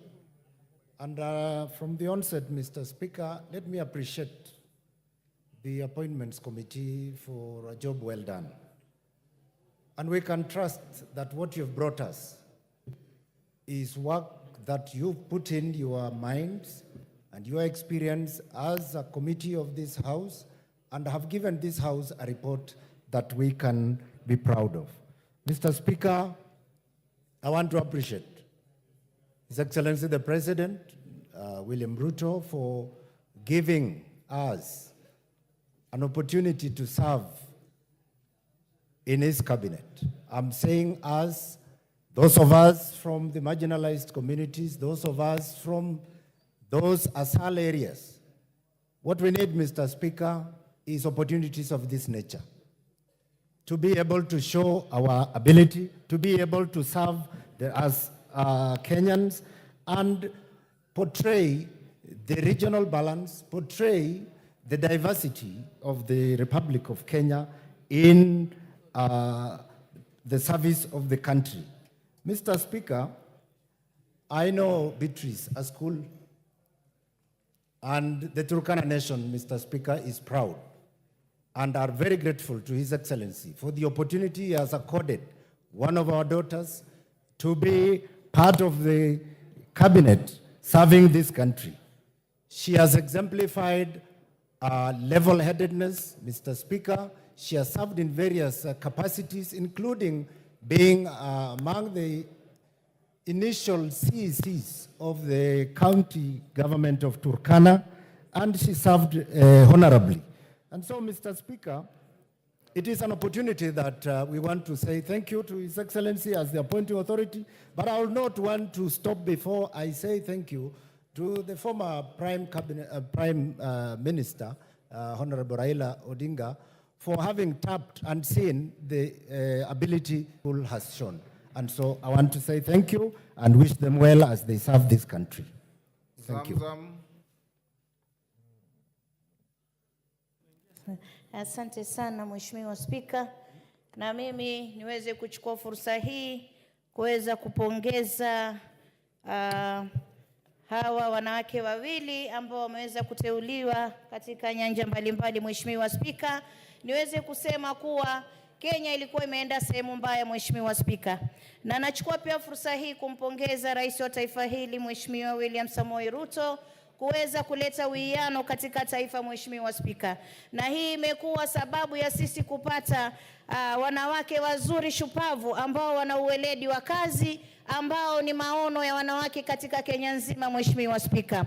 Na pia tukizingatia zile thuluthi tatu ambao tulikuwa tunatafuta kama kina mama, mimi na hakika kuwa hawa kina mama, Mheshimiwa Beatrice na Mheshimiwa Dorcas, watafanya kazi zao kulingana na katiba, Mheshimiwa Spika. Na sisi tunasema palipo na uongozi wa kina mama hata maji huwa yanapanda mlima, Mheshimiwa Spika. Kwa hiyo nachukua fursa hii kuwapongeza hasa ile kamati ambayo iliweza kuwateua, ile kamati ambayo iliweza kuwapitisha, Mheshimiwa Spika, na nipende kukushukuru sana, niliweza kufuatilia kwa kina, na nikushukuru Mheshimiwa Spika, vile ulivyokuwa unapeleka mambo hayo, ulikuwa unapeleka kwa uweledi sana, na hukuangalia hivi ama vile uliangalia ule msimamo ambao wale walikuwa nao na mkawapitisha, Mheshimiwa Spika. Kwa hiyo mimi naombea dada zangu, nawaambia mshike kasi, mjenge taifa, msiweze kulemea upande mmoja, mfuate sheria ili tuone uongozi wa kina wanawake unaleta mabadiliko katika taifa. Na Mheshimiwa Spika, mimi naombea Mungu awaweze kuwapa nguvu na gari ya kuweza kufanya kazi bila kuangalia huku na kule. Asante sana Mheshimiwa Spika. David Ocheng.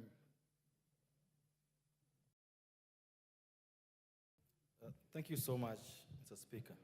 Mr. Speaker, I followed the proceedings of this vetting, and I can tell you, because you don't watch yourself, your committee enjoyed this vetting these two ladies compared to what we saw the other week, because these two ladies were grace, candor, honesty, heartfelt answers. We watched them, and we believe, Mr. Speaker, that these were right nominations. Mr. Speaker, since when I was 17, the first election, every candidate for president talks about Singapore and South Korea and Malaysia. I heard that year, President Moi himself, Baba Raila Odinga was a candidate at that time, and they were saying, we want to build a South Korea. I heard the same stories in 2002 between Kibaki and Uhuru Kenyatta. I heard the same stories last election between Honorable Raila Odinga and William Ruto, who is now the president, that they want to build a Singapore. Mr. Speaker, the biggest secret, the distinguishing feature of South Korea, Singapore, Malaysia, has never been the roads they built, not the planes they built, but the energy they put in their character and meritocracy in how government is run. I believe these two ladies, Mr. Speaker, epitomize what public service should look like. And I believe, Mr. Speaker, that in future, if we go this way, then this country can do well. I only hope and pray, because the cabinet is the foremost advisor of the president. The AG is also a foremost advisor of the president for legal affairs. I only pray and hope that other people will not be allowed to come between the advice these two ladies give the president, their dockets, and the decisions that are being made, Mr. Speaker. I believe that Madam Askul can do a good job in the EAC docket, and needless to say, Madam Dorcas is the epitome of competence.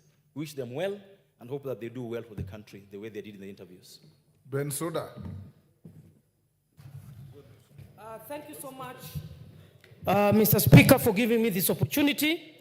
And I would want to stand here foremost very proud of my fellow scholars who are right on track in the world of academia, where Honorable Dr. Joyce Atieno Sogo is found as an academia.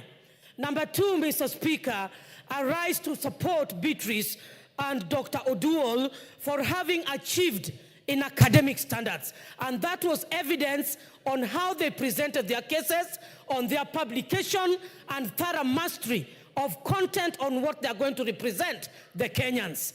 Mr. Speaker, I rise to support the two ladies, and I want it to go on record that I salute, it must be on record, His Excellency Baba Raila Amolo Odinga for the support of the female gender, for the nominee that was exhibited, that gender rule on female is quite fundamental in this country by the President, Dr. Samuel William Ruto.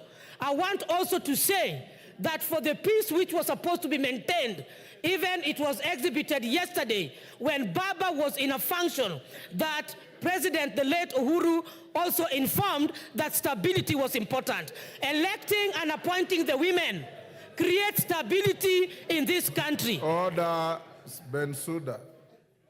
Uhuru Kenyatta is a retired president, is not a president-elect.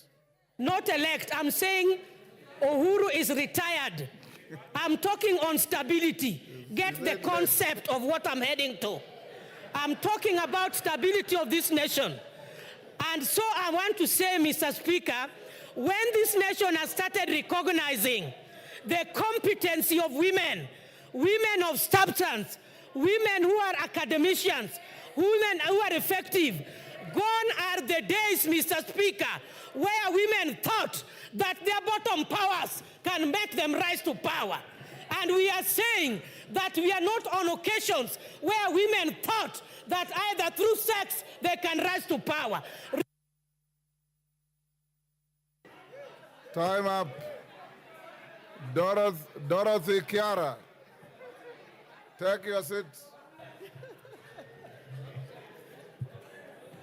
I can't.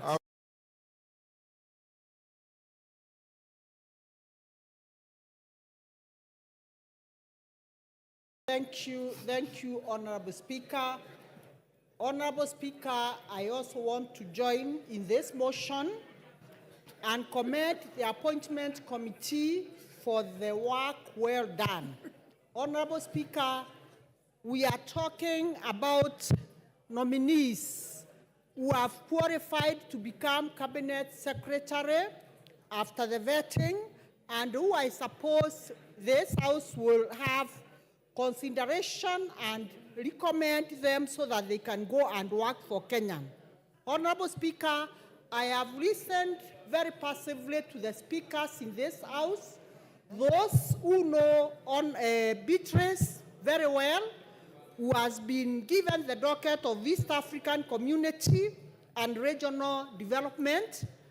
And Honorable Speaker, from what I'm getting and even from watching how she performed in the interview, I am convinced this is the right person for that docket. Honorable Speaker, I also listened to the nominee for Attorney General, Honorable the lady Dorcas Oduol, and Honorable Speaker, I'm convinced she is the right person. And Honorable Speaker, I want to say this very quickly. I heard Honorable Junet talking about if these women, and I want to say for record, Honorable Speaker, women, when given and accorded an opportunity, they can be able to perform much better than even the male counterparts. Honorable Speaker, I'm saying this because it's always said, what a man can do, a woman can do it better. Honorable Speaker, I am saying in the next subsequent nominations, Honorable Speaker, I want... Mishimbogo. Thank you, Honorable Speaker, sir. Honorable Speaker, I stand to support this motion by the Committee of Appointment. Honorable Speaker, from the onset, I want to appreciate His Excellency Dr. William Samoei Ruto for making an history. He has made history today, having nominated the first woman who is going to occupy the position of Attorney General in the Republic of Kenya. That is an history, and I want to say thank you. Second history is to nominate a woman from a marginalized community, the Turkana, the first woman, if approved by this House, to be a cabinet secretary in the Republic of Kenya. Thank you, Dr. William Samoei Ruto, for making history. Honorable Speaker, when we are doing vetting, it was really amazing. Dr. Dorcas Angik demonstrated knowledge even on technical issues on the portfolio she's going to occupy. She also demonstrated the path and a roadmap from where we are and where we want to be as a country.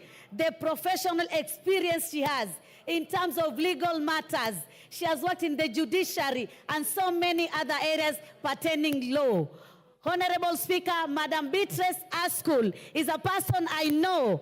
I've been with her in the ODM. She really proved that she's going to bring some measures and strategy to help the communities in the Asal area, having been born and bred in Turkana, being part of Asal area. Honorable Speaker, I think this was the best thing which our president has really done for this country. I know now we are making progress in terms of gender mainstreaming, or rather gender balance. It's now we are feeling the gender disparity which we have been having in this country. I'm so happy that to Bashir. Honorable Bashir. Thank you, Honorable Speaker. First and foremost, I want to appreciate the appointment committee for the thorough job that we have been doing. I watched the vetting process of these two great women during the vetting, and I can attest that you, as a chair of that committee, plus your members, you handled them very well. Coming back to the two great ladies, I want to congratulate them first for making it to the list of being nominated by His Excellency the President. These are two women who have demonstrated that they have capacity, they have knowledge, and the wherewithal to handle what awaits them. The Attorney General nominee, Ms. Dorcas Odwol, is returning back to the Attorney General chambers, having worked there before, and so she understands the role expected of her as the next Attorney General of this country, and being the first woman to also occupy that house. She has all the knowledge and the capacity, and that has been demonstrated. To Beatrice Moe, who comes from Turkana, which is also a marginalized part of this country, and coming from the pastoralist community, I want to also thank the President for nominating the first Turkana woman to be in the cabinet of this great nation of Kenya. I know that Beatrice, having worked in Turkana before, and she started from the lower level and risen to the ranks, has the capacity to perform her duties as East African Community and Regional Development. And I'm sure these two ladies will show Kenyans that they have the capacity to perform even better than most people will think. I want... Carolo Mondi. Thank you very much, Right Honorable Speaker. It gives me great pleasure to stand on behalf of Class of 90, University of Nairobi, to support the nomination of Dorcas Odwor as the Attorney General of the Republic of Kenya. Class of 90, I believe, is the most consequential class in the history of University of Nairobi. We've produced a president and many other leaders in this country. And now we are producing the first female Attorney General of the Republic of Kenya. I did join the Office of the Attorney General with Dorcas, and we have worked closely together for many years, and I have full confidence in our ability to discharge the duties of that office. I'm also very happy to reinforce what Honorable Koyo said, that Dorcas has waited a long time for this opportunity. She should have been our first DPP under the 2010 Constitution if it was not for negative politics. Most recently, we've been working together with Dorcas on establishing a framework criminal investigations law, which we do not have in this country, so as to help in fighting corruption. And hopefully very soon, I did send a request to your office, we will be able to generate a draft of a bill that will regulate criminal investigations in this country. How we train and the qualifications that we require for our investigators, how the process of investigations should be done, and how we can use forensic science and other modern investigative tools in dealing with crime. Secondly, we are also working on nationhood science as a new subject in trying to amend the curriculum so that we could actualize Article 10 of the Constitution as well as Chapter 6. These are some of the matters. I think that draft bill is already with the Budget Committee, and hopefully when she's the Attorney General, we'll be able to move these things forward. Finally, Mr. Speaker, I did request, and I wrote to you, that when an appointments committee gives us the report, it should be a little more detailed. You may recommend a candidate, but you should also give us your observations, whether you have any reservation. Murugara.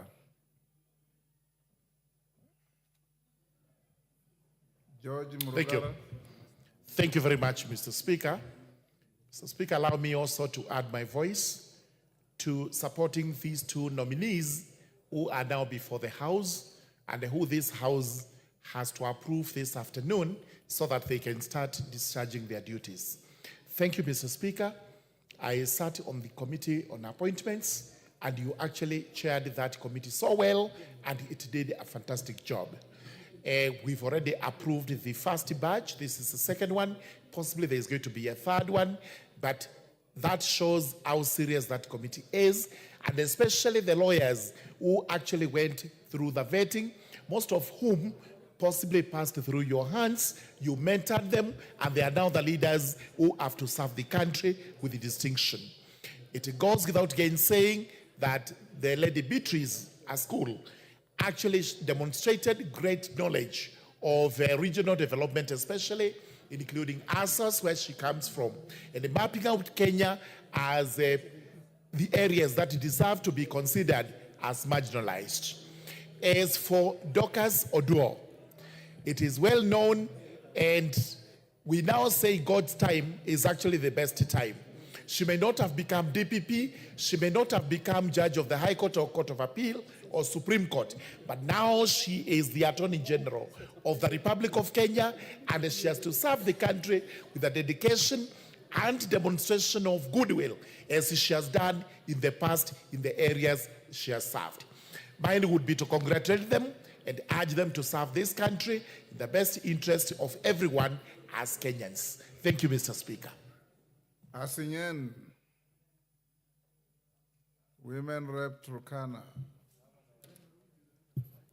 Thank you, Mr. Speaker, for giving me this opportunity to contribute to this good motion. First and foremost, Mr. Speaker, I would like to thank the vetting committee for the good job, for vetting the two great ladies and bringing them to this level. Mr. Speaker, my gratitude goes to His Excellency Dr. William Samoei Ruto for what he has done. One, for opening up a dialogue with the rest of Kenya, and now this is the results we are discussing today, Honorable Speaker. It started as a candid conversation between him and other leaders, and now we are having new names in the cabinet, Honorable Speaker. As the Turkana people, we are very much grateful to His Excellency Dr. William Samoei Ruto. This is the first time a Turkana woman is appearing in the Kenyan cabinet, and we want to say thank you, thank you. Without forgetting His Excellency Honorable Raila Amolo Odinga for rewarding loyalty. Honorable Beatrice School has been a staunch supporter of one Honorable Raila Amolo Odinga. So we want to thank him also for rewarding loyalty, Honorable Speaker. Now, at the moment, Honorable Speaker, I'm a comfortable leader because I can really see we are headed to the right direction. The country is headed to the right direction. If those marginalized communities are now part and parcel of the decision-making table, Honorable Speaker, we now feel like we are also fully fledged Kenyans. So we want His Excellency Dr. Samoei Ruto to continue steering the country towards that unity path so that those that have never had a chance to feel to be Kenyans can feel to be Kenyans. I want to thank Bishop Hamala. Thank you, Honorable Speaker.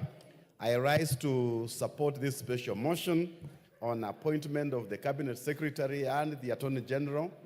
I want to applaud you, Honorable Speaker, for the good work you did with the vetting committee.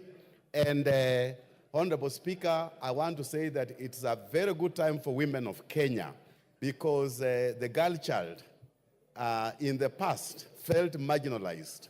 But with these appointments, we are seeing that women are getting into their space. Sometimes it's worrying that the boy child may be getting in trouble. So this is a good signal, good indicator for the girl child. And what I know, Madam Beatrice and the Attorney General, Madam Dorcas, these are great Kenyans.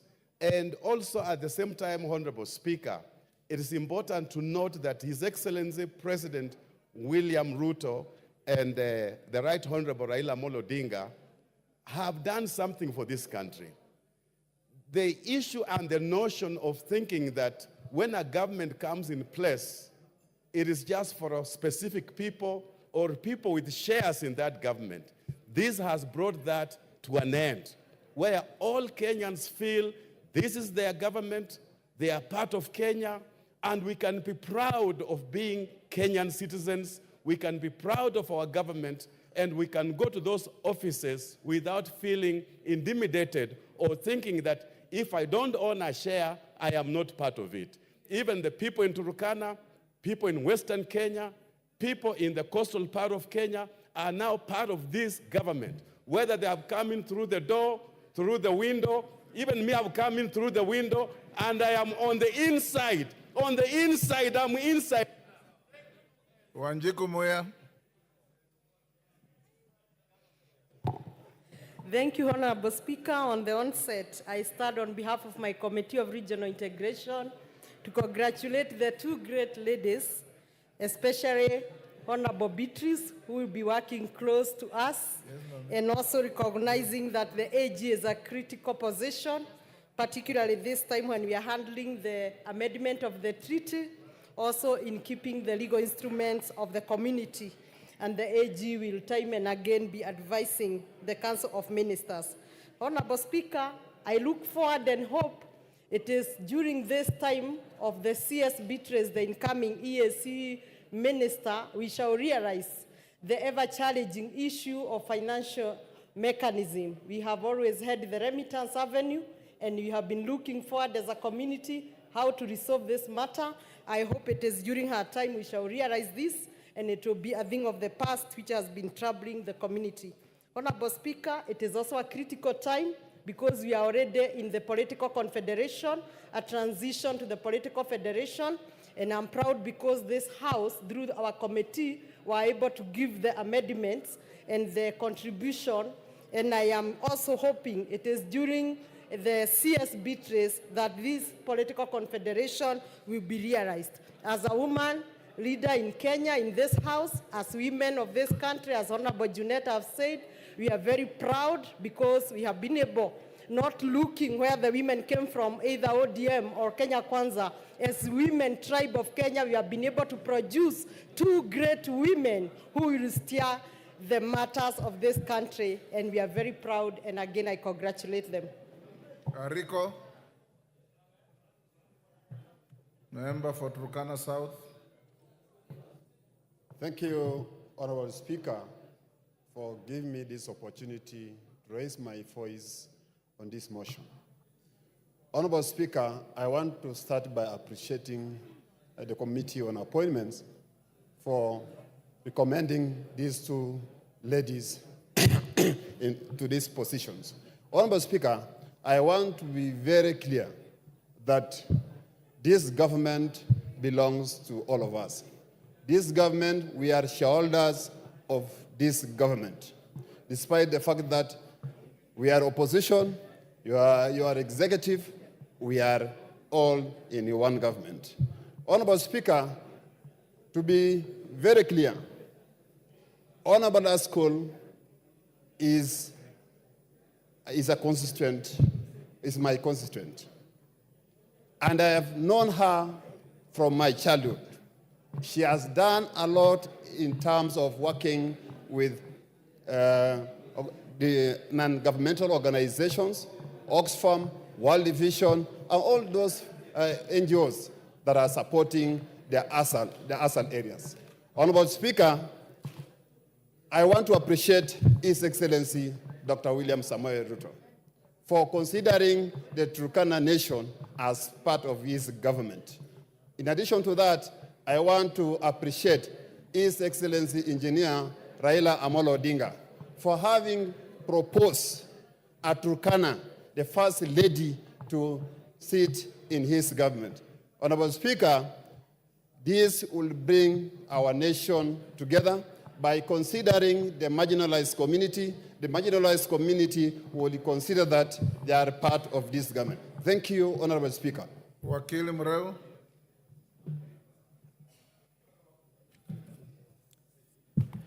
Thank you, Mr. Speaker, for the opportunity to add my voice, in particular on the job well done by the Committee of Appointments led by the Honorable Speaker. Mr. Speaker, sir, I want to, first of all, thank you, in particular, the appointing authority, for proposing these two ladies. And as the Secretary in charge of legal affairs of the UDA party, is in line with our constitution to ensure that we bring as many ladies to areas of leadership as much as possible. And therefore, Madam Beatrice, Madam Dorcas are aligned in our constitution. Second, Mr. Speaker, in particular on the issue about the Attorney General, I happen to know Dorcas Oduor for many years as a commercial practitioner. She joined the AG Chambers as a state prosecutor, as a state counsel. She has grown through the ladder, and therefore, she knows all the cracks and corners in the AG Chambers. Mr. Speaker, the Attorney General Chambers is the largest law firm. It requires somebody who has got the intricacies of the running of that organization. It has one side on litigation, and the other side, it's all the government in terms of the commercial side of the government. And there's no better person to run that organization like Dorcas Oduor. And finally, Mr. Speaker, the broad-based government is not working. If it were not for the proposal for broad-based government, we would not have the qualities and the knowledge of Dorcas Oduor. And therefore, Mr. Speaker, I support the motion. Jared Okello. Honorable Speaker, I thank you very much. Firstly, allow me to congratulate our two gallant heroines. Honorable Speaker, before the ravaging floods of the 60s in Nyando constituency, the family actually lived there. Then they moved to Muhoroni constituency. And therefore, just like Honorable Koyo, I also claim stake. Honorable Speaker, I have known Dorcas, and she is beautiful both physically and mentally. And Honorable Speaker, she has what it takes to run our legal systems in the office of the Attorney General, if given time to operate, Honorable Speaker. The litany of cases being lost in our courts of law against the government, Honorable Speaker, is a testament that there is a disconnect somewhere. Somebody is not being given an ample opportunity to serve this country in that capacity. If there are other people advising the President over and above the advice coming from the Office of the Attorney General, then that has to stop so that Dorcas can be given an opportunity to serve this country that she loves. Honorable Speaker, I have known Beatrice at school. I sit in the National Executive Committee of ODM Party. And she delivers her messages, her thoughts in such a humorous way that leaves everybody shocked by how she does it, Honorable Speaker.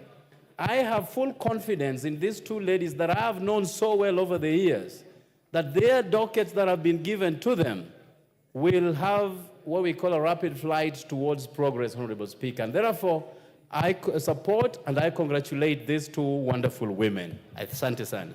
Ferdinand. Thank you, Mr. Speaker, for giving me a chance. On the very first, I want to congratulate the committee for the well-done job to have come up with these ladies. And they were thoroughly investigated, and I found the two ladies actually ranked very well in the committee. Secondly, of course, this is the first time we're going to have a lady as AG of this country. And I think looking at what she has rank and file and what, of course, what she has gone through, I think we're going to have a lady that has been able to do a good job as an AG. And of course, therefore, with that experience and of course, having gone through the rank and file, we are very happy that that is going to be our AG as a lady since independence. Secondly, of course, I want to take this opportunity to thank His Excellency the President for having nominated this lady from a very far-off community. And they are actually my neighbors, and I think the lady too, I think she's going to do a very good job. And of course, when she was vetted again, she knows that she can do a job. And therefore, I take this opportunity to thank the two ladies and wish them well. And of course, to thank the committee for having come up with these ladies for a change in this country. I support. Thank you. Thank you, honorable members. Before I call the next member, allow me to welcome Mobego Comprehensive School from Belgood in Kericho County, who are in the public gallery. Thank you.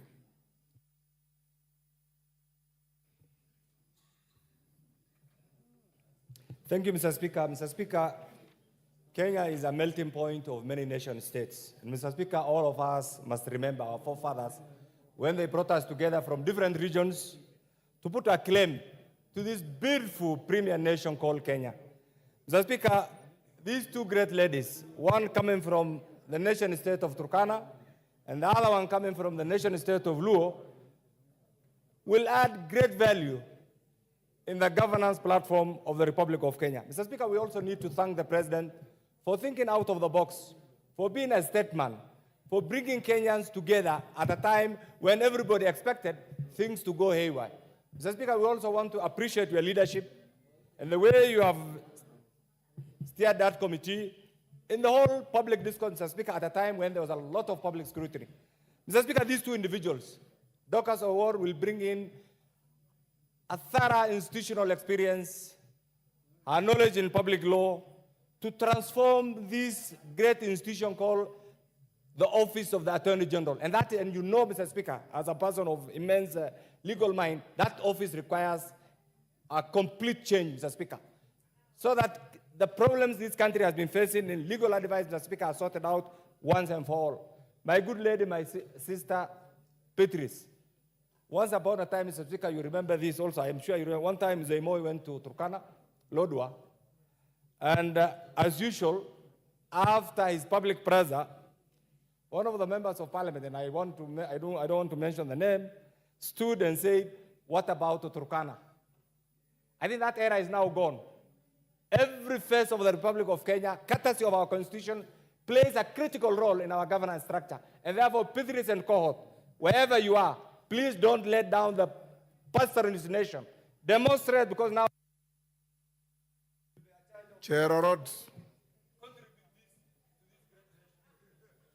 Chair Orot, Joseph. Thank you, Mr. Speaker, for giving me this chance to take time to congratulate the nominees, Dorcas Agik and Beatrice School. Thank you so much, Mr. Speaker, because of especially the perseverance and the patience that the vetting committee had during that time of vetting these nominees. Mr. Speaker, I took time to watch and even observe what was going on. In most cases, Mr. Speaker, you took time. You took time, Mr. Speaker, even to rally behind the committee, and I must congratulate you on that, Mr. Speaker. I want also to congratulate His Excellency the President for endorsing the two names. As my colleagues have mentioned, for the first time in the history of Kenya, we are going to have a lady AG who is going to be the legal advisor of this country, and I want to wish well Dorcas in her new work and new job when we are going to, because we are going to approve. Secondly, Mr. Speaker, this lady Beatrice from Turkana. Mr. Speaker, I want to say that I want to welcome her because I'm in the Committee of Regional Development, and I know when she's going to be approved here, Mr. Speaker, she's going to do her job well. Otherwise, I want also to congratulate the entire members of Parliament also because of the unity that we have together and the way we have been working, Mr. Speaker. Thank you so much, Mr. Speaker. Lillian Kogo.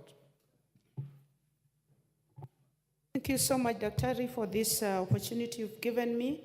I also rise to support, and I want to thank the committee for the good work they did, and I want to thank the honorable ladies nominee who were given an opportunity to serve our country. And as they were being interviewed, I saw they observed, and they were very well versed with Article 232 of the Constitution of the Republic of Kenya. I want to implore the systems to give them money to work, because it is one thing to be given an opportunity, and it is another to be facilitated to do your work well. So I urge Parliament that has the power of the pocket to give them money. We wish them well as ladies of this republic. And when you looked at them, Honorable Speaker, they are elegant, they are also eloquent, they are exposed, and they are well educated and well informed in what they were being asked, and I know they are going to deliver well in their docket. I also want to thank Parliament, and especially the committee that was doing this job. The kind of questions the committee was asking was serious questions that showed that this time round there was no joke, and it was not just a matter of passing nominees. So I want to wish them well, Honorable Speaker, and I know as women they are going to deliver. I want to thank the President, Dr. Ruto, for considering women. And I also want to thank my party leader that given an opportunity, he also considers women. Emancipation of women in leadership is taking a different turn, and I know it's going to be for our good. I thank you, Honorable Speaker. Taitumu. Next. Okay, thank you, Mr. Speaker, for this opportunity. First of all, may I start by congratulating the two gracious ladies for their appointment. Mr. Speaker, these two ladies exhibited high degree of competence and also in-depth knowledge of their subject area. Madam Beatrice Asku is a real role model for the girls of this country, particularly from the peripheral areas and the marginal areas of this country. Madam Dorcas displayed a high degree of competence in the areas of law, and we believe as a country that this gracious lady will do a lot to bring justice and actually advisory services to the end of state. For this reason, Mr. Speaker, I support and we are impressed as a country, and we are asking all girls, wherever they are, to know that they can rise to the top. What is actually required is to be in school and also to be mindful, and also handwork pays at the end of it all. Thank you, Mr. Speaker, and I support. Dr. Nyikal. Thank you, Mr. Speaker, for giving me this opportunity. Mr. Speaker, I rise to support this, and I first start to appreciate the work that the committee has done, chaired by you. But, Mr. Speaker, I want to just make one point regarding that it's good that we get these reports early. The last time we got the report while the process was going on, today it is the same. It is important that as members, we actually get opportunity to read this report. While we are doing this vetting, we must be aware that the public is also vetting us, and they read this report. Sometimes they wonder if you are making comments and not relating to the report. Despite that, Mr. Speaker, I think your team did a good job, and I think you enjoyed vetting professionals of competence. I'm sure you did that. And Madam Askul, I looked at the report. She has done community work, and to be in charge as a CEC in water in ODM. And as you know, ODM is a big, complex party. And for her to have worked so well, that is really competence. My advice to her is that when you go to the East African, she goes to the East African community, let us create a community that we belong to, not countries that are actually bickering with each other. I wish to have the community as the one I knew when I was a child, and even you, I think, Mr. Speaker, where we knew or we belonged to one community. Oduore is exemplary. She should have been a deputy prosecutor a long time ago. Look at the international work she's done. The Harare Mutual Legal Assistance Scheme, evaluation. Haji. Thank you, Honorable Speaker, for giving me this opportunity. I stand to support the motion. From the point of view of national cohesion, integration, and equal opportunity, I'm now seeing some good light at the end of the tunnel. This is where we need to go, that Kenyans are Kenyans, regardless of which corner they come from. From the ASAL point of view, this now is going to be a role model for all other ASAL areas where our women are struggling hard to make sure that they also come to leadership. So if she has done it, why not others? So it's a role model for ASAL areas. For Madam Dorcas, I interacted with her and learned her during last parliament in my capacity as a member of the National JLAC, Justice and Legal Affairs Committee member, and I assure you guys, this house, that is a lady to look at. She is a performer. Don't get She carried is a away. There are no guys perfectionist. here. We only have honorable members. Yeah, honorable members, I assure you she is a perfectionist and she performs beyond reasonable doubt. And therefore, Kenya is now heading to the right direction. As the chair of National Cohesion and Equal Opportunity, I'm very happy indeed. Thank you. Opondo Kaluma. Honorable Speaker, I thank you. Honorable Speaker, let me thank His Excellency the President, who is the appointing authority for these nominations. Honorable Speaker, I looked through the parliamentary approval process under the charge of your committee, and I was very pleased by the competences of these two ladies. But Honorable Speaker, let me mention that this is the first time we are having a female Attorney General in the Republic of Kenya, and the first Attorney General from that side of the country. But Honorable Speaker, let me also add that these are not the only accolades. I served in the Justice and Legal Affairs Committee in my last 2 terms, and Dorcas Oduor was the Deputy Director of Public Prosecutions. I remember the Honorable Keriako Tobiko. He was also the Principal Deputy Director of Public Prosecutions to Mr. Nurdin Haji, now Director serving the nation elsewhere. Our devotion to duty is something that we appreciate. And let me thank the President for making it possible, Honorable Speaker, that as a country we can truly live the meaning of Article 232. This is one position nobody ever believed a Luo would, a person of Luo ethnic extraction would ever hold, just like the other one of Badi. So we are eternally grateful, and we wish her Godspeed when she serves the country in that sector. If there were time, I would have said more. But let me also congratulate our Turkana sister, a former member of the ODM National Elections Board, for the work she did well, and for the work she'll go forward to do for the country. I congratulate them and wish them well, Honorable Speaker. I thank you. Omboko Milembe. Oh, thank you, Honorable Speaker, for this chance. I want to congratulate the two ladies who have been nominated and quickly indicate that around 1860s, America goes to war, and in that war, civil war, Lincoln decides to include the opposition in his government.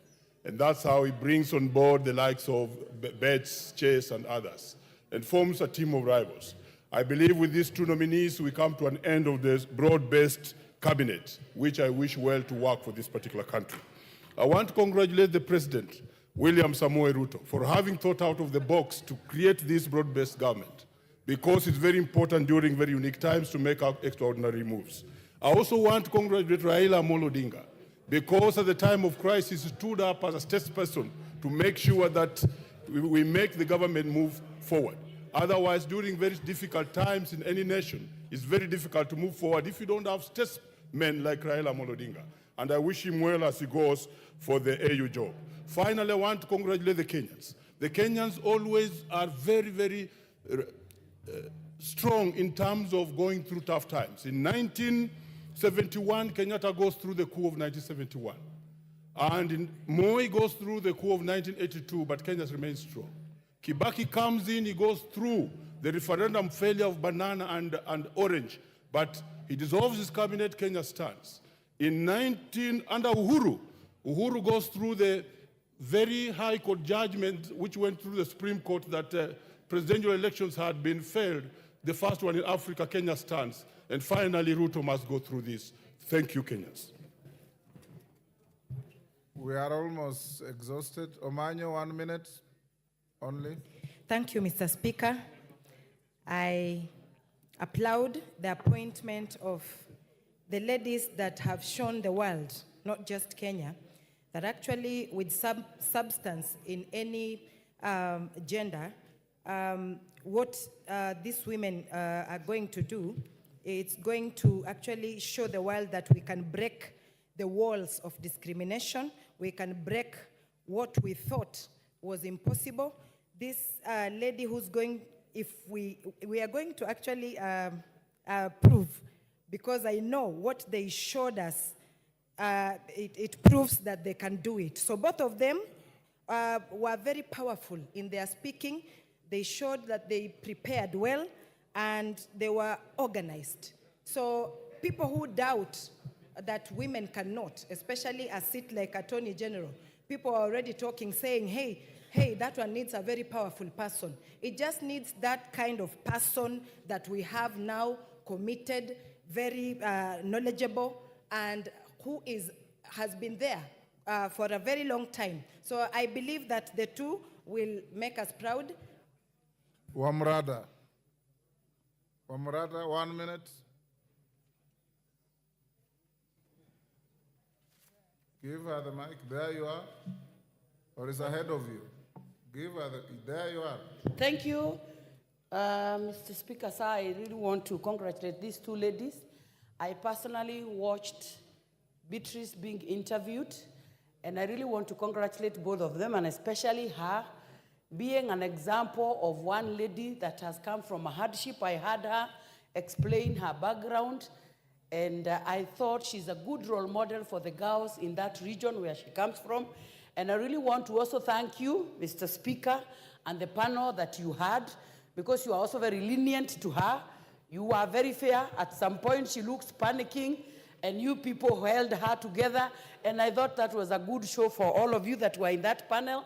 And I really want to appreciate and thank you for standing with her and helping her to compose herself and deliver on what she believed in, because she knew what she was talking about.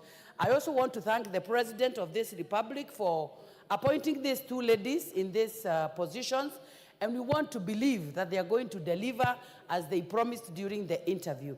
And thank you so much, Mr. Speaker, for that. Aramalim, 1 minute. Mr. Speaker, I also want to join my colleagues in thanking our President, William Ruto, for having a cabinet that essentially, in every sense of the word, in terms of the diversity of this country, is very representative. Mr. Speaker, I'm very happy for Beatrice, the lady from Turkana. It's a very powerful motivation to the girls, pastoralist girls from my own constituency. Mr. Speaker, I have known Dorcas Odwor for the longest. That is one office that essentially is going to be manned by somebody who is not there just because she's from the female gender, but has the capacity to become one of the best AGs in this country's history. Mr. Speaker, we went through a lot of problems, but I'm very happy the kind of the cabinet we have today and its diversity and the representation of the four corners of this country in every sense of the word. So I want to thank the President once more, and let's move on and build our country. Thank you. Naomi Wako, 1 minute. Thank you, Honorable Speaker. I also congratulate you for the job well done, as I also congratulate the two ladies, Dorcas Agek and Beatrice. I watched them and I felt proud of their performance. They proved to be capable of the responsibility and the task ahead. And as a woman, I felt proud of their performance.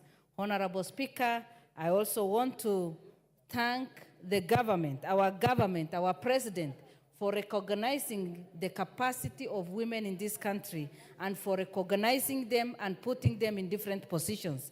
And I am sure these two ladies will perform, and especially the lady from Turkana, because she's my neighbor. I'm proud of her, and I'm sure she will serve this country, and many will be surprised because they will all be effective, they'll be accountable, and they will prove to people that what a man can do, a woman can even do better. Tindi Mwale. You have 1 minute, Baba. Thank you, Mr. Speaker. Mr. Speaker, I also rise to support the report of the appointment committee that has approved the appointment of the two ladies. Mr. Speaker, as you know, there's a popular saying that behind every successful man, there's a lady. So I believe behind the cabinet, the success of the cabinet, if we have more women, we are going to see government performing very well. And I also want to thank His Excellency the President for accepting to form the broad-based government, which he has also included members who have got substance to lead, as we have seen with the two appointments of the great ladies. Thank you very much, Mr. Speaker. Rendikiri. I thank you, and I want to identify myself with the report of the committee which you shared. Mr. Speaker, I was very keen on checking the suitability of the two candidates for the job. Madam Speaker, Beatrice has a serious business to do with the East African community. Mr. Speaker, you know, in the story of deepening, tightening, and widening of the initiatives of the East African community, we believe that she has the capacity to steer the Kenyan position more diplomatically in areas that affect the East African community. Madam Speaker, East Africa is... Which Madam Speaker are you addressing? Oh, Mr. Speaker, I apologize, Mr. Speaker. Mr. Speaker, Madam Beatrice, Mr. Speaker, has the capacity, Mr. Speaker, to analyze and manage the issues that affect the East African community, including but not limited to issues of conflict, issues of trade, issues of democracy and good governance, issues of political integration, Mr. Speaker, and also the issues of ASEL and regional development. Jeho? Yes. Thank you, Mr. Speaker. Mr. Speaker, I want to take this opportunity to thank the co-chairs of the broad-based government, Mr. Speaker. His Excellency, the Right Honorable Raila Odinga, and the President of this Republic of Kenya, Mr. Speaker. Bowen. Mr. Speaker. Order. Mr. Speaker, I think the honorable member, she is completely out of order. There is no co-chairs of a broad-based government, Mr. Speaker. We have one president, William Samoei Ruto. Honorable Jeho, you are out of order, and you are being mischievous for no reason. Thank you, Mr. Speaker.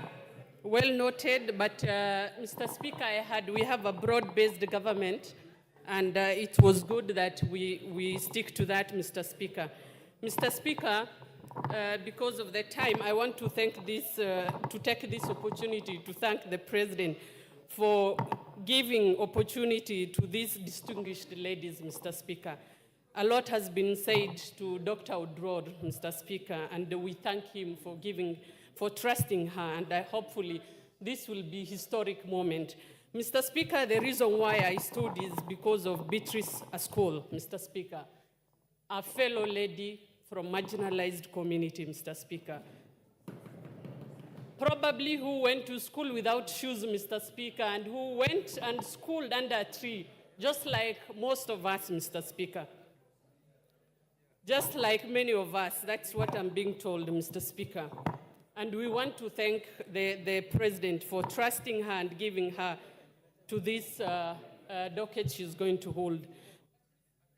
Dr. Mutunga, 1 minute. Junet. Thank you, Honourable Speaker, for the opportunity to also add my voice to this debate. Honourable Speaker, I rise to congratulate the two ladies for the nomination, subsequent appointment, because they are passed through the Committee on Vetting. Honourable Speaker, the two ladies show us great potential in this country, especially Dorcas Oduor, who has been instrumental in the advisory and the legal circles. Honourable Speaker, she combines two fundamentals which are precursor to performance. One, professionalism, and she's also very well, long-serving in terms of relevant experience. Honourable Speaker, for the President to think about broad-based government has brought a lot of peace in this country. This is an idea that we need to thank the President for, and for inclusivity, especially in looking at different parts of this country, also balancing the agenda finely and looking at professionalism for purposes of advisory.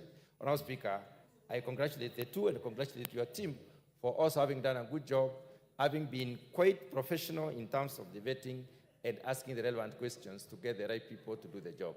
I thank you, Honourable Speaker. Member for Turkana, West, is it West? North. North, sorry. North. Thank you, Mr. Speaker. I rise to support the approval of these two CS nominee, the CS nominee and the Attorney General. Mr. Speaker, I have worked with a school in Turkana County as when she was CC Water. And I want to tell this House, our school, Beatrice's school, comes with energy. She comes with competence. And I know by the time Beatrice's school was leaving Turkana County, she had left behind 160 boreholes dug and equipped. You can imagine that that is contrary to what we found when the county government was coming in place, where we found not more than 50 boreholes in Turkana County. So you can imagine the work she brings to being the cabinet secretary for EAC and regional development. Pareo, 1 minute. Then Emasa, you'll close there, and I'll call the mover to reply. Thank you, Mr. Speaker, for giving me this opportunity to add my voice to support the two ladies. And before I continue, I want to congratulate the appointing committee for the job well done. These two ladies has proved to have knowledge in the subject that they are being appointed to do. And they need our support because they are capable of doing the work they appointed for. And therefore, I would like to congratulate Dorcas, knowing that she has a lot of knowledge in the position of the Attorney General, because she has experience and for a long time have proven that she knows what she's supposed to do. Then we have Beatrice, who comes from the marginalized communities and can give hope to other girls at home. And she's going to be a role model for the other girls, and these girls will also want to be where Beatrice is going to be. For that reason, I stand to support. Thank you. Thank you, Honorable Speaker, for the opportunity. From the onset, I also want to join colleagues in congratulating the two ladies. They were nominated not because Beatrice comes from Turkana or Dorcas comes from Luo Nyanza, but because of their competency, which they equally demonstrated before us, the committee, Honorable Speaker, that you are chairing. And secondly, I want to thank His Excellency the President for nominating the two nominees, and the nomination of the two ladies therefore made sure that the President complied to the 2/3 gender rule in his cabinet. So I want to thank him very much for that. And finally, I also want to thank the President for recognizing the minorities, nominating Beatrice from the Atakere community, of which I belong. That is a milestone for us, and we are very proud of that. And that therefore means that in the future, there will be a test on them also on the table, because now the minorities are on the table. Honorable Speaker, I support and I congratulate the ladies, without forgetting the Right Honorable Raila Amolo Odinga for nominating Beatrice Asikul. Thank you very much. Thank you. Because close there. 1 minute. Thank you, Honorable Speaker. Honorable Speaker, on the onset, I want to support these appointments and say that having observed the proceedings of the committee, Honorable Speaker, to me, I think the President made a right choice. And he chose these two ladies on competence, not because one was a Luo or a Turkana. I think he looked at the competence of these two individuals, and I think these two Kenyans, and I hope that as they assume those offices, they'll be able to demonstrate what we saw in the interview and be able to deliver to our great nation of Kenya. Haircut to the President and also Honorable Raila Odinga for working together to make sure that this country stays united together. Thank you, Honorable Speaker. Thank you, Junet. Before you reply, honorable members, allow me to acknowledge Kabianga Junior School from Belgut in Kericho County, who are in the public gallery. I welcome them on your behalf and on my own behalf. Junet. Honorable Junet. Thank you, Mr. Speaker. Mr. Speaker, first I want to take this opportunity to thank members for their contribution, Mr. Speaker, to this motion and for the accolades that they have given to the two nominees, Mr. Speaker. It's very clear, Mr. Speaker, here that today the House is in agreement with the committee's recommendation that we approve the two nominees. And no member, Mr. Speaker, has cast any aspersions on any nominee, Mr. Speaker. And this is a confirmation that the nominees are suitable and competent enough to hold the offices that they have been proposed to, Mr. Speaker. I just want to share with the House that I sympathize and empathize because, Mr. Speaker, I'm aware of some few members on our side who were salivating for the position of Attorney General, starting with Honorable Kaluma, Mr. Speaker. Kaluma, Mr. Speaker, Kaluma has bought 3 suits. You know, the first, Mr. Speaker, the first nomination of cabinet secretaries were the first batch were 20. So these 2 remained. So I met Mr. Honorable Kaluma in a suit shop, and he was buying 3 suits at a go, Mr. Speaker. Then I asked him, what is the issue? He told me, I am being nominated as the Attorney General of the Republic of Kenya. Then I told him, okay, let's wait and see. So I had to take him for dinner the day the Honorable, Mrs. Oskul was nominated. I told him, my brother, this is how the world is. Don't worry, your time is coming. Your time will come, and we will celebrate you another time, not now. This was not meant for you. So, Mr. Speaker, I sympathize with him, and I want to tell him that he can use those suits now in the House so that he can help Kenyans, Mr. Speaker, and he can use it as the Speaker's panel, Mr. Speaker. We want to see when Honorable Kaluma is on the chair with those suits, Mr. Speaker, and with those few remarks, Mr. Speaker, I beg to reply. Thank you, Mr. Speaker. Thank you. All the members on their feet, take your seats. Take your seats. Take your seats. Honorable Kaluma, there will always be a better tomorrow.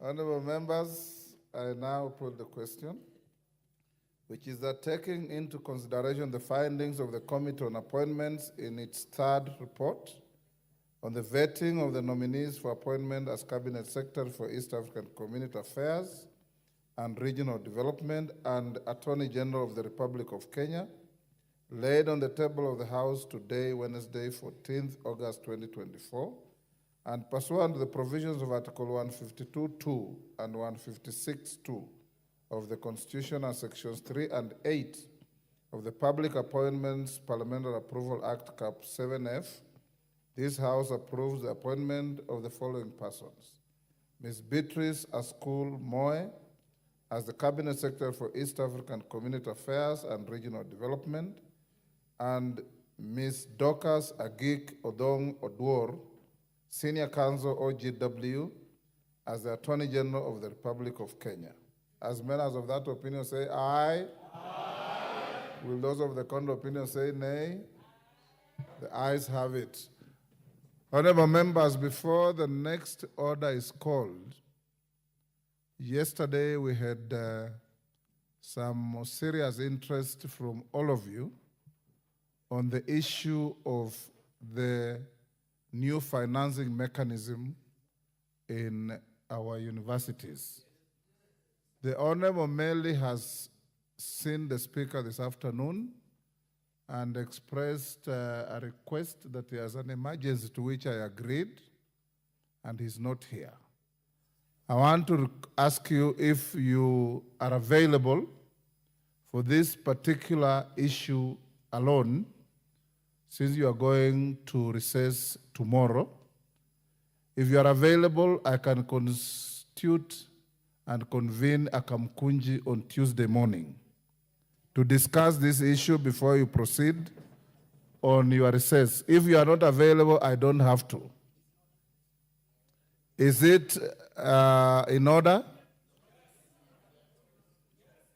Let me see the level of interest. Those who want a Kamkunji on Tuesday morning, be upstanding so that I see the numbers.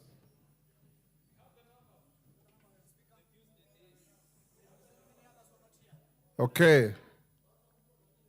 Now, okay, take your seats. Not tomorrow morning, no. Honorable Meli will not be there, and he says he has a very comprehensive response and clarity to all the issues, including the issues that I directed him to go and check with the ministry. So I invite you, all of you, and it will be posted on your wall, to attend a Kamkunji in this chamber on Tuesday at 10 o'clock so that we can have explanations. Those of you who have additional questions to ask on that issue, come so that it can be clarified as clearly as it can be. Next order. We now go back to order number 7. Order number 7, questions and statements. Honorable members, we'll now go back to order number 7, and thank you for the tremendous positive debate and industry on order number 11.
Yes, Honorable David Ocheng. Mr. Speaker, thank you so much for the opportunity. Mr. Speaker, I wish to request for a statement regarding the abductions and extrajudicial killings in the country, especially during the just concluded Gen Z demonstrations.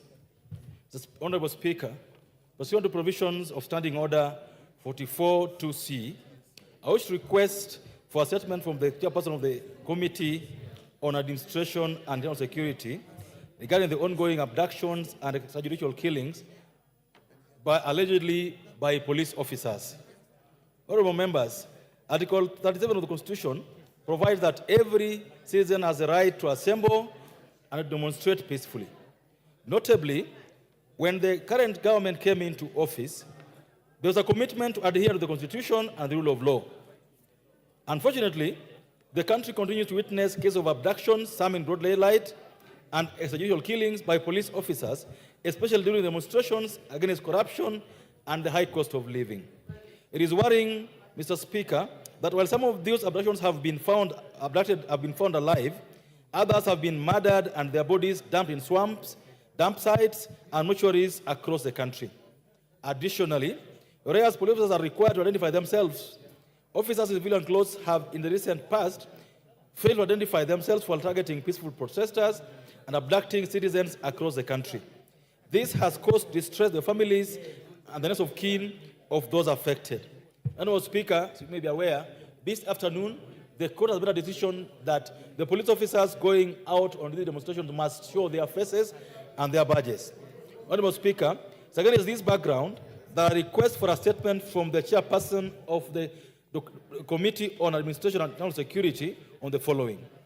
Roman 1, a detailed report on the number of people arrested during the demonstrations in June, July, and August 2024, and the offices the said persons offenses that the said persons were charged with. Number 2, a list of the names of those who lost their lives during these demonstrations across the country. And 3, a tabulation of the number of unaccounted for bodies in each public mortuary across the country. And finally, Mr. Speaker, a report on the number of persons reported missing across the country as per the police records. Speaker, I do thank you. Thank you, Honorable David Ucheng. The Chair, Departmental Committee on Administration and Internal Affairs, how long do you want to take to respond to this question? Honorable Speaker, maybe on this one I need your indulgence, considering that we will be going for recess tomorrow. So maybe probably immediately when we resume. Unless you direct otherwise. Honorable Cheng, fine with that?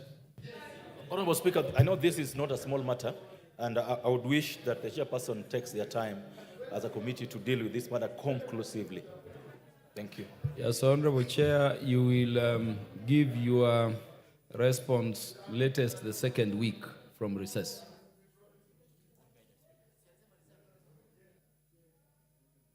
Latest the second week, the last Thursday of the second week, upon the House returning from recess.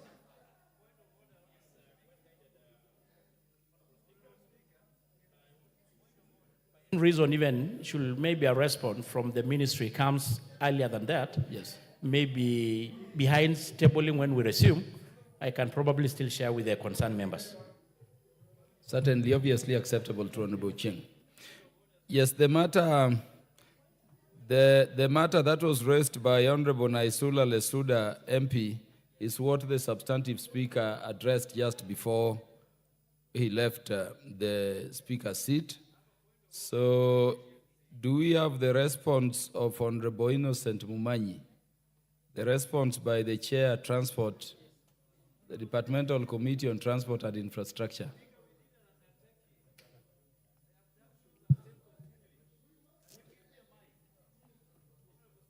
Honorable Jared Okello, what is the matter? What is out of order?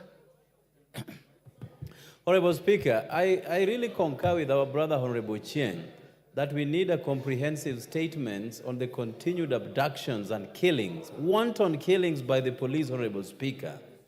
Now, we are proceeding on recess tomorrow. So we understand that the responses can only come in about a month plus, Honorable Speaker. But in the interim, if we don't get an undertaking from government that this action will stop, then I'm afraid that by the time we come here to get the responses, we shall have lost more innocent Kenyans, Honorable Speaker. And this is stemming from Article 37 of our Constitution that gives us the latitude to picket, demonstrate, and file petitions to public authorities at will. But somebody wants to gag us so that we don't exercise our democratic rights, Honorable Speaker.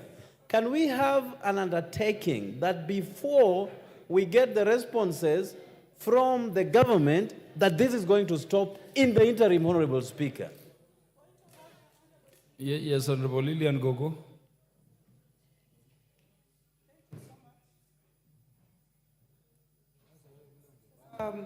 Thank you so much, Honorable Speaker. I think this is a sensitive matter that has been raised by Honorable Ochieng. And other than the need to have a comprehensive report, Honorable Speaker, it would really be very important that we have a situation where police don't hide their faces, they don't go in they don't go without their uniform, like the police who was running after one Samuel something. I mean, they should identify themselves. They should have we should, as the public, we should be able to identify that this is a police officer and this is not a police officer, because thugs also go there. So it would be important that in part of the comprehensive report, we also get a report on the identification of the police officers and also the persons who also just go taking people who are picketing. I thank you, Honorable Speaker. As the chair of the Committee on Administration and Internal Affairs has noted those concerns, they'll be dealt with within the remit of what Honorable Ochieng asked. And I wanted to say that we had, that matter is spent. I'd called the chair, Departmental Committee on Transport and Infrastructure, to respond to the matter that was raised by the Honorable Innocent Mumanyi. Thank you, Honorable Speaker. It's really surprised that you are allowing debate on that matter, and you had already given direction on when the matter will be responded to. But I'm up to respond to the statement requested by Honorable Momanyi, and I can see he is in the House. Honorable Speaker, I will not read the question. If you allow me, I'll go straight to the response. Honorable Speaker, on Wednesday,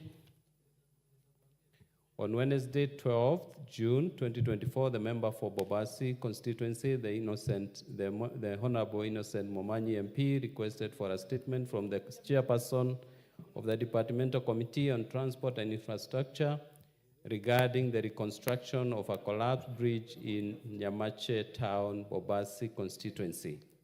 Honorable Speaker, in the statement, the Honorable Momanyi sought to, among other things, establish why KERA has taken inordinately long to reconstruct the bridge in Nyamache Town since its destruction by flood was reported in May 2023.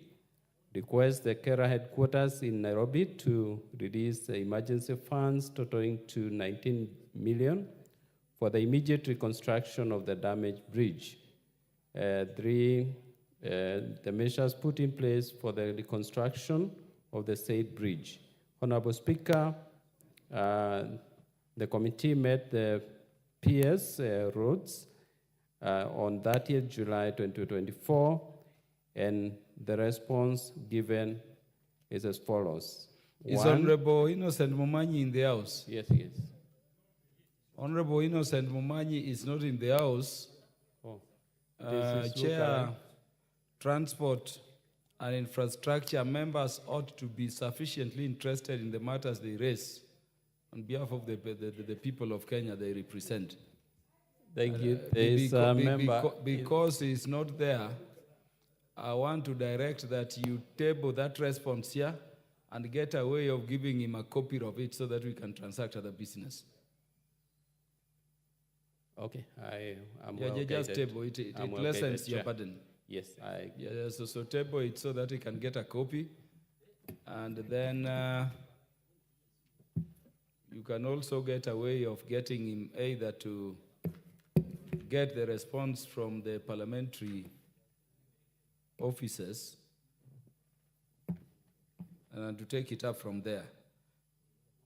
Chair, Transport and Infrastructure, you will now respond to the question that was raised by Honorable Stephen Mule, MP. I also can't find him here, Chair. Is Honorable Stephen Mule there? Honorable Stephen Mule also is not within the House. You will also table that response for them to access us and when they will be back to the House. Respond to the question raised, Chair, by the Honorable Tindi Mwale. Is Honorable Tindi Mwale in the House? Tindi Mwale is the Vice Chair of the Public Accounts Committee. Yeah, take your seat. It is your question being responded to. Honorable Speaker, on Thursday, 2nd May 2024, the member for Butere, Honorable T.D. Mwale, MP, requested for a statement from the chairperson of the Departmental Committee on Transport and Infrastructure regarding the potential infringement of the right to privacy by the National Transport and Safety Authority, NTSA. Honorable Speaker, in the statement, the Honorable Mwale sought to, among other things, establish the measures being taken to address the issue of registered organizations being unable to create or activate independent NTSA accounts to avoid companies only having the options of linking their data to unauthorized accounts. B, steps that have been taken to protect citizens whose accounts are linked to an organization's transactions, given the company's transaction receipts display authorized persons' details instead of the company's details, such as the name, telephone number, email address, and an identity card or identity number. And C, the measures that have been established to ensure that the accounts of users with the limited rights on transactions of major accounts do not intrude into the privacy of the authorized person's personal data available on its citizen platform. Honorable Speaker, the committee received a response from the Ministry of Roads and Transport during a meeting held on 30th July 2024, which I now wish to make. One, regarding the measures being taken to address the issue of registered organizations being unable to create or achieve independent NTSA accounts. Two, avoid companies only having the option of linking their data to an unauthorized account. The ministry submitted that NTSA is not considering providing independent organizations accounts since it creates cybersecurity issues and lacks accountability. It is also not possible to know who is controlling these generic accounts at any time. Number two, regarding the steps that have been taken to protect citizens whose accounts are linked to an organization's transactions, given that the company's transaction receipts display authorized persons' details instead of the company's details, such as name, telephone number, email address, ID, and the ministry made an assurance that the citizens whose accounts access organizations' accounts are secure and independent of any other user accessing the same accounts. The individual natural account cannot be seen by any other individual unless they have access to their username, password, and phone. The account management within the eCitizen single sign-in allows individuals to only see the details of their accounts and now not that of other users. 3, regarding the measures that have been established to ensure that the account sub-users with limited rights on transactions of major accounts do not intrude into the privacy of the authorized person's personal data available on eCitizen platform. The ministry submitted that the sub-user accounts are used in large organizations that need more than one person to perform transactions. The users are role-based, and all they can access are the roles they perform. They cannot access the other individual person's accounts. This has always been the case, even when NTSA had generic and independent accounts for organizations. No user can access other user accounts or view each other's accounts profile details. I submit, Honorable Speaker. Thank you very much, Chair. In respect of the others, just table them so that they can easily, the members who are not in the House can easily access them. Next order.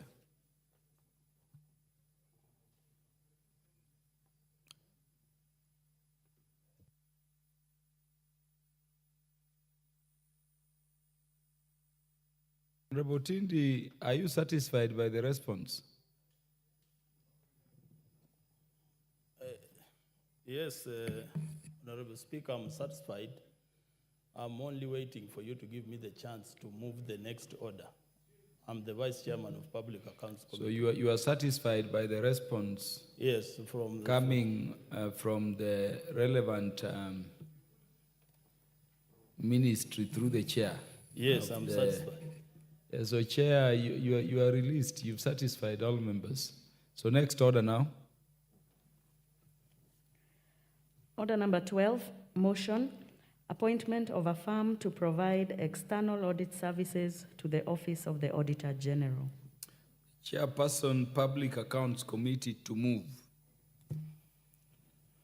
Thank you, Mr. Speaker.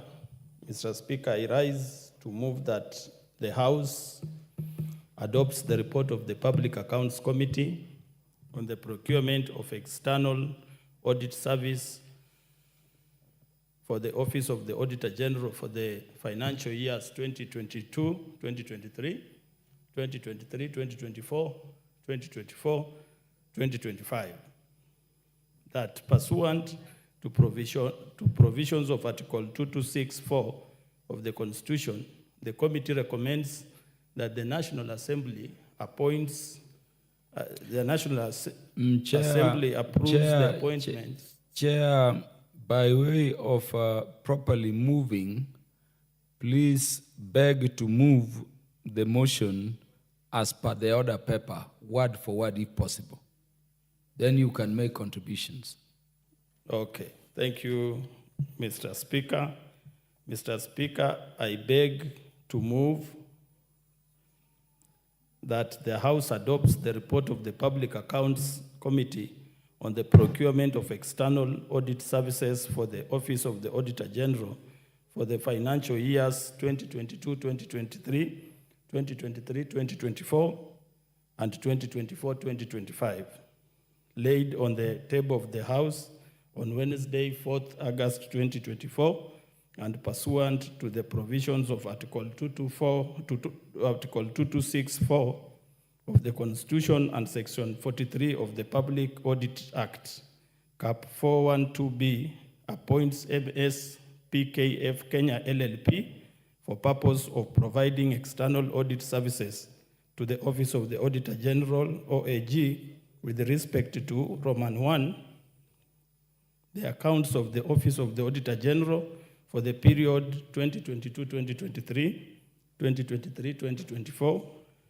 and 2024-2025. And Roman 2, the financial statements for the staff mortgage and car loan scheme for the Office of the Auditor General for the financial years 2022, 2023, 2024, and 2024, 2025.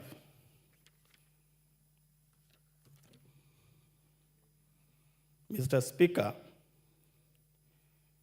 pursuant to provision of Article 2264 of the Constitution, the National Assembly is required to appoint a professionally qualified accountant to audit the Office of the Auditor General. This is towards ensuring that the office itself, being the person of accountability, is in itself in compliance with the constitutional principle of accountability, prudence, financial management, and value to Kenyan taxpayers.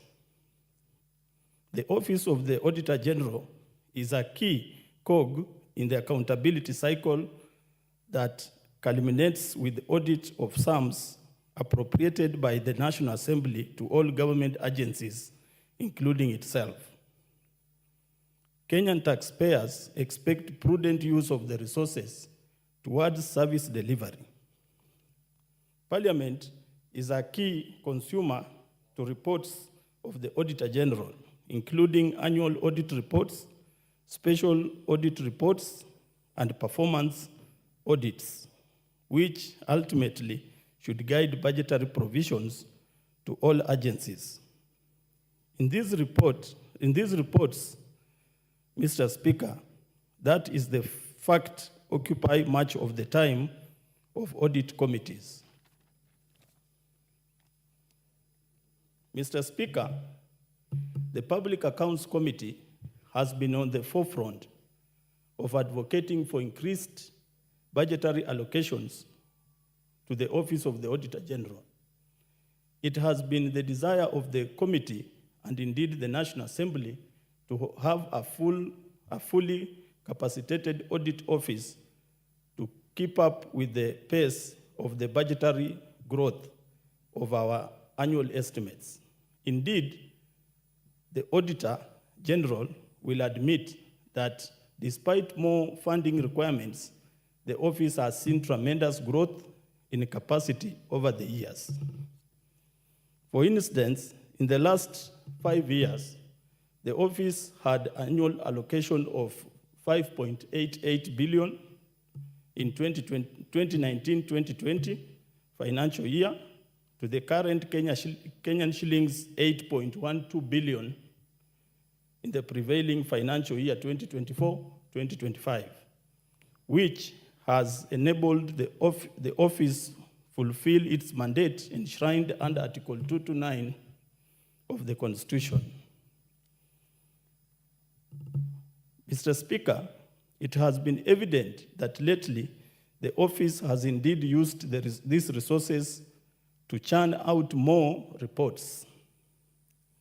The committee, Public Accounts Committee, have devised methods to consume all these reports and derive value for taxpayers' money.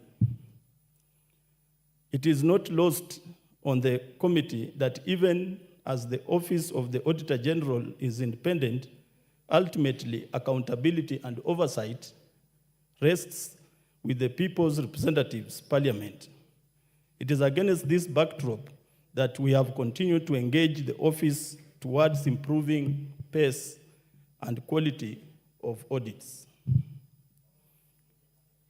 Mr. Speaker, from the foregoing and in compliance with provisions of Article 2264 of the Constitution, the committee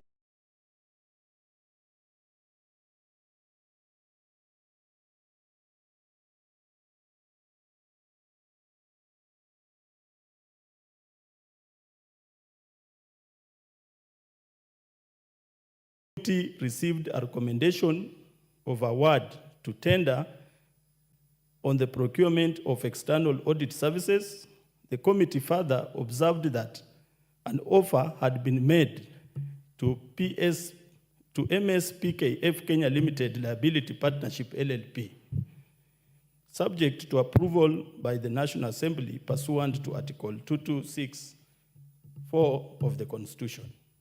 Mr. Speaker, I want the House to note that the genesis of this report is based on Article 2264, which gives the National Assembly the right and mandate to appoint a qualified accountant firm to monitor the operations and functions of the Office of the Auditor General.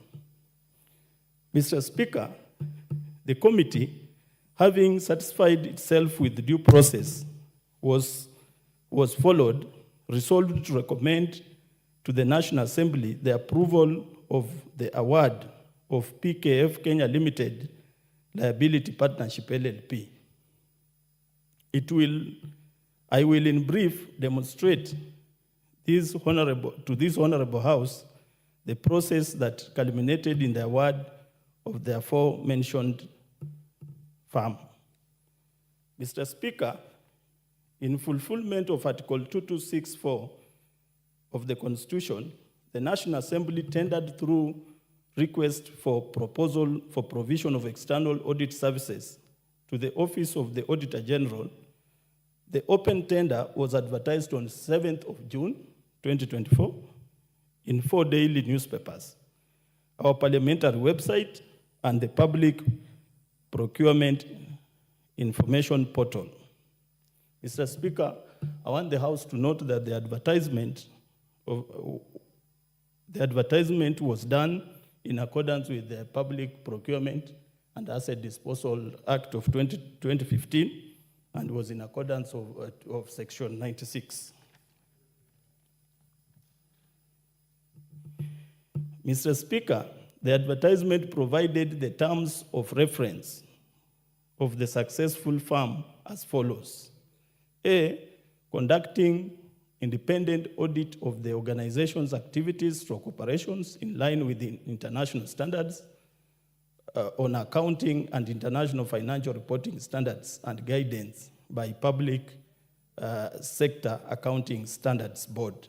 B, expressing of opinion on whether the financial statements are prepared in all material aspects in accordance with applicable financial reporting standards and frameworks, whether the organization has maintained proper books of accounts, and whether the accompanying financial statements give a true and fair view of the financial position of the Office of the Auditor General. Reviewing and elevating the organization's internal control and risk management system, and advising management and board in adequacy stroke effectiveness of the system and proposal of this improvement. Reviewing adequacy of the organization information system and infrastructure. Providing any other value addition services consistent with the audit of the organization. The tender submission and opening date was on 18th of June, 2024 at 11 a.m. The tender required bidders to submit separate technical and financial bids. A tender opening committee was formed by the audit accounting officer on 13th June 2024, pursuant to Section 78 of the Public Procurement and Asset Disposal Act 2015, to oversee the tender opening process. The following two firms responded by submitting their bids. Bid number 1 was the firm of PKF Kenya LLP. Bid number 2 was Nelson and Francis LLP. An ad hoc evaluation committee was appointed by the accounting officer on 13th June 2024, pursuant to Section 46 of the Public Procurement and Asset Disposal Act 2015, to evaluate the bids submitted by the two firms. The evaluation committee concluded the evaluation exercise on 3rd July 2024 and submitted an evaluation report to the head of the procurement function as per the provision of the Public Procurement and Asset Disposal Act 2015, paying respect to Section 46. During evaluation, Nelson and Francis LLP was disqualified at the preliminary and mandatory evaluation stage for reasons specified in our report, including tax non-compliance. As you know, Mr. Speaker, tax compliance is a mandatory requirement in any procurement in this republic. PKF Kenya Limited met all the preliminary and mandatory and therefore proceeded to the technical second stage of the evaluation, which it scored an average of 80%, which was above 75%. This is when you combine the financial plus technical scores, it scored 75%, which was 80%, which was above 75%. Further, procurement procedures as elaborated in the report ended in award to the firm at a tender cost of Kenya shillings 25,565,235 Kenyan shillings. A notification of intention to enter into a contract was issued to the firm subject to approval of the House. It is this approval that this committee seeks from this honorable House, Mr. Speaker. Mr. Speaker, during interrogation of the process by the committee, it emerged that it has been usual for very few firms to bid for the bid, and this time was no exception, with only 2 bidding. The apparent reason for this state of affairs has been that most of these independent audit firms shy away from professional distance, having been engaged by the Office of the Auditor General in other outsourced engagements. The committee's decision was, however, constrained with this fact, as the procurement laws were all adhered to. Mr. Speaker, the firm has previously been engaged by the National Assembly, that's the firm of PKF, and we are in fact waiting for its report for the preceding years. And the committee will submit this report to this House. The committee, we commit to provide thorough oversight to this important office towards improving its operational efficiency and obtain value for money for every coin appropriated by this House. Mr. Speaker, this report is basically straightforward and a brief one, and I therefore wish to request the House to adopt our report and approve award of the audit services to PKF Kenya Limited. Mr. Speaker, in a nutshell, just to conclude before I request my colleague, Honorable Hundo, to second, the genesis of this report is Article 2264 of the Constitution, which gives the powers to the National Assembly to appoint a qualified accounting firm, and this firm is going to audit the operations and efficiency of the Office of the Auditor General. It is that basis that the Chief Accounting Officer of the National Assembly, who is the clerk of the National Assembly, conducted the Public Accounts Committee to request for Public Accounts Committee to go through the process and request the House through this report to approve PKF Kenya LLP partnership as the accounting firm which will audit the Office of the Auditor General. Mr. Speaker, as you know, for us to have effective use of our taxpayers' money, we need to have a strong and robust, efficient accounting firm. This accounting firm is the Office of the Auditor General. We appreciate the report and the work of the Office of the Auditor General, but we want to have an independent firm that is going to help this House and Kenyans in general to audit the operations of the Office of the Auditor General.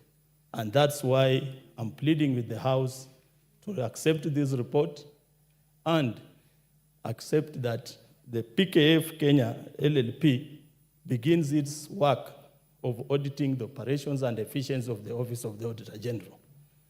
In conclusion, Mr. Speaker, I've heard and seen members who have congratulated His Excellency the President, Dr. William Samoei Ruto, for appointments in the broad-based government. I want to take this opportunity as the Vice Chairman of Public Accounts Committee to congratulate and appreciate the President for nominating our Chairman, the Honorable John Mbadi. By the President appointing Honorable John Mbadi, he ascertained that this committee, the Public Accounts Committee, has got leaders and members who are capable and brilliant to lead this country even at the higher echelons of power, including the Ministry of Treasury. And I want to assure this House that this committee is committed and efficient, and this report has been evaluated well with the committee, and I believe that if we pass this report, we will make sure that the operations at the Office of the Auditor General are well, effective, transparent, and will benefit Kenyans in general. I want to stop there, Honorable Speaker, and request my colleague, a member of the committee, Honorable Oundo, the MP for Funyula, to second the report. Thank you very much. Thank you, Vice Chair, Public Accounts Committee. The Honorable Wilberforce Oundo, second.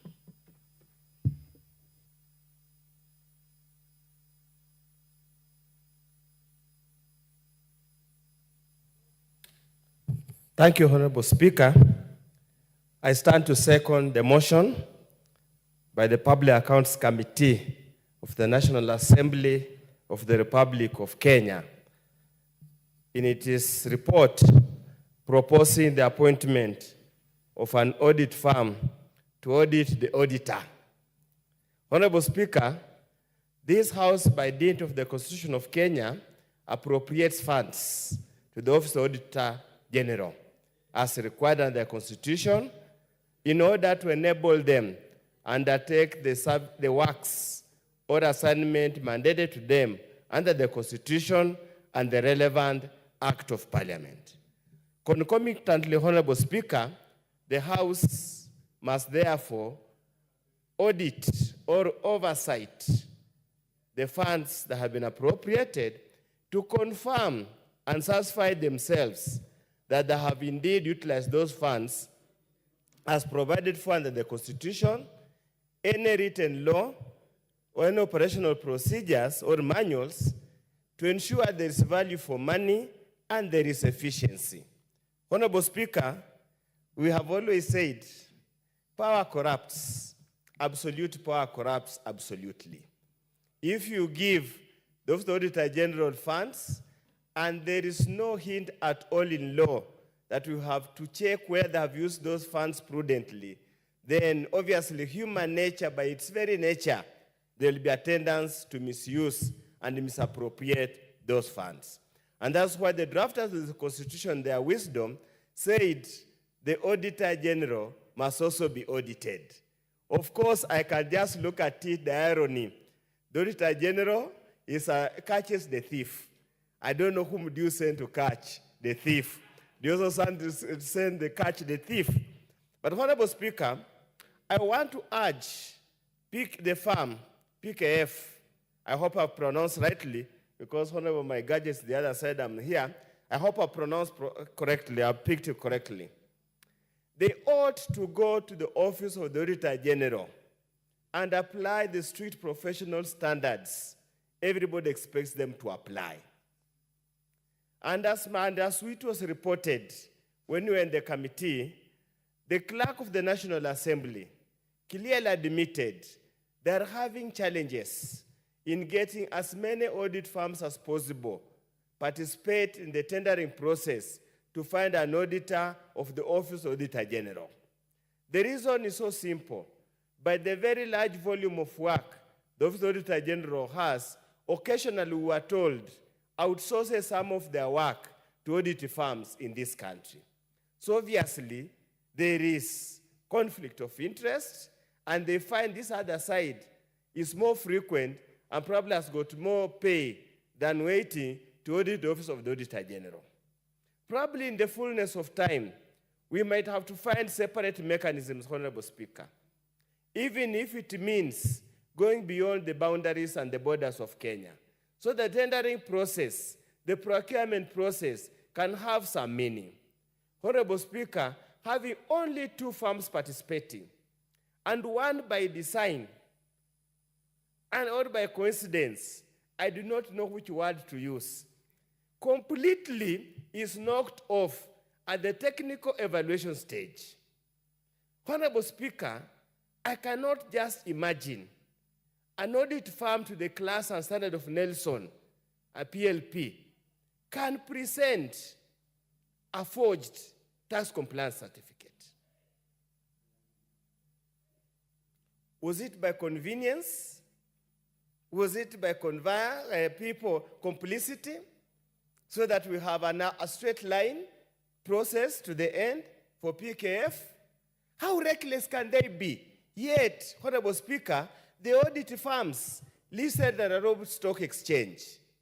Is the financial sector in this country safe or not? That's why, Honorable Speaker, we need to look at the architecture, because the way then things are, we are going to have a monopoly. And General Honorable Speaker, I was in the corporate world before I transited to the academia.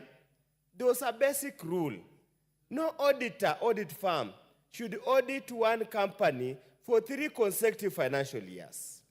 The reason we continuously change is to ensure there's objectivity, there is fairness, there is an ability to pick out hidden accounting malady in any accounting records. Honorable Speaker, in the last financial year, we gave PKF to audit the Office of the Auditor General for 3 consecutive financial years. This particular tender, they're going to audit for 2 financial years. So in totality, they would have audited for 5 financial years, which is against basic corporate governance, corporate governance structures in this country and all over the world. So I call upon this parliament in its wisdom, or the office of the clerk, that the next time they tender, with now knowing that very few Kenyan firms will wish to participate, can we make it an East African tender so that we can get an audit firm in Uganda, Tanzania, even Somalia, so that now we have a fair and competitive tendering process. Second, Honorable Speaker, as a matter for you also to note, is now auditing process, Honorable Speaker, has gone beyond looking at the profit and loss account, has gone beyond only preparing the balance sheet. Honorable Speaker, auditing has gone out the way to look at the systems, operational system, standing operation procedure. Is the Office of the Auditor General adequately resourced to undertake their tasks? Very many cases, Honorable Speaker, they are not. So we hope their report will inform this particular parliament or any subsequent parliament to ensure the Office of the Auditor General is adequately funded, is adequately resourced to have manpower with technical ability and relevant experience to audit the very many government entities that are now being forced to audit. Honorable Speaker, until the other year, they now have to audit primary schools, secondary schools, and other educational institutions. Honorable Speaker, you know me and you, how many those are, and how badly their books of account are maintained. We need to relook at it. Second, Honorable Speaker, and this we must tell each other in this country without fear of sugarcoating any particular matter.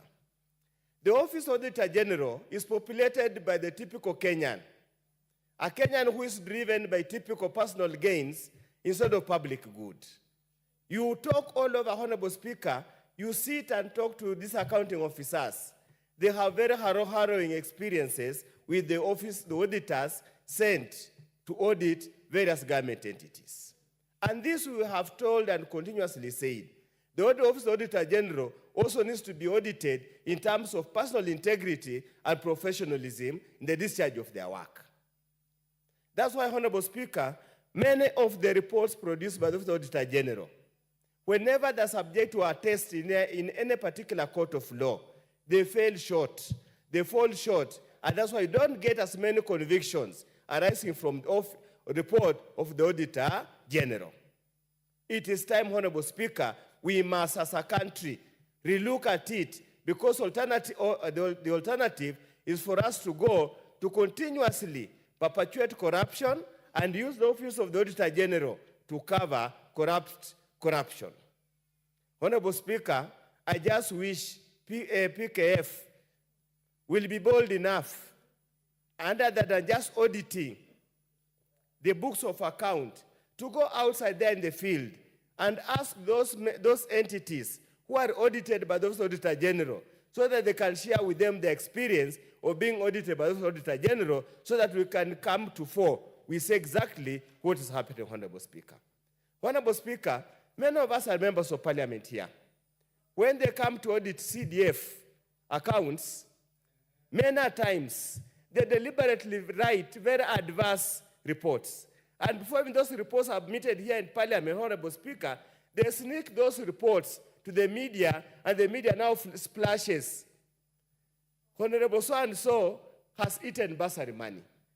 As if a member of Parliament is an accounting officer, he has to go to every single school asking for receipt to confirm the bursary money has been sent. That's why we are asking there must be infused adequate professionalism in the Office of the Auditor General, so that Kenyans can get value for money. As I conclude, Honorable Speaker, I also want to tell the Office of the Auditor General, there are no sacred cows in this country. There are no stones that are not capable of being turned. They must go outside there and pick out the rot that is starting at the county governments, as well as the national government, and all over. We can save this country a lot of money. We do not have to borrow, Honorable Speaker. It's the Office of the Auditor General that's the backbone that can save this country. Let them go out and pick out. Honorable Speaker, how do you explain, Honorable Speaker, a cabinet secretary can afford to buy a house of 215 million on a salary of less than a million?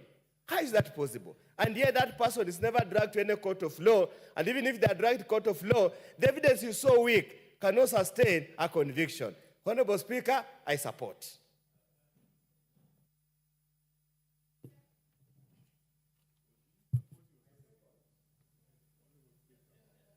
The Honorable Tindi Mwale and the Honorable Dr. Wilberforce Oundo confirmed to us that, did you second? For record purposes, I second. Yes, sir. Yes, so I was saying your contributions in moving this particular motion confirmed to us that the institutions of Parliament will always outlive whoever the member is in them. We don't feel the Honorable John Badi is now not the chair of Public Accounts Committee. Congratulations. Honorable members, let me now propose this question so that the House may debate. And I propose the question that this House adopts the report of the Public Accounts Committee on the procurement of external audit services for the Office of the Auditor General for the financial years 2022-2023, 2023-2024, and 2024-2025, laid on the table of the House on Wednesday, 14th August 2024, pursuant to the provisions of Article 226, Sub-Article 4 of the Constitution, Section 43 of the Public Audit Act, Cap 412B, appoints Messrs. PKF Kenya LLP for purposes of providing external audit services to the Office of the Auditor General with respect to 1, the accounts of the Office of the Auditor General for the period 2022-2023, 2023-2024, and 2024-2025. And 2, the financial statements for the staff mortgage and car loan scheme of the Office of the Auditor General for the financial years 2022-2023, 2023-2024, and 2024-2025.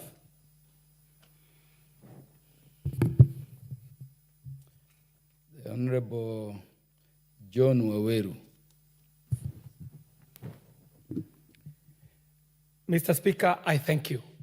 I'm also very pleasantly surprised to have gotten the pole position to be the first one to speak on this one. And Mr. Speaker, allow me to just commend the format in which this report has been moved.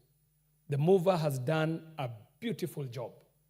The man supporting this, Dr. Oundo, we all know the quality of debate that Dr. Oundo brings to this house, has also supported and seconded this report very ably, informed the House and informed even on the processes that they have taken to get us to where we are. Mr. Speaker, I stand to support this report. I stand to support this report because I do believe that this committee has ably applied itself before they presented this report to the House.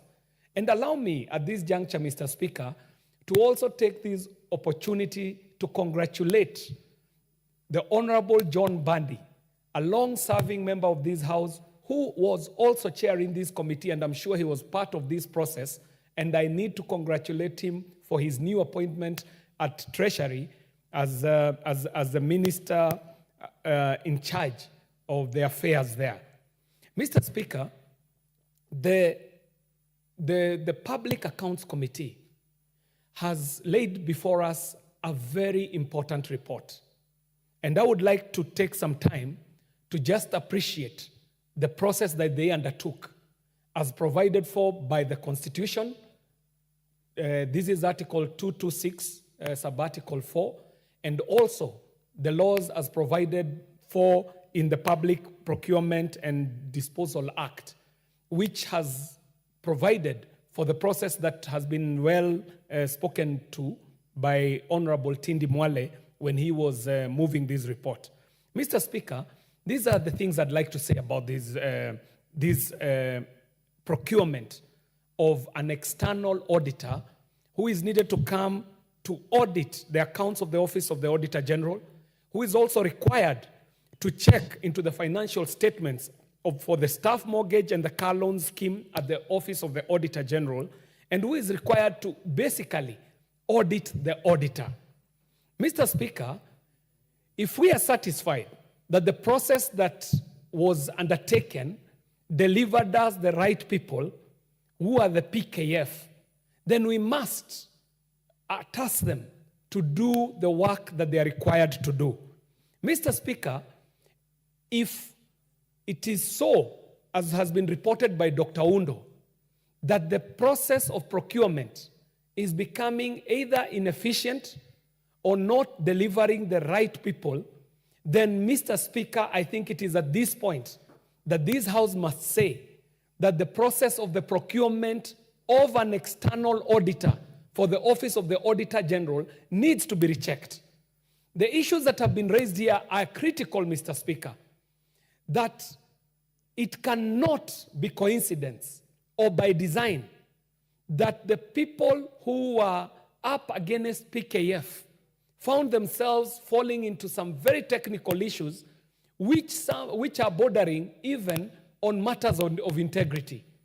The presentation of fake certificates before a vetting entity for an auditor should be a matter that should raise the eyebrows of this House, Mr. Speaker. As it has been said, this auditor is required to audit the auditor who audits other auditors who audit the books in this republic to ensure that there is prudent use of public finances in this country. So if there is a blemish on the process which was undertaken, then we know that the product is only as good as the process.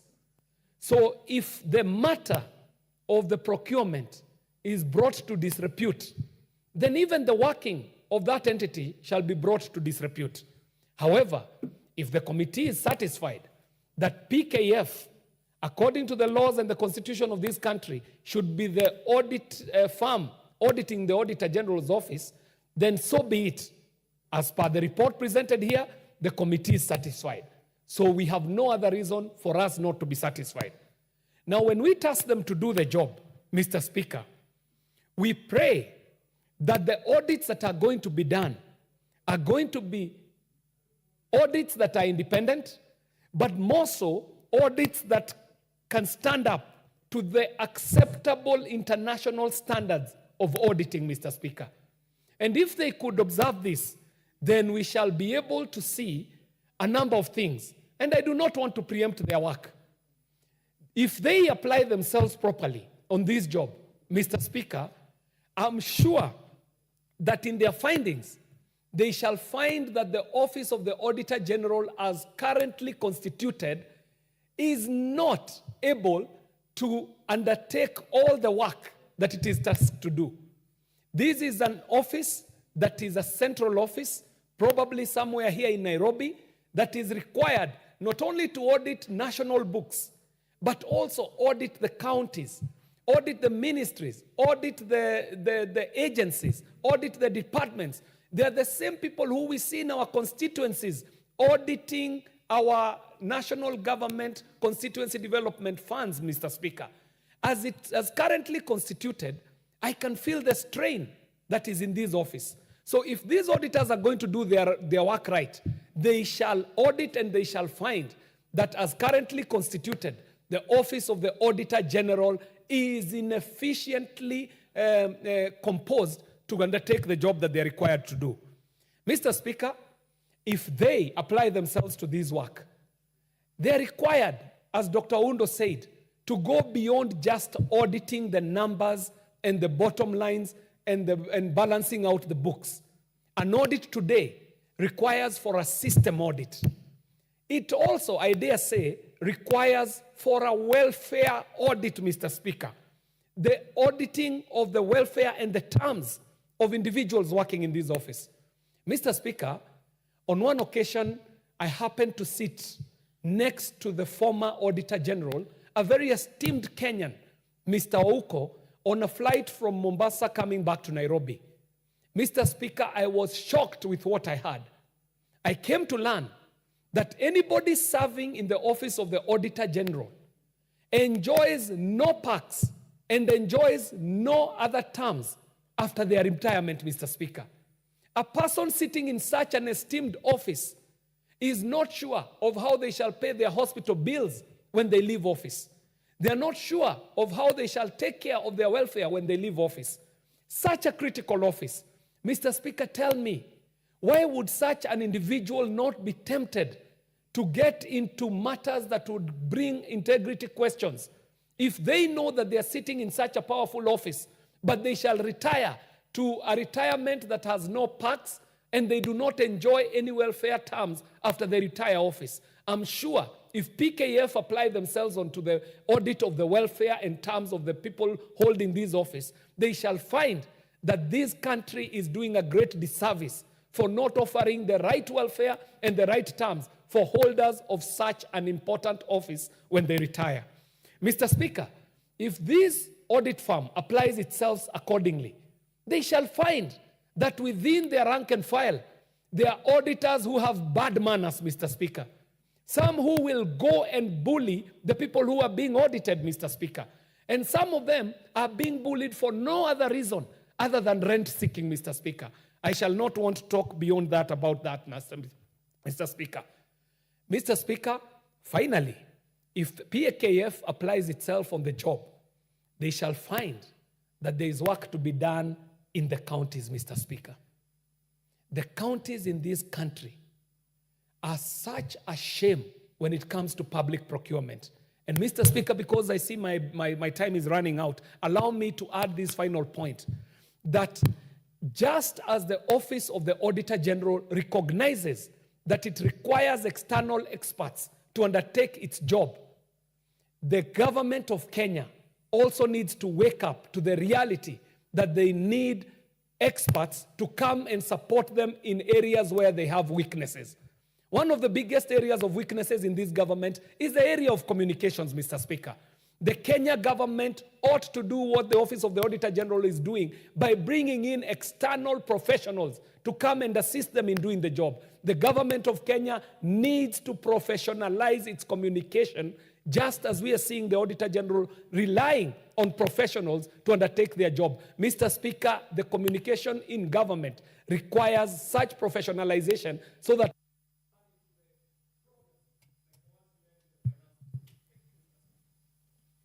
maybe next to speak on this is the Honorable Jessica Mbalu.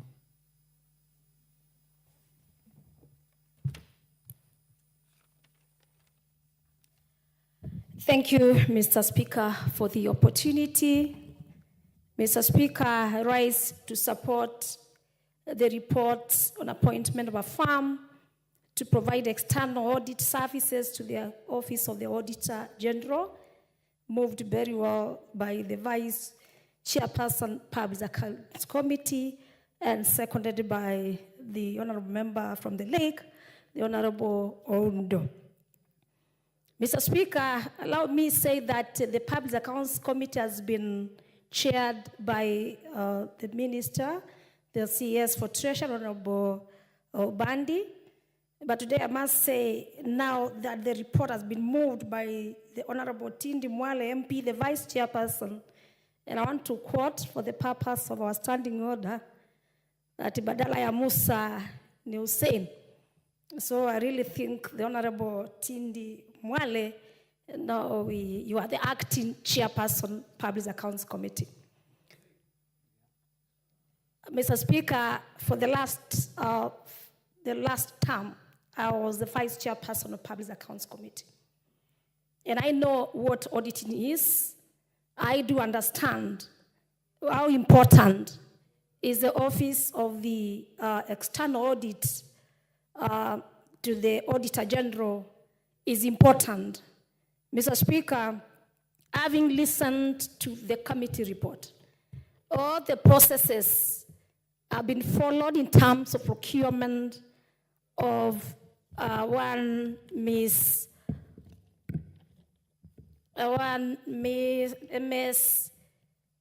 PKF Kenya LLP as the firm that has won the tendering process.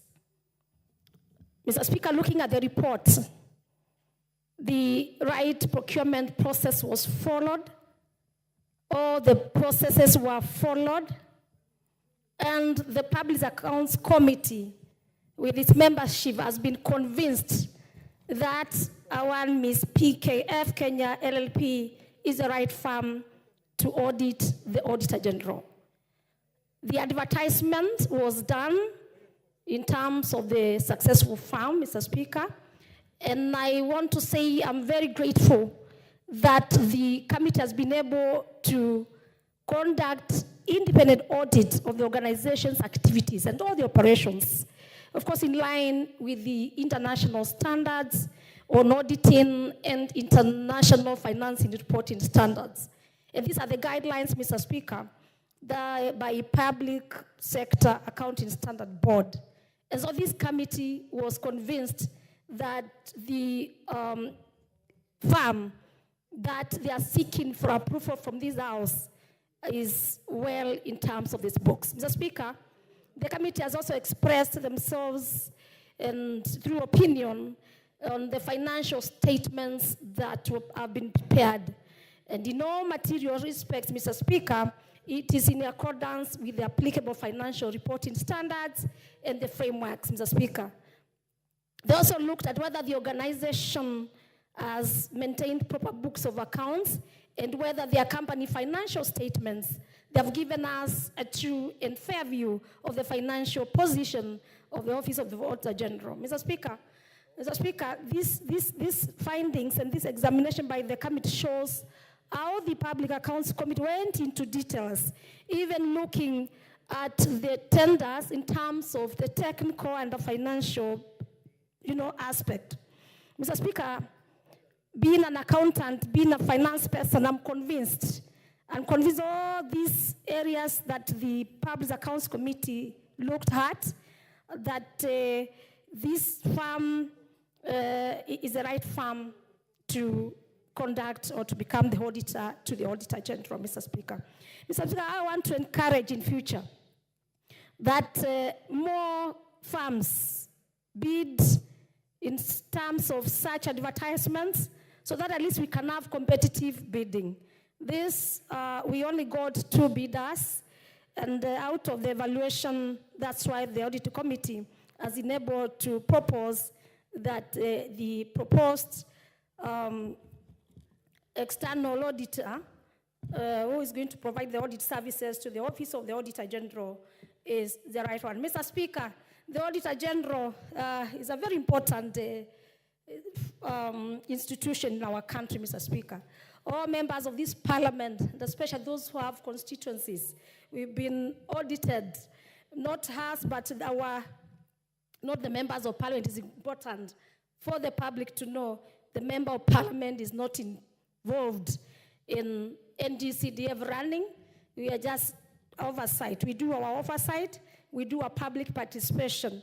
But as Honorable Undo said, most of the times that you find some reports of the Auditor General, even the layman, you look at them and you'd say, if you are given that office, you would have done a better report. The wordings, the expertise. And so I think even with this firm, they are going to be audited and proper systems are going to be in place, even for them to be able to give the right opinion. You may find a class, for example, in constituencies, a class when the Auditor General comes to do his audit or their audit, maybe a class that is being constructed through the NGCDF board is 80% complete. And the statements that they will make, they will say not complete and paid or not complete within the time. Mr. Speaker, I think it is important for Auditor General also to be audited and taught on now and through this firm, because this firm seems to be a very experienced firm that they can also learn and also be able to do their auditing process.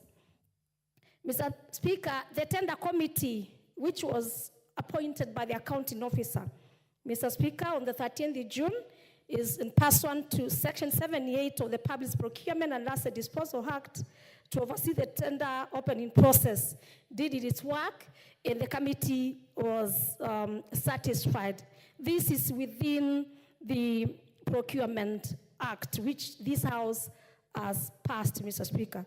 Mr. Speaker, I don't want to speak a lot because the report is self-talking. In fact, given all the areas that they looked at, the advantages that the auditor to the Auditor General will be bringing to this country, and to, of course, for prudence use of our money.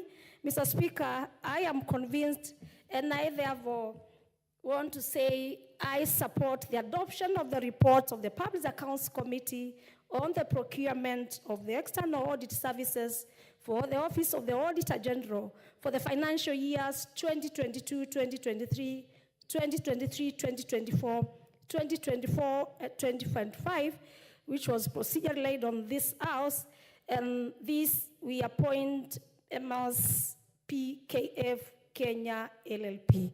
I thank you.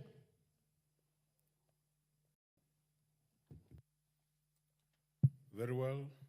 The Honorable Ferdinand Wanyonyi. Mr. Speaker, thank you for the chance to just have a look at this report by Honorable Tindi Mwale. Very, very extensive, very elaborate, and of course, seconded properly.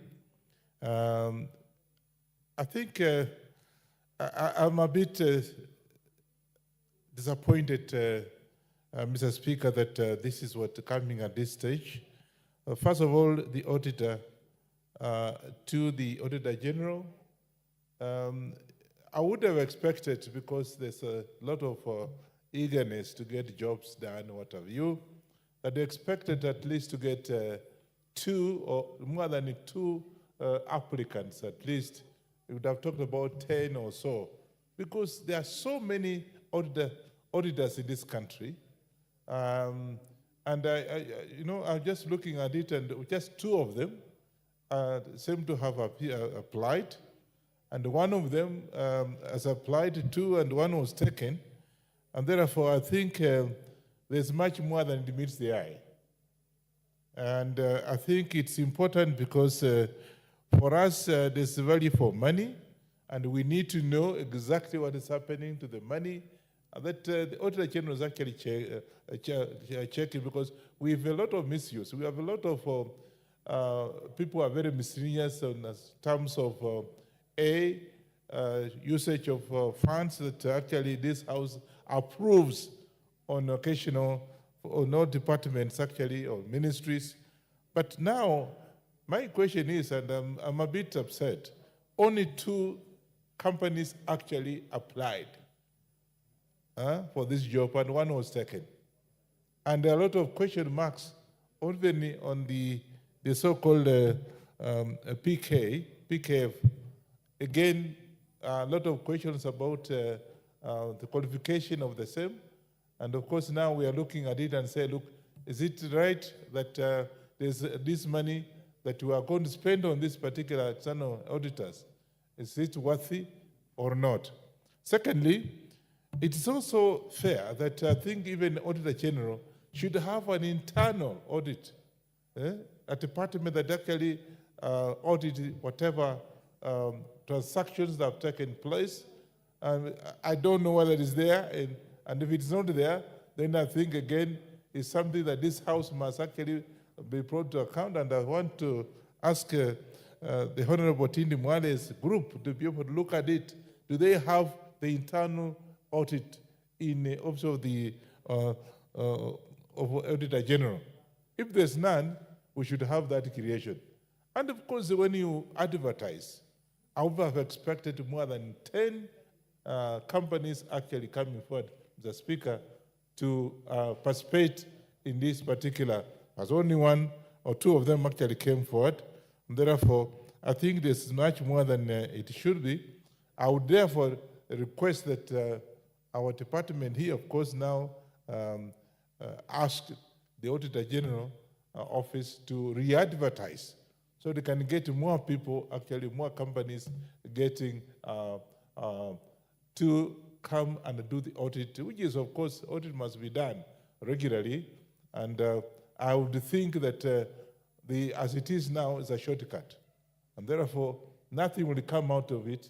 And therefore, I think, Mr. Speaker, I want to take this opportunity to ask our department here, our committee here, to be able to actually ask the Auditor General to re-advertise for this particular exercise, so there's a value for the money as it is. And of course, apart from that, I'll be able to then look at it, is it actually worth it or not? Because we have so much to do. There are so many loopholes in all the ministries. And therefore, the Auditor General is actually a very key department, and therefore, we are looking at it and be able to, and expecting so much from it. But as it is now, from what I'm seeing, no, it's not meeting what the requirements are. And therefore, I've got my reservation for the same, and therefore, I'm asking our committee to be able to come out and look at it critically, as somebody mentioned, and I think the second I was saying, in fact, instead of even having internal, let's make it international advertisement. You can get auditors from whatever, Europe, even whatever. Just look at the papers and see whether the procurements and whatever has been done in the other ministries has been done as expected. And therefore, I have my reservations, and I think we should look at it more critically and not just pass it for the sake of it, because I think it's much more than it meets the eye. I support the report. Engineer Paul Nzengu.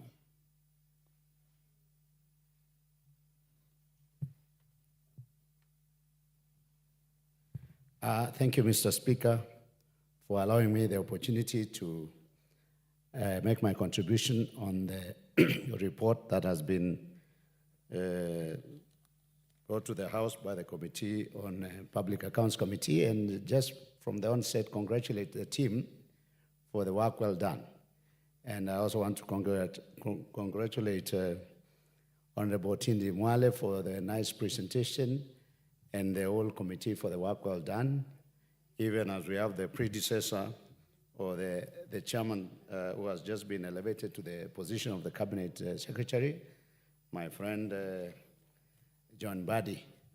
Mr. Speaker, I think the committee did a very good work to appoint an auditor to audit the Auditor General. As very members have said, over a period of time, this team has operated like people above the law. They are the people to point on the mistakes others have done, yet no one tells them the mistake they have done. For example, if you think about the fact that when they go to the constituencies, they punch holes on what has been done in the constituency, and they try to incriminate members of parliament as though members of parliament are part of the committee. We are not members of the committee that does the implementation of projects in the constituencies. There are established committee, there is established office of the CDFC, but because of malice or for whatever reason they do it, you end up hearing that certain constituency, the MP has misappropriated funds. How can you misappropriate funds that you don't even have a say over them? You are not a II holder, you are not a signatory of any account, you're not even a member of the committee after all. So I want to appreciate the work that has been carried out by that committee, and even for the appointment of FKF Kenya LLP, the auditor that has been appointed. Well, it's like other members have said, when you only have two competitors, you don't know whether the threshold for the professional requirement for appointment of such a level of professionals has been met. But yes, of course, when tender is floated and only a few people apply, then it is the right of those who have applied, whether it is one or two, to be awarded as long as they meet the minimum criteria. So I want to also then appreciate that PKF has been appointed to carry that duty or assignment. And it's not an easy assignment because you're dealing with professionals and people that have been in that business for a long time, and they have perfected the skills of doing it. So when you try to unearth, sometimes when people are being audited, they even try to hide certain information. So I know it's not going to be a walk on the park, but then I hope and believe that the committee found them to be beyond reproach and capable of doing the activity or the assignment that has been assigned to them. And with those few remarks, I support. Thank you, Mr. Speaker. The Honorable Dikiri Mugambi. Give me the mic. Thank you. Mr. Chairman, Mr. Speaker, I tried to access. I forgot there was a different card I was given, and I didn't change my password. Mr. Speaker, I rise to identify myself with the report that has been tabled, whose subject matter is the appointment of Mr. PKF Kenya LLP as the external auditors for the Auditor General of the Republic of Kenya. Mr. Speaker, the importance of Auditor General is very central in managing the utilization of the resources that various government ministries have been entrusted. Mr. Speaker, before I say whether I accept or not, Mr. Speaker, the Auditor General is supposed to be only thou. This is the institution that is not supposed to be found to have any faults whatsoever. Mr. Speaker, this is the institution that is supposed to advise on the best performance and utilization of the resources that various MDAs have been given to them. Mr. Speaker, the Auditor General is supposed to identify gaps and make recommendations on how to cover those gaps. Mr. Speaker, we rely on the report of the Auditor General to flush out corruption in various institutions, government and quasi-government institutions. Mr. Speaker, we expect the Auditor General to make recommendations, and recommendations cut not or limited to financial aspects, but also processes, including procurement. Mr. Speaker, they are supposed to advise government on conformity to international standards of audits. Mr. Speaker, in as much as I agree with the report of the committee, I would say it has fallen short of one fundamental requirement in procurement processes. Mr. Speaker, I don't know. Only 2 entities brought forward their bid. And one of them, just like what Professor Oundo has said, it lacked some fundamental documents. I still have to get the specific recommendation that the committee made, convincing that that process of procurement was adhered to. If they convince us that they didn't have adequate time, Mr. Speaker, I would say they are auditing 2022, 23, 2023, 24, 24, 25, meaning they are on time. Mr. Speaker, this institution called Auditor General is central, and anything that is associated with it must not give iota of. Order, Honorable Mugambi. Chair Agriculture.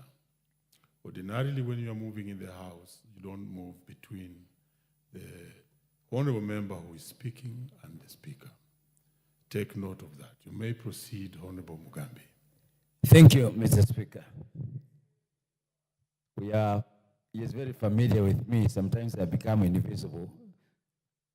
Mr. Speaker, I was saying, this is an institution that should not be seen to be associated with anything touching on irregularity. Mr. Speaker, I have no interest on PKF or any other. But what they are going to do is to give a record of performance of the Auditor General.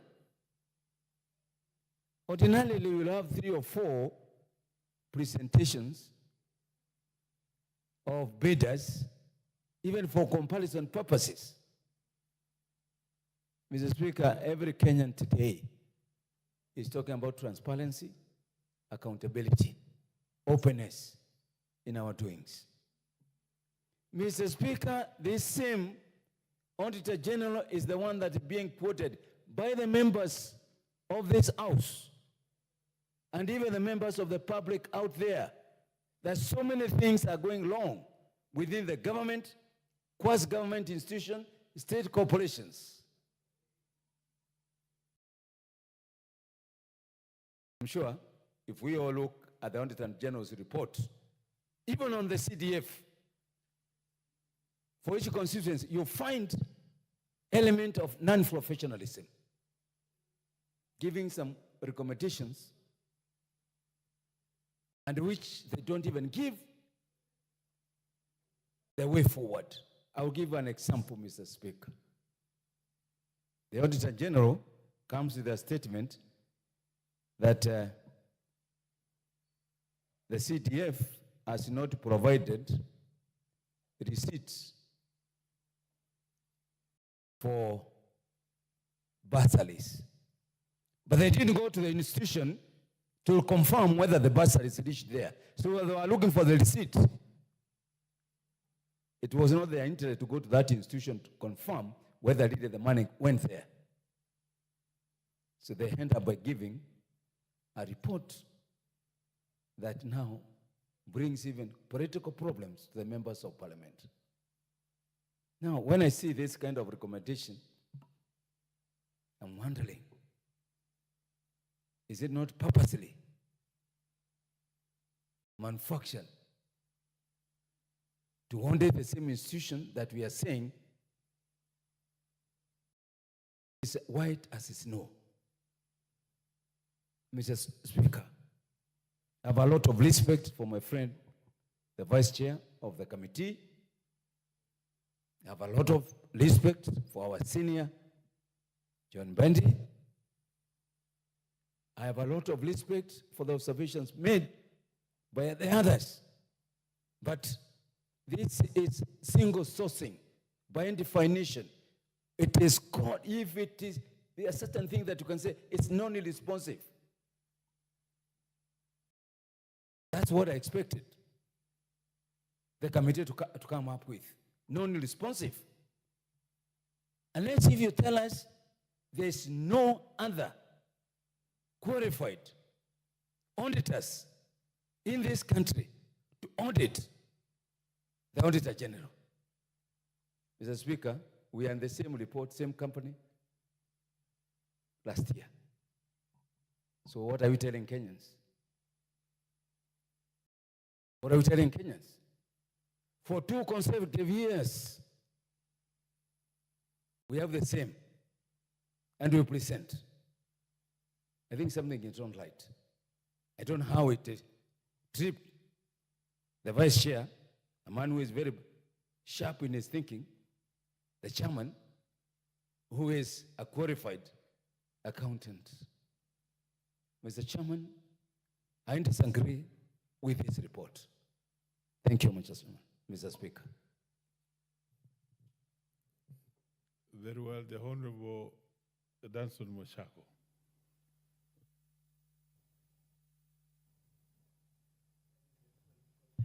Thank you, Mr. Speaker, for giving me an opportunity to contribute to this important bill. The report by Public Accounts Committee on Public Accounts Committee on the procurement of external auditor to offer services to the Office of Auditor General for the financial year 2022-23, 23-24, and 24-25. Honorable Speaker, at the onset, I must say that this Office of Auditor General is a very important office in the management of financial resources of this country. We must underscore the importance of this office to the level that they play a very central role in supporting what this August House does. We are the biggest consumers of the reports of the Auditor General. We cannot purport to be doing our oversight role effectively if the quality of the auditor's report that come to this House are questionable, Honorable Speaker. And therefore, Honorable Speaker, as an accountant, first I must say that I understand the challenges this office goes through, Honorable Speaker. I sit in the Budget Committee, and many times we've met the Auditor General. She comes in and gives us her challenges, what she needs to do to make sure that the timely reports of what they do come to this House. Honorable Speaker, but I must also say that as Parliament, we have been doing so well. We have been increasing the annual budgets year in, year out. I remember this year, Honorable Speaker, we have allocated the Auditor General a whopping 8.12 billion shillings. so that they're able to run their activities, they're able to run all their programs, and they're able to give us audit reports in good time, Honorable Speaker. And therefore, I want to say that I'm expectant that the Auditor General will do a good job. They'll be able to give us reports on time, because we also know, Honorable Speaker, that we have constitutional provisions that rely on audit reports. We know, for instance, equitable share. The calculation of the 15% equitable share to counties rely on the latest audited accounts as provided to this House by the Auditor General and approved by this House. Equally, Honorable Speaker, CDF, the 2.5% that is supposed to go to CDF relies on the latest audited accounts that are provided by Auditor General, comes to this House, and this House approves. Equally, the equalization fund relies on what the Auditor General does, the 0.5% to equalization fund. And therefore, Honorable Speaker, because this Parliament has done its bit, we have been able to resource Auditor General in a manner that we expect them to provide quality and timely reports to this House and to Kenyans, Honorable Speaker. Having said that, I want also to say that the committee, the PSC, did a good job. I've looked at the report. The Vice Chair